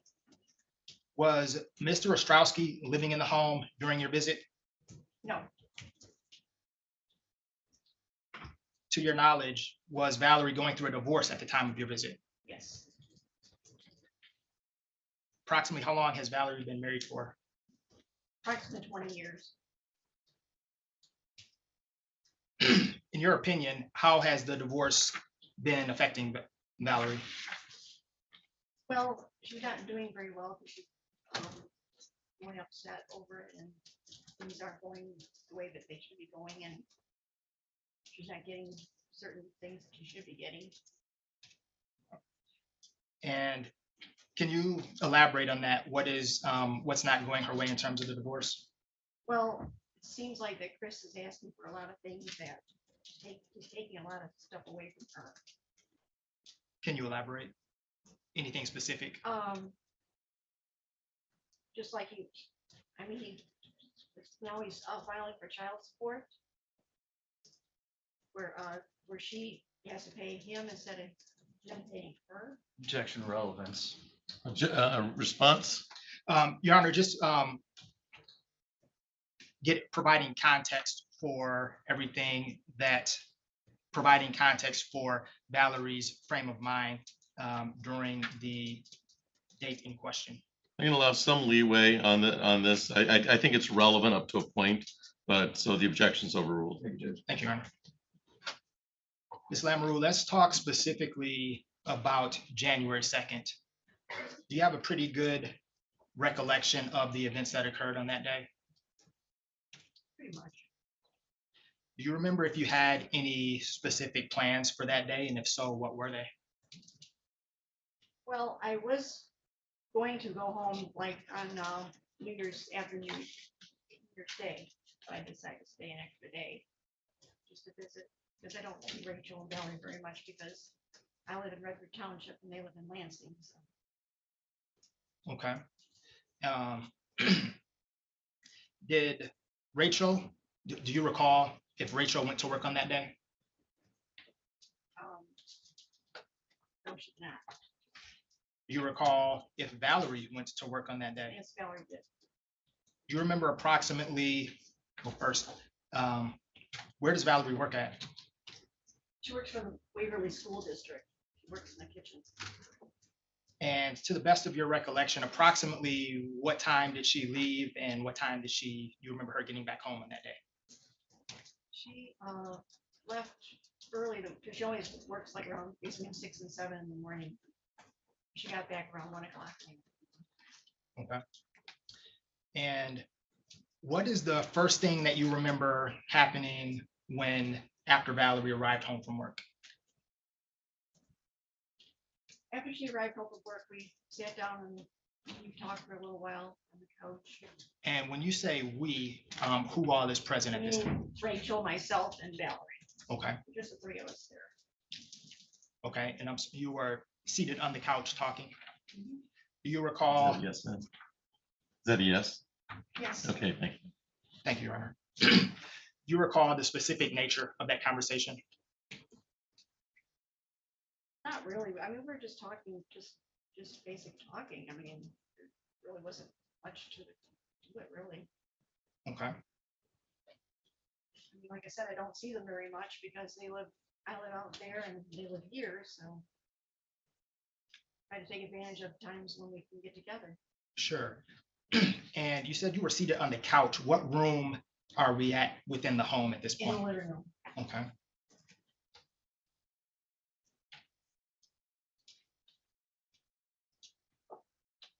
At some point, was there a argument or heated exchange between Valerie and Rachel? Yes, there was. Let's talk about that.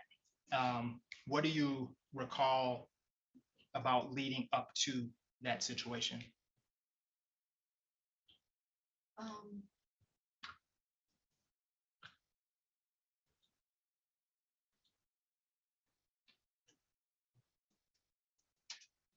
Rachel, well, Valerie,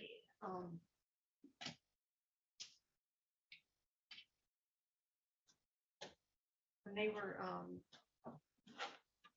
they kind of had a discussion, like heated kind of. Do you recall the nature of that heated discussion? Basically, Valerie just wanted to be left alone. And in response to that, do you recall what Rachel was doing?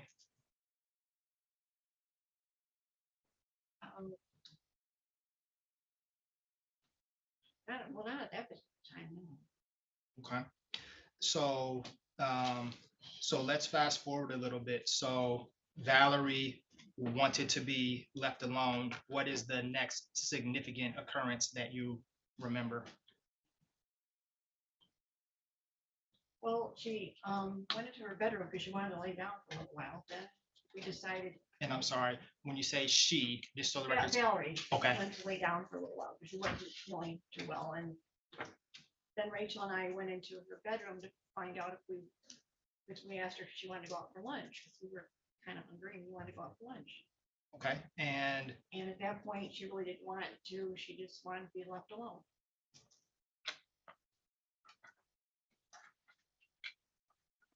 okay, so did you guys end up going out to lunch? No, we did not. All right. So you and Rachel have this conversation with Valerie as she's laying in her room.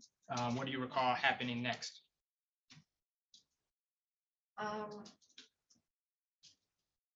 Valerie started like, started throwing some of Chris's things out in the hallway. And what type of things are we talking about? Are these, what type, can you describe some of the items? Was it, Kind of like trinket things. I mean, it wasn't really any real, I mean, there wasn't things that were real important or anything. Stuff that she just wanted out of there. She just wanted the stuff out of her room. okay. And in your opinion, do you know why she would have wanted those things out of her room? Well, I mean, they're probably constant reminders of Chris and everything, and since they are going through a divorce right now, she probably doesn't want any really reminders of him. Okay. And where was Rachel at while this was taking place? Rachel, I believe, was in the front room at the time. And do you recall, would Rachel have been able to see what her mother was doing at that point in time? She might have. I'm not sure if she was in the area at the time or not. Okay. Did there become a point in time when Rachel was aware that these belongings were being removed from the bedroom? Yeah, because when she was doing it, then she asked Rachel to box the items up and put them in boxes. Okay. And Rachel went and put the boxes in her car. She probably didn't want them to go to her car. She wanted them to go in the garage. Okay. And to your knowledge, was Rachel aware that Valerie did not want those boxes to go to the car? I think she did tell her, yes, that she didn't want them to go in the car. Yes. Okay. And in your opinion, did Rachel, seeing her father's items boxed up, did that affect her mood or behavior in any sort of way?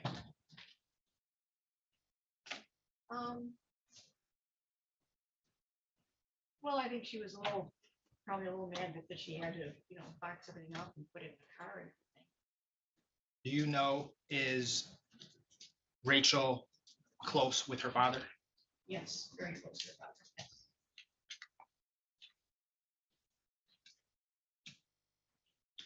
Okay, so these items are being boxed up and loaded into the car. Tell us what you recall happening next. Okay, well, I guess Rachel, since she had everything in a car, she wanted the keys. Objection, is she speculating? She says, I guess. Response? The witness is responding to the question. I can ask her to rephrase her answer. I'll allow you to rephrase the question. I think it's just how she spoke. So the objection's overruled, and if you rephrase the question, we should be fine. Sure. I'm sorry, I'm trying to recall my question, Ms. Lamoureux. Did I already ask you, was Rachel, in your opinion, was Rachel aware that Valerie did not want the belongings to go in the car? Yes, Rachel was aware of that, yes. Okay. And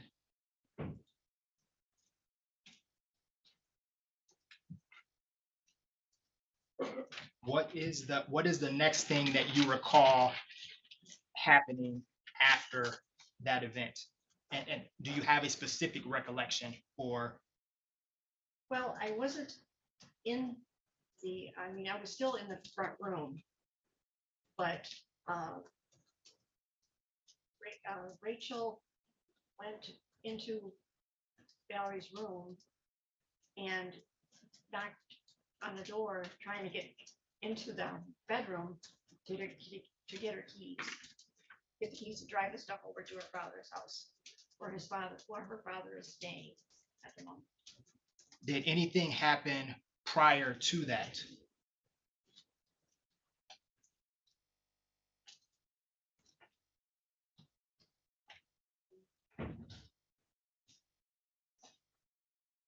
let me ask you a different question first. You mentioned, there was talk about the car. Who did the car belong to? Car belongs to Valerie. And did you hear conversation or was there discussion that did Rachel, to your knowledge, did Rachel have permission to use the vehicle for purposes of transporting Mr. Ostrowski's belongings on that day? No, she's not.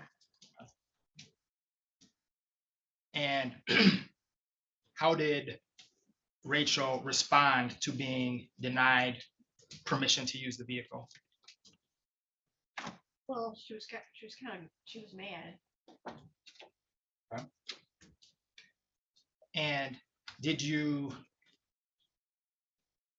you elaborate on mad? What were your observations?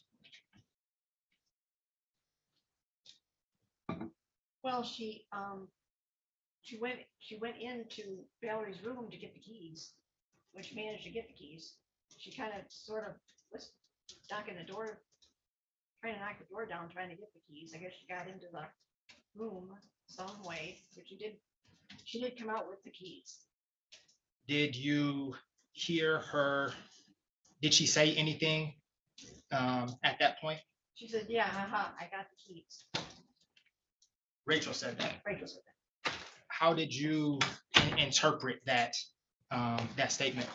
Well, I interpreted it as she was happy that she got what she wanted. And I want to back up a little bit. So I understand that Rachel gained entry to the room and got the keys back. Prior to Valerie entering the room, do you remember anything else about that day?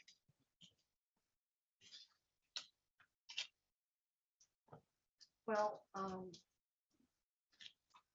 I guess Rachel was at one point trying to overpower Valerie, so she did slap her. And where did that take place at within the home? That was in the front room.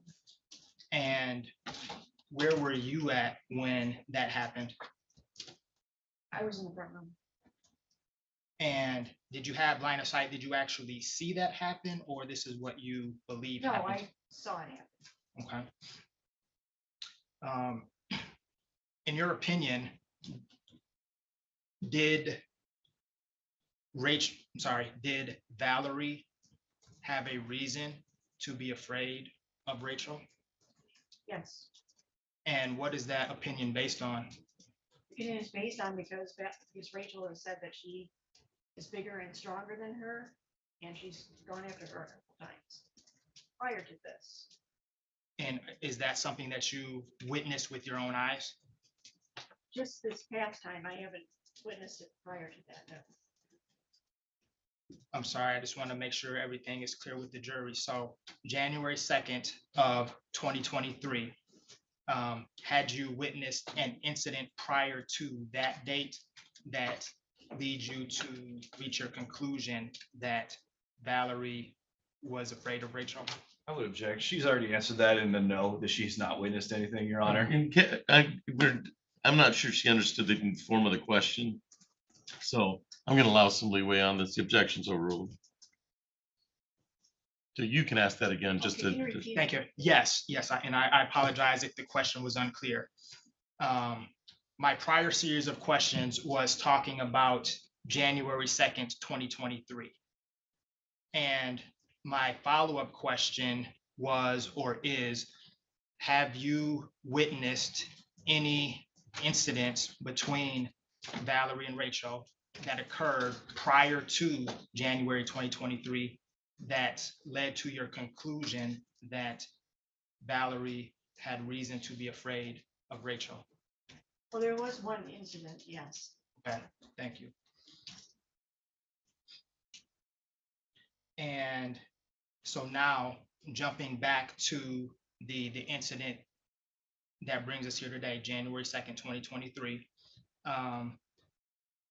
Your testimony is that Valerie had reason to be afraid of Rachel. After, and then she slapped Rachel, correct? That a yes, ma'am? Yes. Okay, sorry. thank you. It's okay. On a scale of 1 to 10, 10 being the hardest, what amount of force would you say that Valerie used when she slapped Rachel? I would object to speculation on this again, Judge. She wasn't the one receiving the slap, so she can't judge the amount of force she used. I think she was an eyewitness to the situation, so it's a fair question if she can answer it. Thank you, Your Honor. Yeah, Objection's overruled. you can answer the question, Ms. Lemon. I would say maybe about a 5. It really wasn't that hard. Okay. So on the scale, you gave a number and then elaborate on what that number means to you. Well, it just means that she didn't really hit her that hard. Okay. Ask for clarification because the numbering can be kind of subjective. So I just wanted some clarification. What did Valerie do immediately after defending herself? Well, she got into her car and she drove around for a while before, and then she came back. Okay. And I apologize. I know we've kind of jumped around in the time frame. At some point, you indicated that Valerie was in the bedroom, correct? Correct. When did that happen in relation to Valerie defending herself? I guess I don't understand the question. Okay. What I want the jury to understand is at what point after the physical contact occurred, at what point did Valerie go to her room or go to her car? What was the next sequence of events?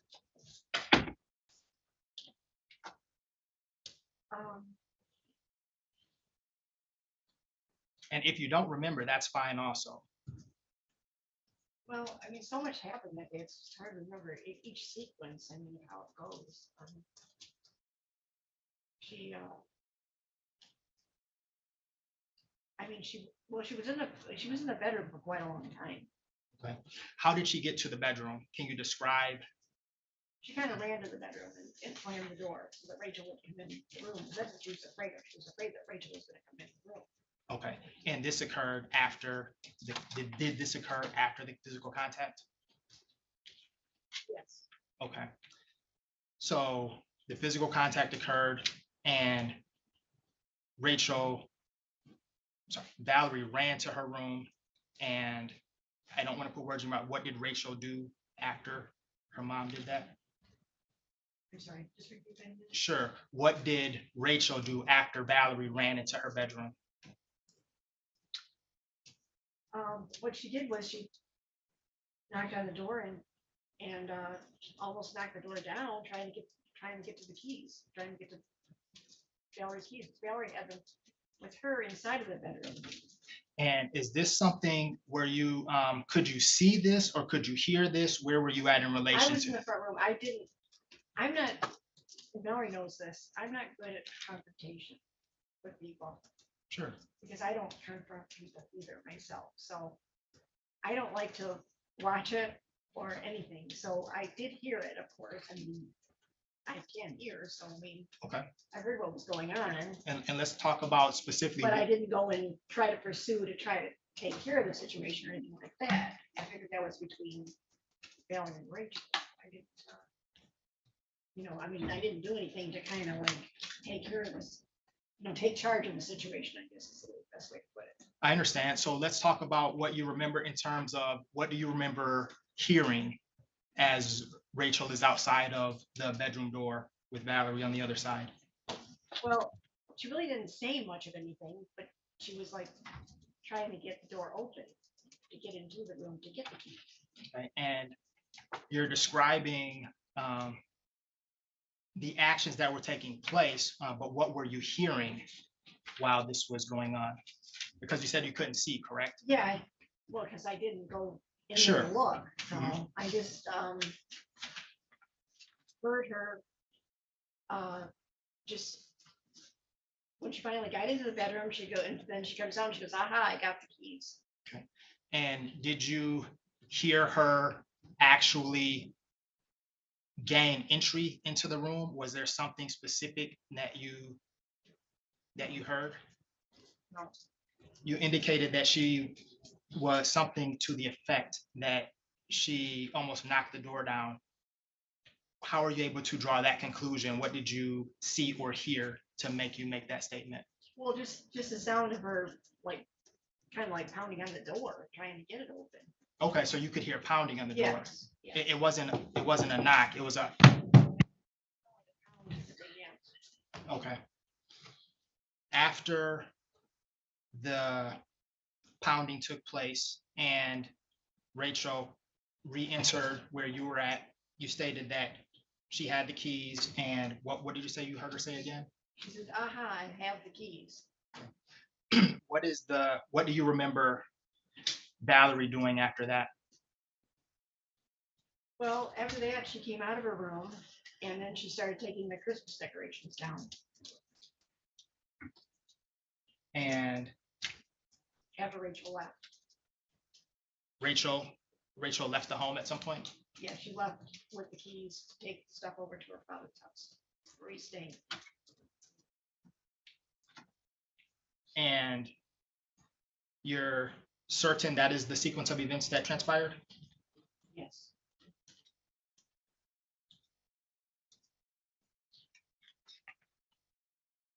Did there come a point in time when Valerie left the home? Well, she left the home before all this happened. Okay, so what you just described, when did that take place? Was that before or after the police involvement? She left before the police involvement. Who are we talking about? Well, Valerie left before the police involvement. Okay, and when you just said that Rachel left, when did Rachel leave? And Rachel left after everything pretty much was over. okay, so I'm gonna back up so we can walk through this. So you indicated that you recall Valerie leaving the house at some point. Let's walk Yes. forward from there. Okay. Approximately how long do you think Valerie was gone for? Oh, I don't know, maybe like 45 minutes, maybe. During that period of time, was Rachel still at the home? Yes. She didn't leave at all? No. What happened when Valerie returned home after taking the drive? She came back in the house and then we just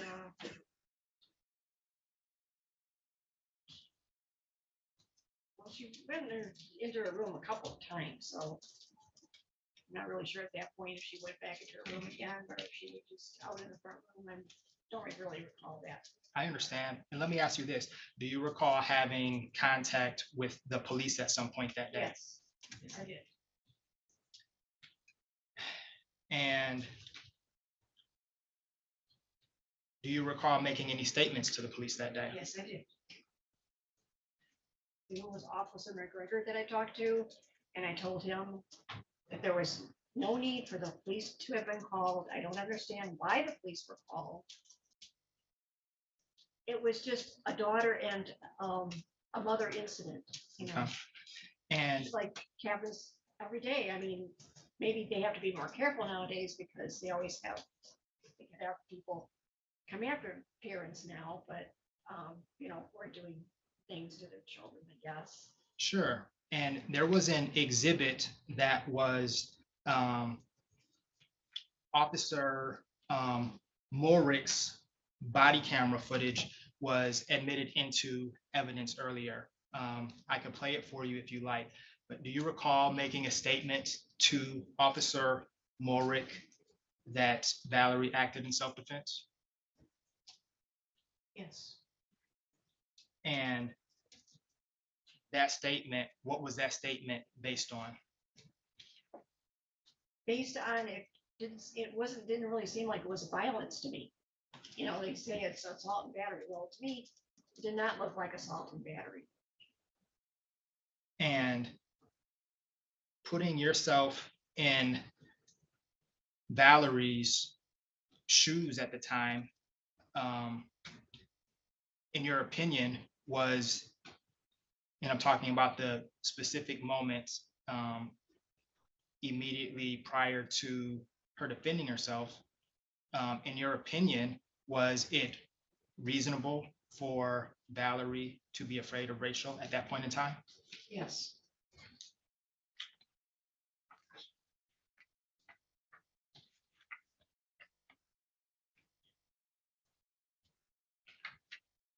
I have no further questions, Your Honor. Thank you. Cross-examination, Mr. Ring.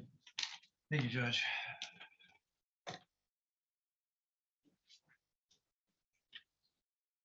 Valerie's your daughter, isn't she? Here she is. Did you come to court today with Valerie? Love your daughter, don't you? I do. Don't want to see her get into any kind of trouble, do you? I do not.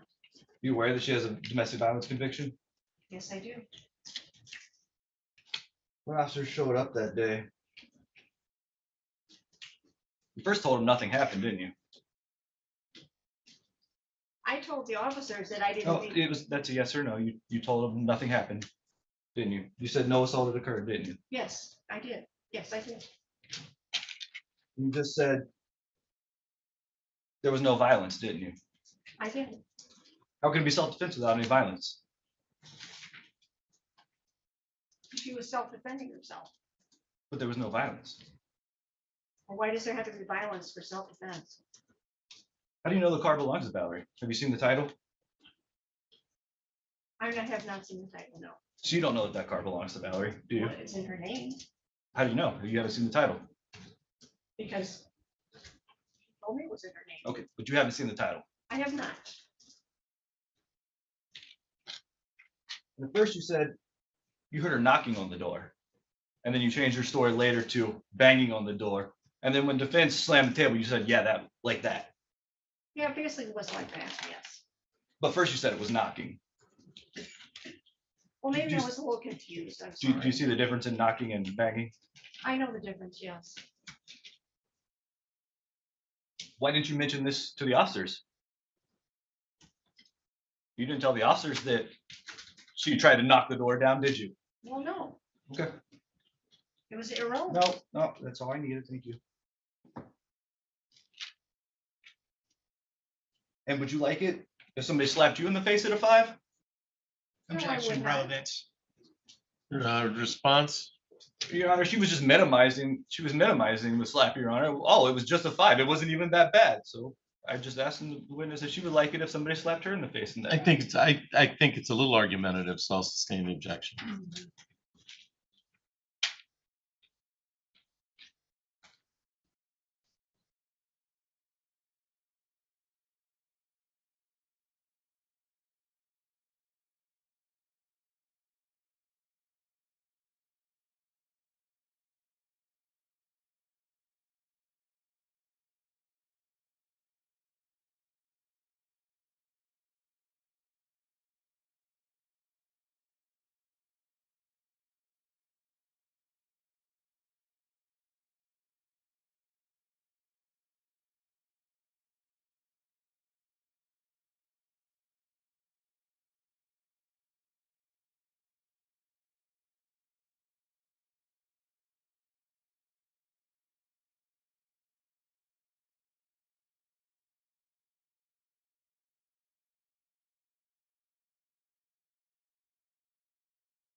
Just making, we have to be back on Zoom. So now we're back on Zoom. We were timed out of Zoom. Gotcha. You may proceed, Mr. Moss. Thank you, Your Honor. Ms. Lamoureux, I want to just follow up on the last couple of questions you were asked. So from your perspective, Valerie just slapped her daughter. Right. And in your opinion, from Valerie's perspective, Judge, I would object to the form of that. She can't give anything from Valerie's perspective. She's not Valerie.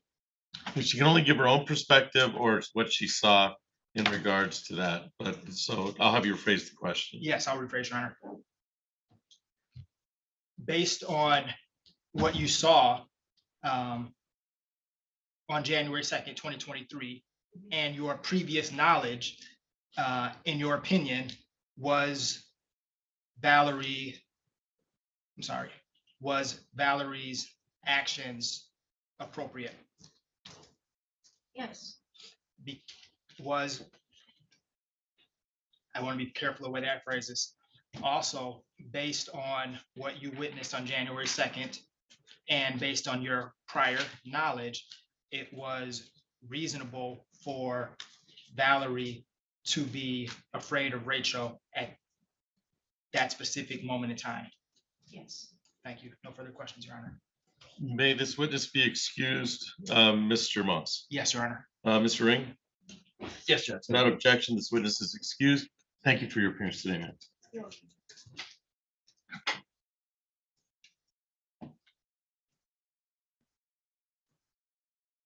Have a brief moment, Your Honor. You may.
Judge, I think now might be an appropriate time to take a brief recess. Would you like to take a recess? Yes, Your Honor. All right, take a recess, and also we have one witness who stayed in. If we're going to have additional witnesses, then that witness should probably be sequestered. If we're not, that'll make a difference. But at this point in time, we'll take a brief 10-minute recess and come back. All rise.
All right, you may be seated. So we've taken care of some preliminary matters. Counsel's called, defense has called a witness. Mr. Moth, do you have any further proofs today? At this time, defense rests, Your Honor. All right, the defense rests, and we will be going. So we just got you off a break, and we've now the defense the rest. The next step is closing arguments. But what we're going to do is we'll take another 5-10 minute break to make sure that we have all the instructions set for you, so that we'll go through instructions. So when you come out next, you'll have closing arguments and then deliberation. Okay. I know we just brought you in here, and then you're here for 5 seconds. We're taking you out. But this way you can hear everything at once and then be deliberating, all right? So give us about 10-15 minutes, and the case is closed, the evidence is closed, and now we'll do some jury instructions, and you'll hear closing arguments, all right? All right, so we'll all rise to the jury, and we'll see in about 10-15 minutes.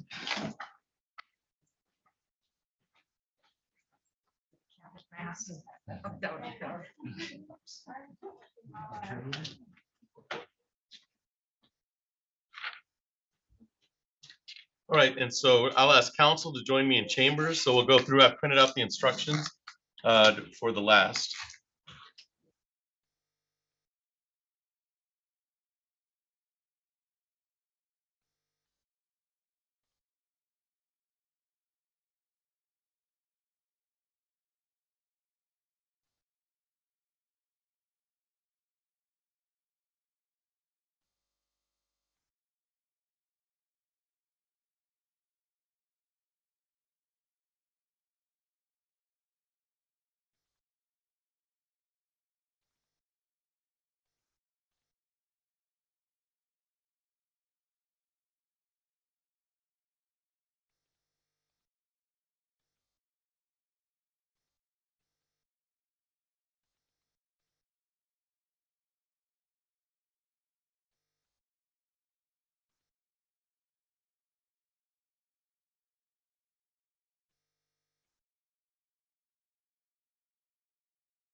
All right, you may be seated. And the people may proceed with their closing arguments. Thank you, Your Honor. Ladies and gentlemen of the jury, this is the second to last time that you're gonna hear from me. I do get one more chance to speak with you again since I have the burden of proof, and that's my burden to bear for you guys. So I will get to talk to you again, but for right now, as I told you in the beginning, Rachel disrespected the defendant, and the defendant slapped her in the face. That's an assault and battery, ladies and gentlemen. A battery is a forceful, violent, or offensive touching of a person or something closely connected to that person. It can't be an accident. And secondly, the defendant had to intend to. We can all see what happened. We all heard the testimony. We knew the defendant meant to slap her. There's been no testimony saying she didn't mean to slap her. On January 2nd, 2023, officers arrived to the house the defendant and the victim Rachel lived in. Rachel was 18 at the time, and she was at home living with her mother. When officers arrived, two of them, you heard the testimony, they spoke to both parties. You heard that they spoke to the defendant, who said nothing happened. There was no assault, nothing happened at all. You heard him begin to speak to the victim, Rachel. Rachel at first said nothing happened. She said nothing happened when she was in the presence of the defendant and when she was in the presence of her grandmother. She didn't want them to think bad about her. She loves them. She testified that she loves her mom. She doesn't even want to be here today, but she loves her mom. You saw her face when grandma came out. Rachel started talking to the officer. And when Shelly came out on that porch, Shelly came out quick. Shelly knew something was happening. Shelly saw it. Shelly wanted to quickly get out her version of events before Rachel even had time to say anything, because Shelly saw what happened and Shelly knew it was wrong. And Shelly told you, mother has a right to hit her kid. Shelly saw that. Shelly knew it was wrong, so she rushed out immediately to talk to those officers when they were talking to Rachel, so Rachel wouldn't get her word in first. You saw when that happened on the body cam. You saw Rachel's head drop. She just kind of looked at the ground and got quiet. She didn't want to say anything. She didn't want to say the wrong thing. She already got slapped for saying the wrong thing once. She didn't want to say the wrong thing again. And then you saw the officer ask Shelly to leave. And when Shelly went back into the house, Rachel broke down. She told the officer what happened. That's the only story that's remained the same throughout this whole thing, is Rachel's story. Shelly told the officers in the beginning, nothing happened, no assault, just a family matter. And then officers came back to get Valerie's stuff for her. After they had talked to everybody, they came back and Shelly's like, oh yeah, wait a second. Hold up. Wait. Yeah, that was definitely self-defense. And she only mentions it once. She doesn't mention it ever again. She doesn't tell the officers that she saw Rachel overpowering Valerie. She didn't tell that to the officers. She didn't say that. This is the first time anybody's hearing of it. She doesn't say to the officers that Rachel was afraid, or Valerie was afraid of Rachel. She doesn't say that. She says, that's ridiculous that a mother can't hit her child.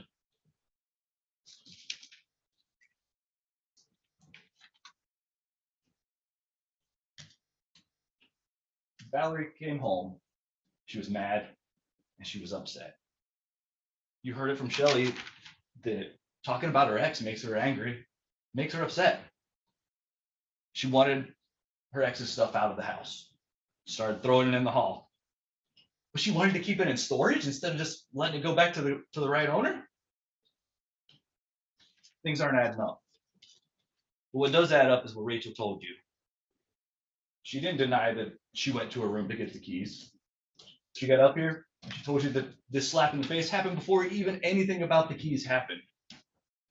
That she said the wrong thing. She doesn't even remember what she said. It was so whatever she said was so insignificant to her that she doesn't even remember what she said. She just remembers getting slapped in the face immediately after saying it. And ladies and gentlemen, that's an assault and battery. I would ask that you find the defendant guilty of assault and battery. Thank you. Mr. Moss, closing argument. Yes, thank you, Runner. Good afternoon again, everyone, and thank you for your time and patience. As I stated in the beginning, this is a case of self-defense, and it's plain and simple. Let's re-walk through the testimony that you heard this morning and this afternoon.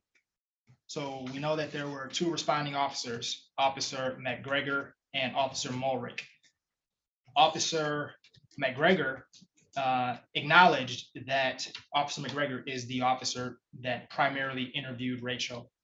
Officer McGregor acknowledged that Rachel indicated that we were fighting. That was a direct quote from Rachel. He acknowledged that he didn't ask any follow-up questions to figure out what that meant or who was the aggressor.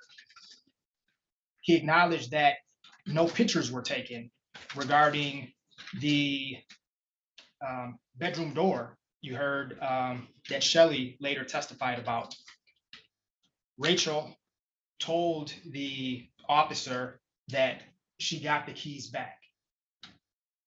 Rachel conveniently neglected to tell the officer that in order to get those keys back, she had to follow her mother down a hallway, unlock a locked door, which her mother had concealed herself behind, and then took the keys with force.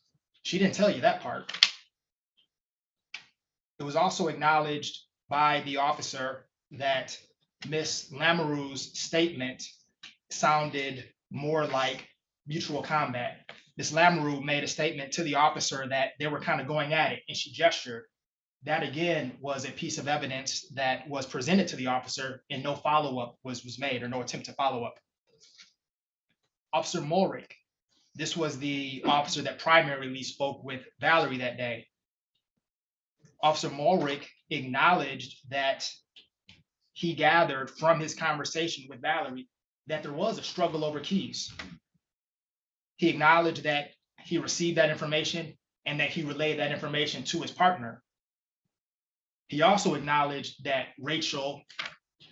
that Valerie told the officer that Rachel grabbed the keys from her.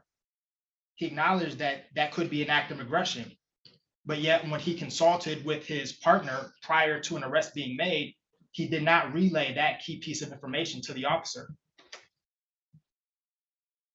Moving forward, Rachel testified.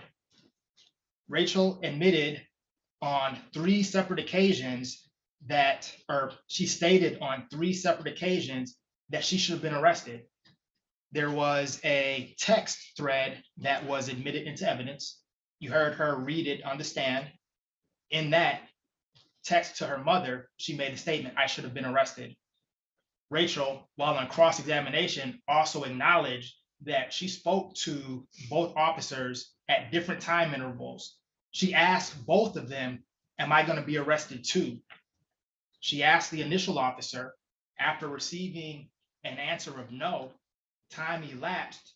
She still took it upon herself to ask the second officer. "I asked her because you felt guilty or you had did something wrong." She acknowledged that, yeah, at that time, she thought that she did something wrong. Rachel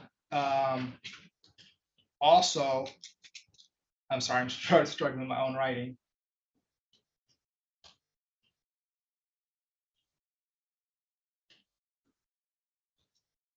Oh, again, to remind you one more time, Rachel, while her testimony remained, her story remained consistent, it was not accurate. And what I mean by that is the story that she told the officer was that she followed her mom down the hallway and she got the keys back.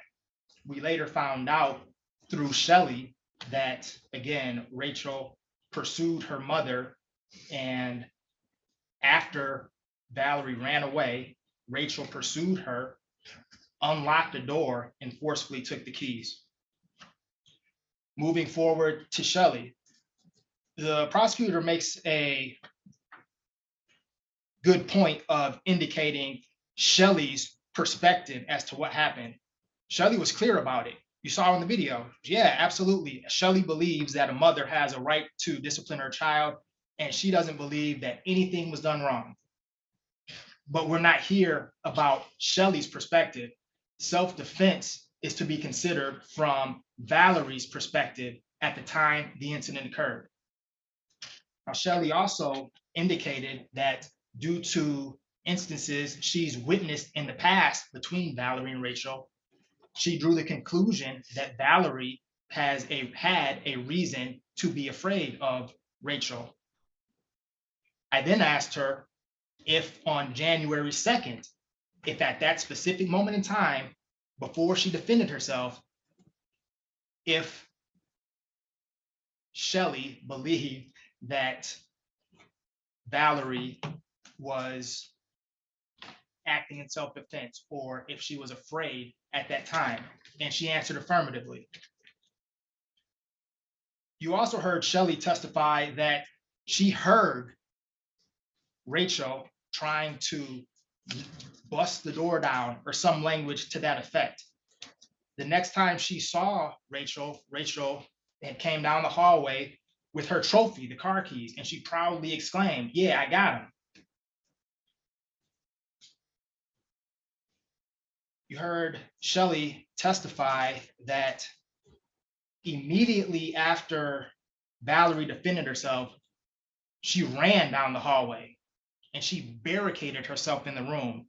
That was the language she used. She didn't say her language is clear that Valerie was moving with urgency. I think that also indicates that Valerie acted in self-defense. At that point, Rachel had a decision to make. She could have stopped. She could have did nothing else. She could have left the home. She made a decision, conscious decision to pursue Valerie down the hallway. The prosecutor is trying to separate the instances from each other. I think it's one incident. There's a conflict that takes place in the living room. Valerie's personal space is invaded. She defended herself out of fear and immediately ran to the bedroom. Rachel then immediately pursued her. That's one continuous incident. Valerie has asserted self-defense. It's not our burden to prove anything. We didn't have to call any witnesses. Valerie didn't have to testify. The prosecutor has to prove two things. He has to prove to you beyond a reasonable doubt that Valerie's actions were not in self-defense. If, and that's an if, he's successful meeting that burden, he has an additional burden. He has to then prove that each and every element of the crime was met beyond a reasonable doubt. And the last thing I'll say before closing is this. There was testimony from the officers that they heard from both sources that there was some sort of mutual conflict or mutual struggle. Ladies and gentlemen, if you determine that the incident that took place was a mutual conflict between two individuals, even if you believe self-defense did not occur, if there's a mutual conflict, there was no crime.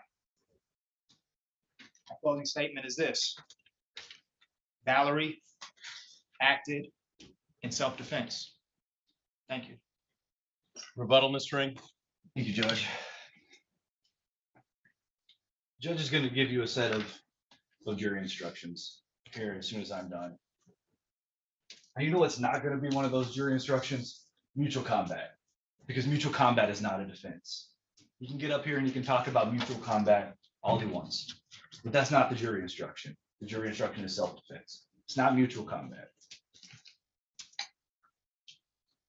Let's talk about having no pictures of that door. Let's talk about that for a second. How could the officers know that the door was even involved? Shelley didn't tell them. Defendant didn't tell them. They had no way to know anything about a door. Let's talk about the text messages. Rachel got up here. I asked her before we even said anything. She told you about the text messages. Those text messages, what those text messages show you, ladies and gentlemen, they show you a child caught in a custody battle. A child that doesn't want to displease either side for fear of losing that love of a parent.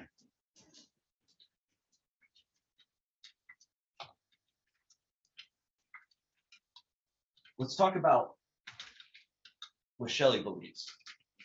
It's not about whether Shelley believes it was self-defense.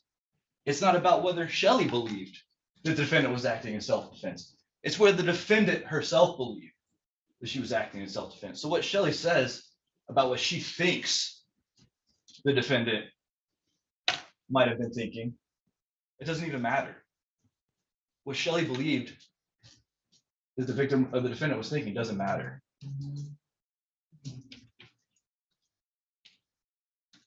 Let's go back to that door and about how nobody heard about it until just today. Let's couple that with Shelley's statements. In the beginning, the police officers that nothing happened. And then once she realized that Rachel had said something, her story changed. Let's talk about Valerie's statements, how she said no assault occurred. And then when she learned that Rachel said something happened, all of a sudden she wanted to be the victim. She's not the victim here. She's the defendant. Rachel was the victim. Rachel said something that upset Valerie, who was already upset because of her husband's things and wanted them out. She was already upset, and then she got disrespected by her daughter, who was 18 and an adult. And so she slapped her in the face. Shelley didn't deny that's what happened. Shelley got up here and told you that's what happened.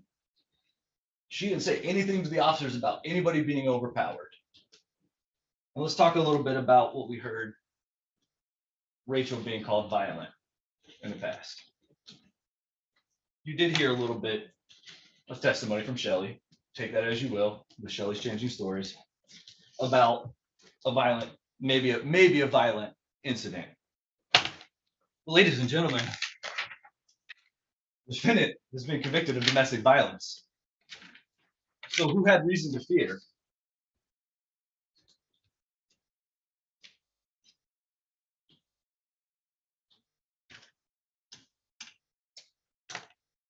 The keys and that, they are two separate incidents. Those keys are leading you down the path trying to distract you from what happened. She was disrespected, slapped in the face. She could have walked. She didn't have to leave either. It was her house. She doesn't have to retreat in her own home either. She was assaulted first. Ladies and gentlemen, I submit to you, Rachel disrespected the defendant, and the defendant slapped her in the face. There was no self-defense. It was an assault and battery. I would ask that you come back with a verdict of guilty. Thank you. Right, so the closing arguments have been made. And now I'll read you the final instructions as your instructions before you deliberate today, okay? Now, after we read the final instructions, one of your lucky days, or not, I'm going to pull a juror off, okay? We've pre-selected a juror that it was a random lot, the selection process.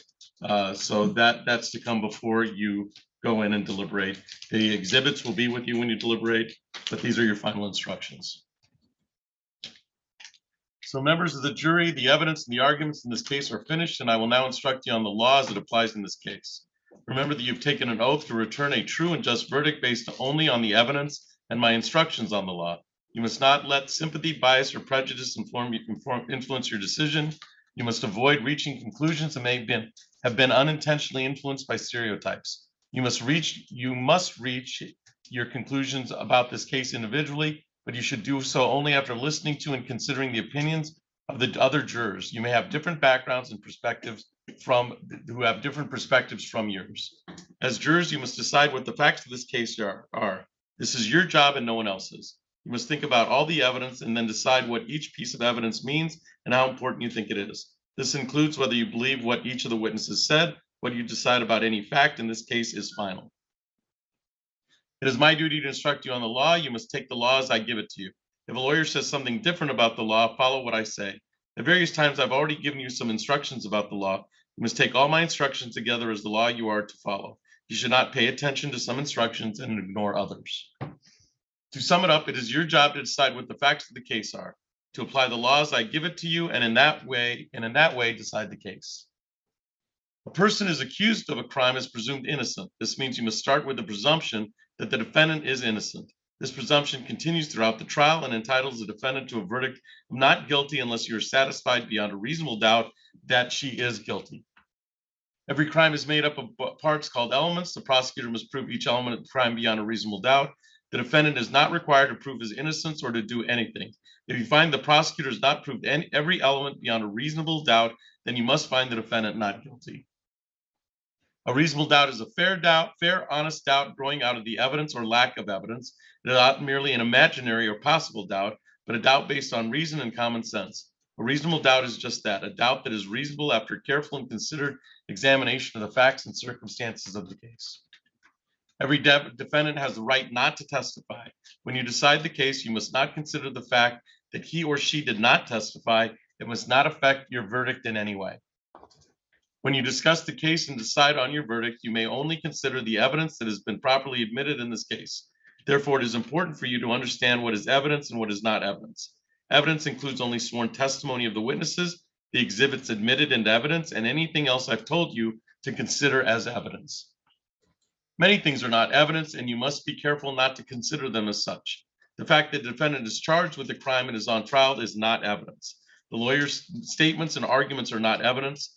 They are only meant to help you understand the evidence and each side's legal theories.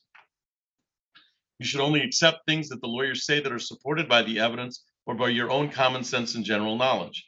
The lawyer's questions to the witness and my questions to the witnesses are also not evidence. You should consider these questions only as they give meaning to the witness's answers. My comments, rulings, questions, and instructions also are not evidence. It's my duty to see that the trial is conducted according to the law and to tell you the law that applies in this case. However, when I make a comment or give an instruction, I'm not trying to influence your vote or express a personal opinion about the case. If you believe that I have an opinion about how you decide the case, you must pay no attention to that opinion. You're only judges of the facts, and you should decide this case from the evidence. At times during the trial, I've excluded evidence that was offered or stricken testimony that was heard. Do not consider those things in deciding the case. Make your decision only on the evidence that I let in and nothing else. Your decision should be based on all the evidence, regardless of which party produced it. You should use your own common sense and general knowledge in weighing and judging the evidence, but you should not use any personal knowledge you may have about a place, person, or event. To repeat once more, you must decide this case based only on the evidence admitted during the trial. As I said it before, it is your job to decide what the facts of this case are. You must decide which witnesses you believe and how important you think their testimony is. You do not have to accept or reject everything a witness said. You're free to believe all, none, or part of any person's testimony. In deciding which testimony you believe, you should rely on your own common sense and everyday experience. However, in deciding whether you believe a witness's testimony, you must set aside any bias or prejudice you may have based on race, gender, or national origin of a witness.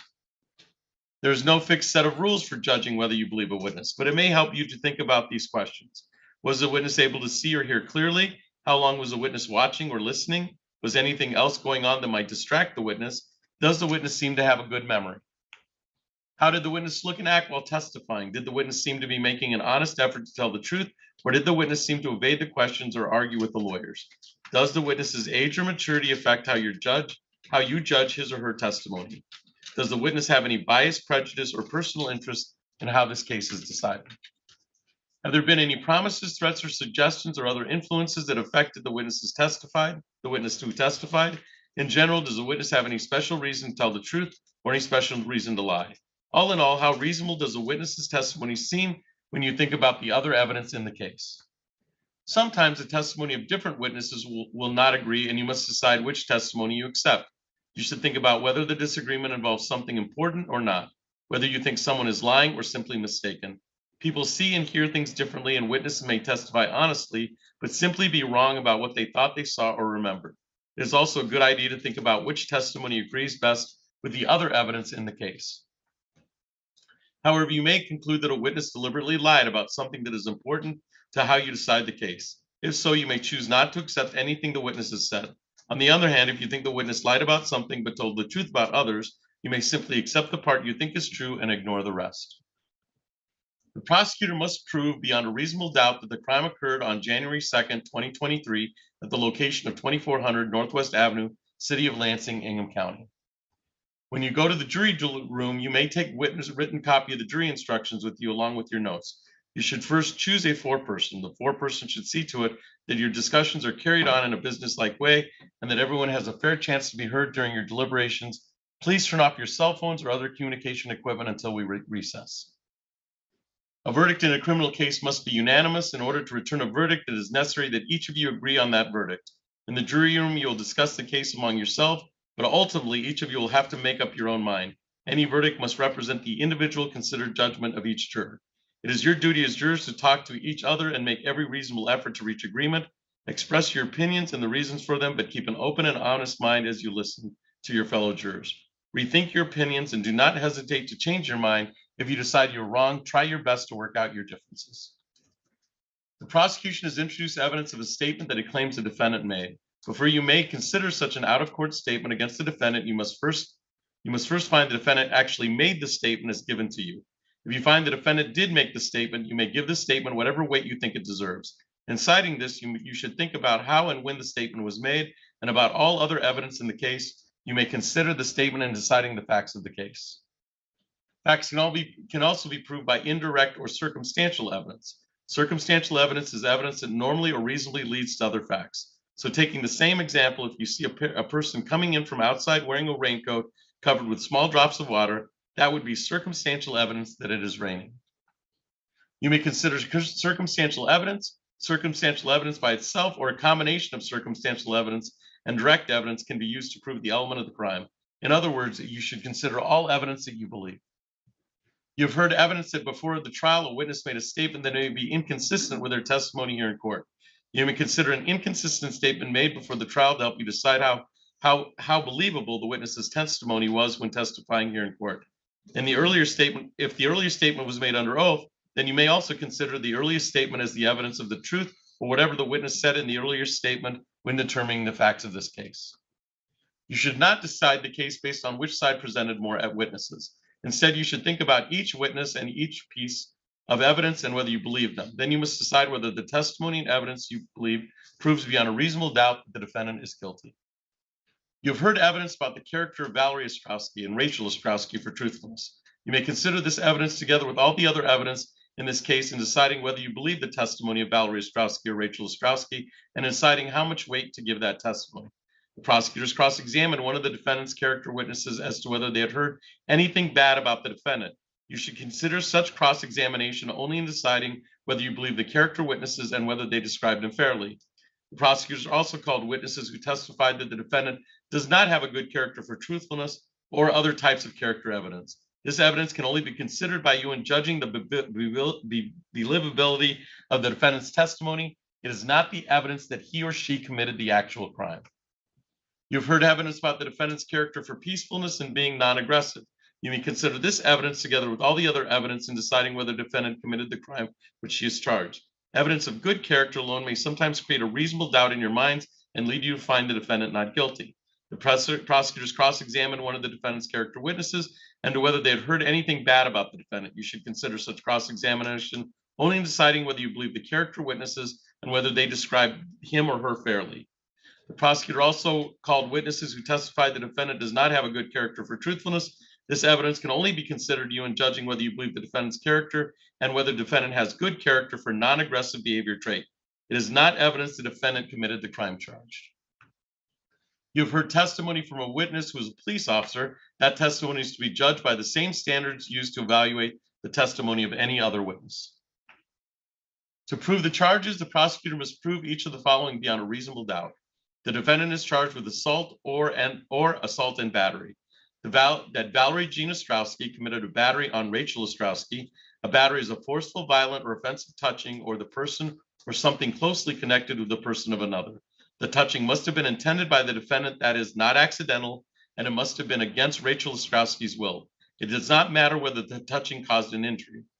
Also must prove the defendant intended either commit a battery upon Rachel Ostrowski or to make Rachel Ostrowski reasonably fear an immediate battery.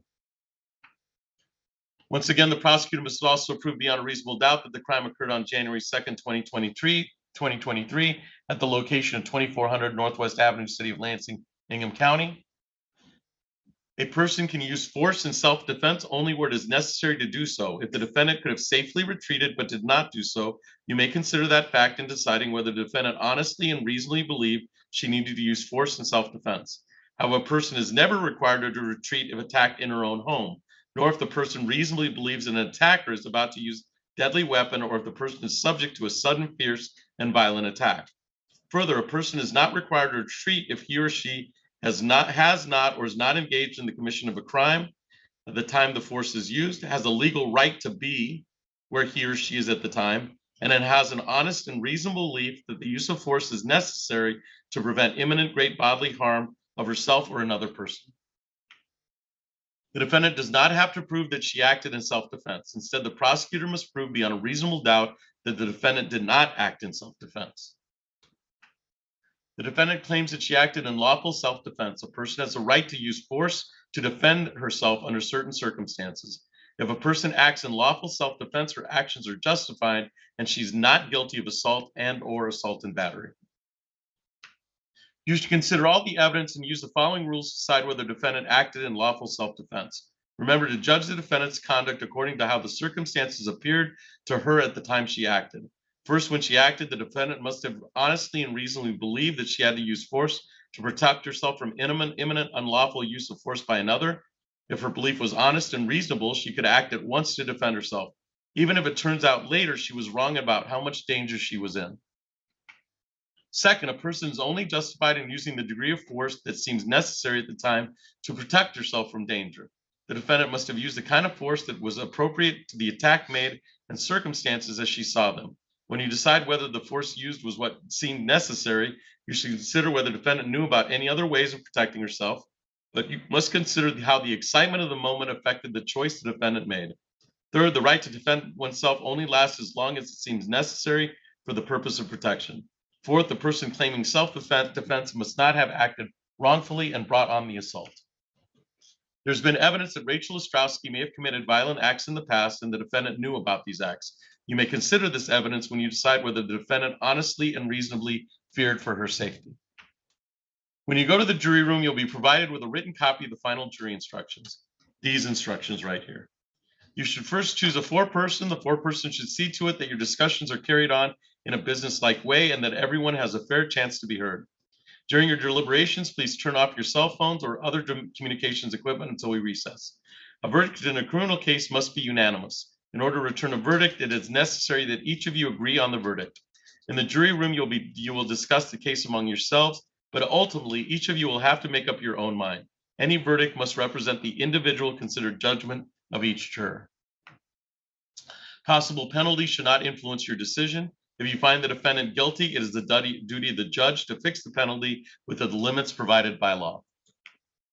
If you want to communicate with me while you are in the jury room, please have the foreperson write a note and give it to the bailiff. It is not proper for you to talk directly with the judge, lawyers, court officers, or other people involved in the case, except Mr. Neves, who will be responsible for your caretaking.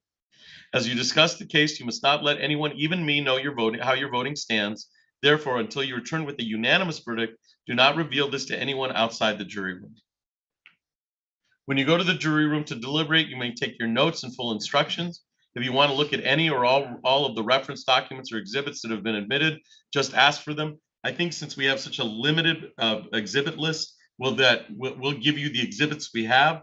If you want to watch any video, we'll probably come back in the courtroom and I'll watch it together, okay? When you go to the jury room, you'll be given a written copy of the instructions you have just heard. As you discuss the case, you should think about all my instructions as the law you're about to follow. You may return a verdict of the alleged crime of assault and/or assault and battery or a not guilty. I've prepared a verdict form listing the possible verdicts. This is the verdict form. It just has two places to put a mark on, okay? All right, so that ends the final instructions. We have pre-selected by lot the juror who sat through all of this afternoon and doesn't get to deliberate. That would be juror number 6. Okay, juror number 6, you are excused from your jury deliberation today. You either run from getting a lottery ticket or run to getting a lottery ticket. I'm uncertain about that, but thank you for your appearance today. Thank you for participating, okay? All right, thank you. You can give it to my court officer and he'll make sure it's destroyed. All right, thank All you. right, thank you.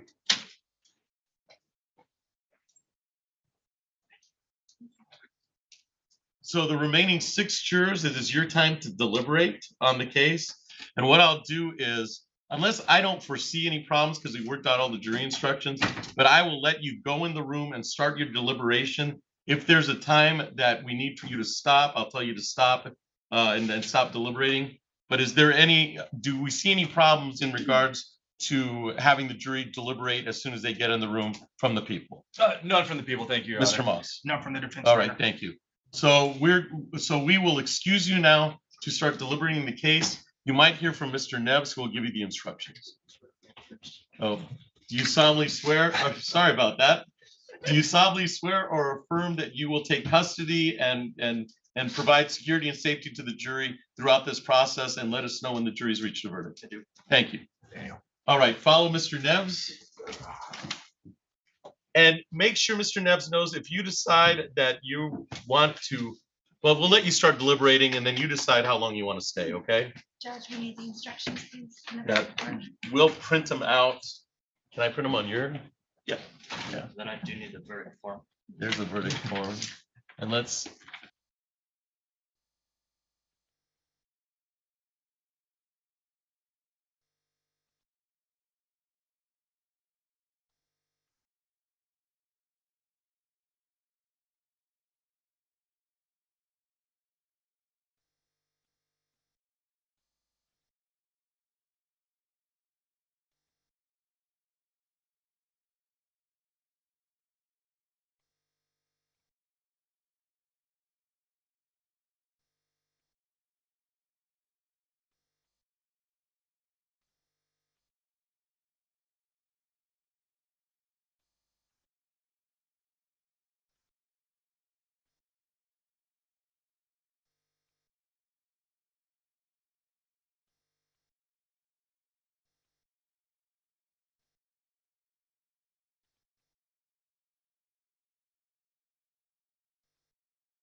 My understanding that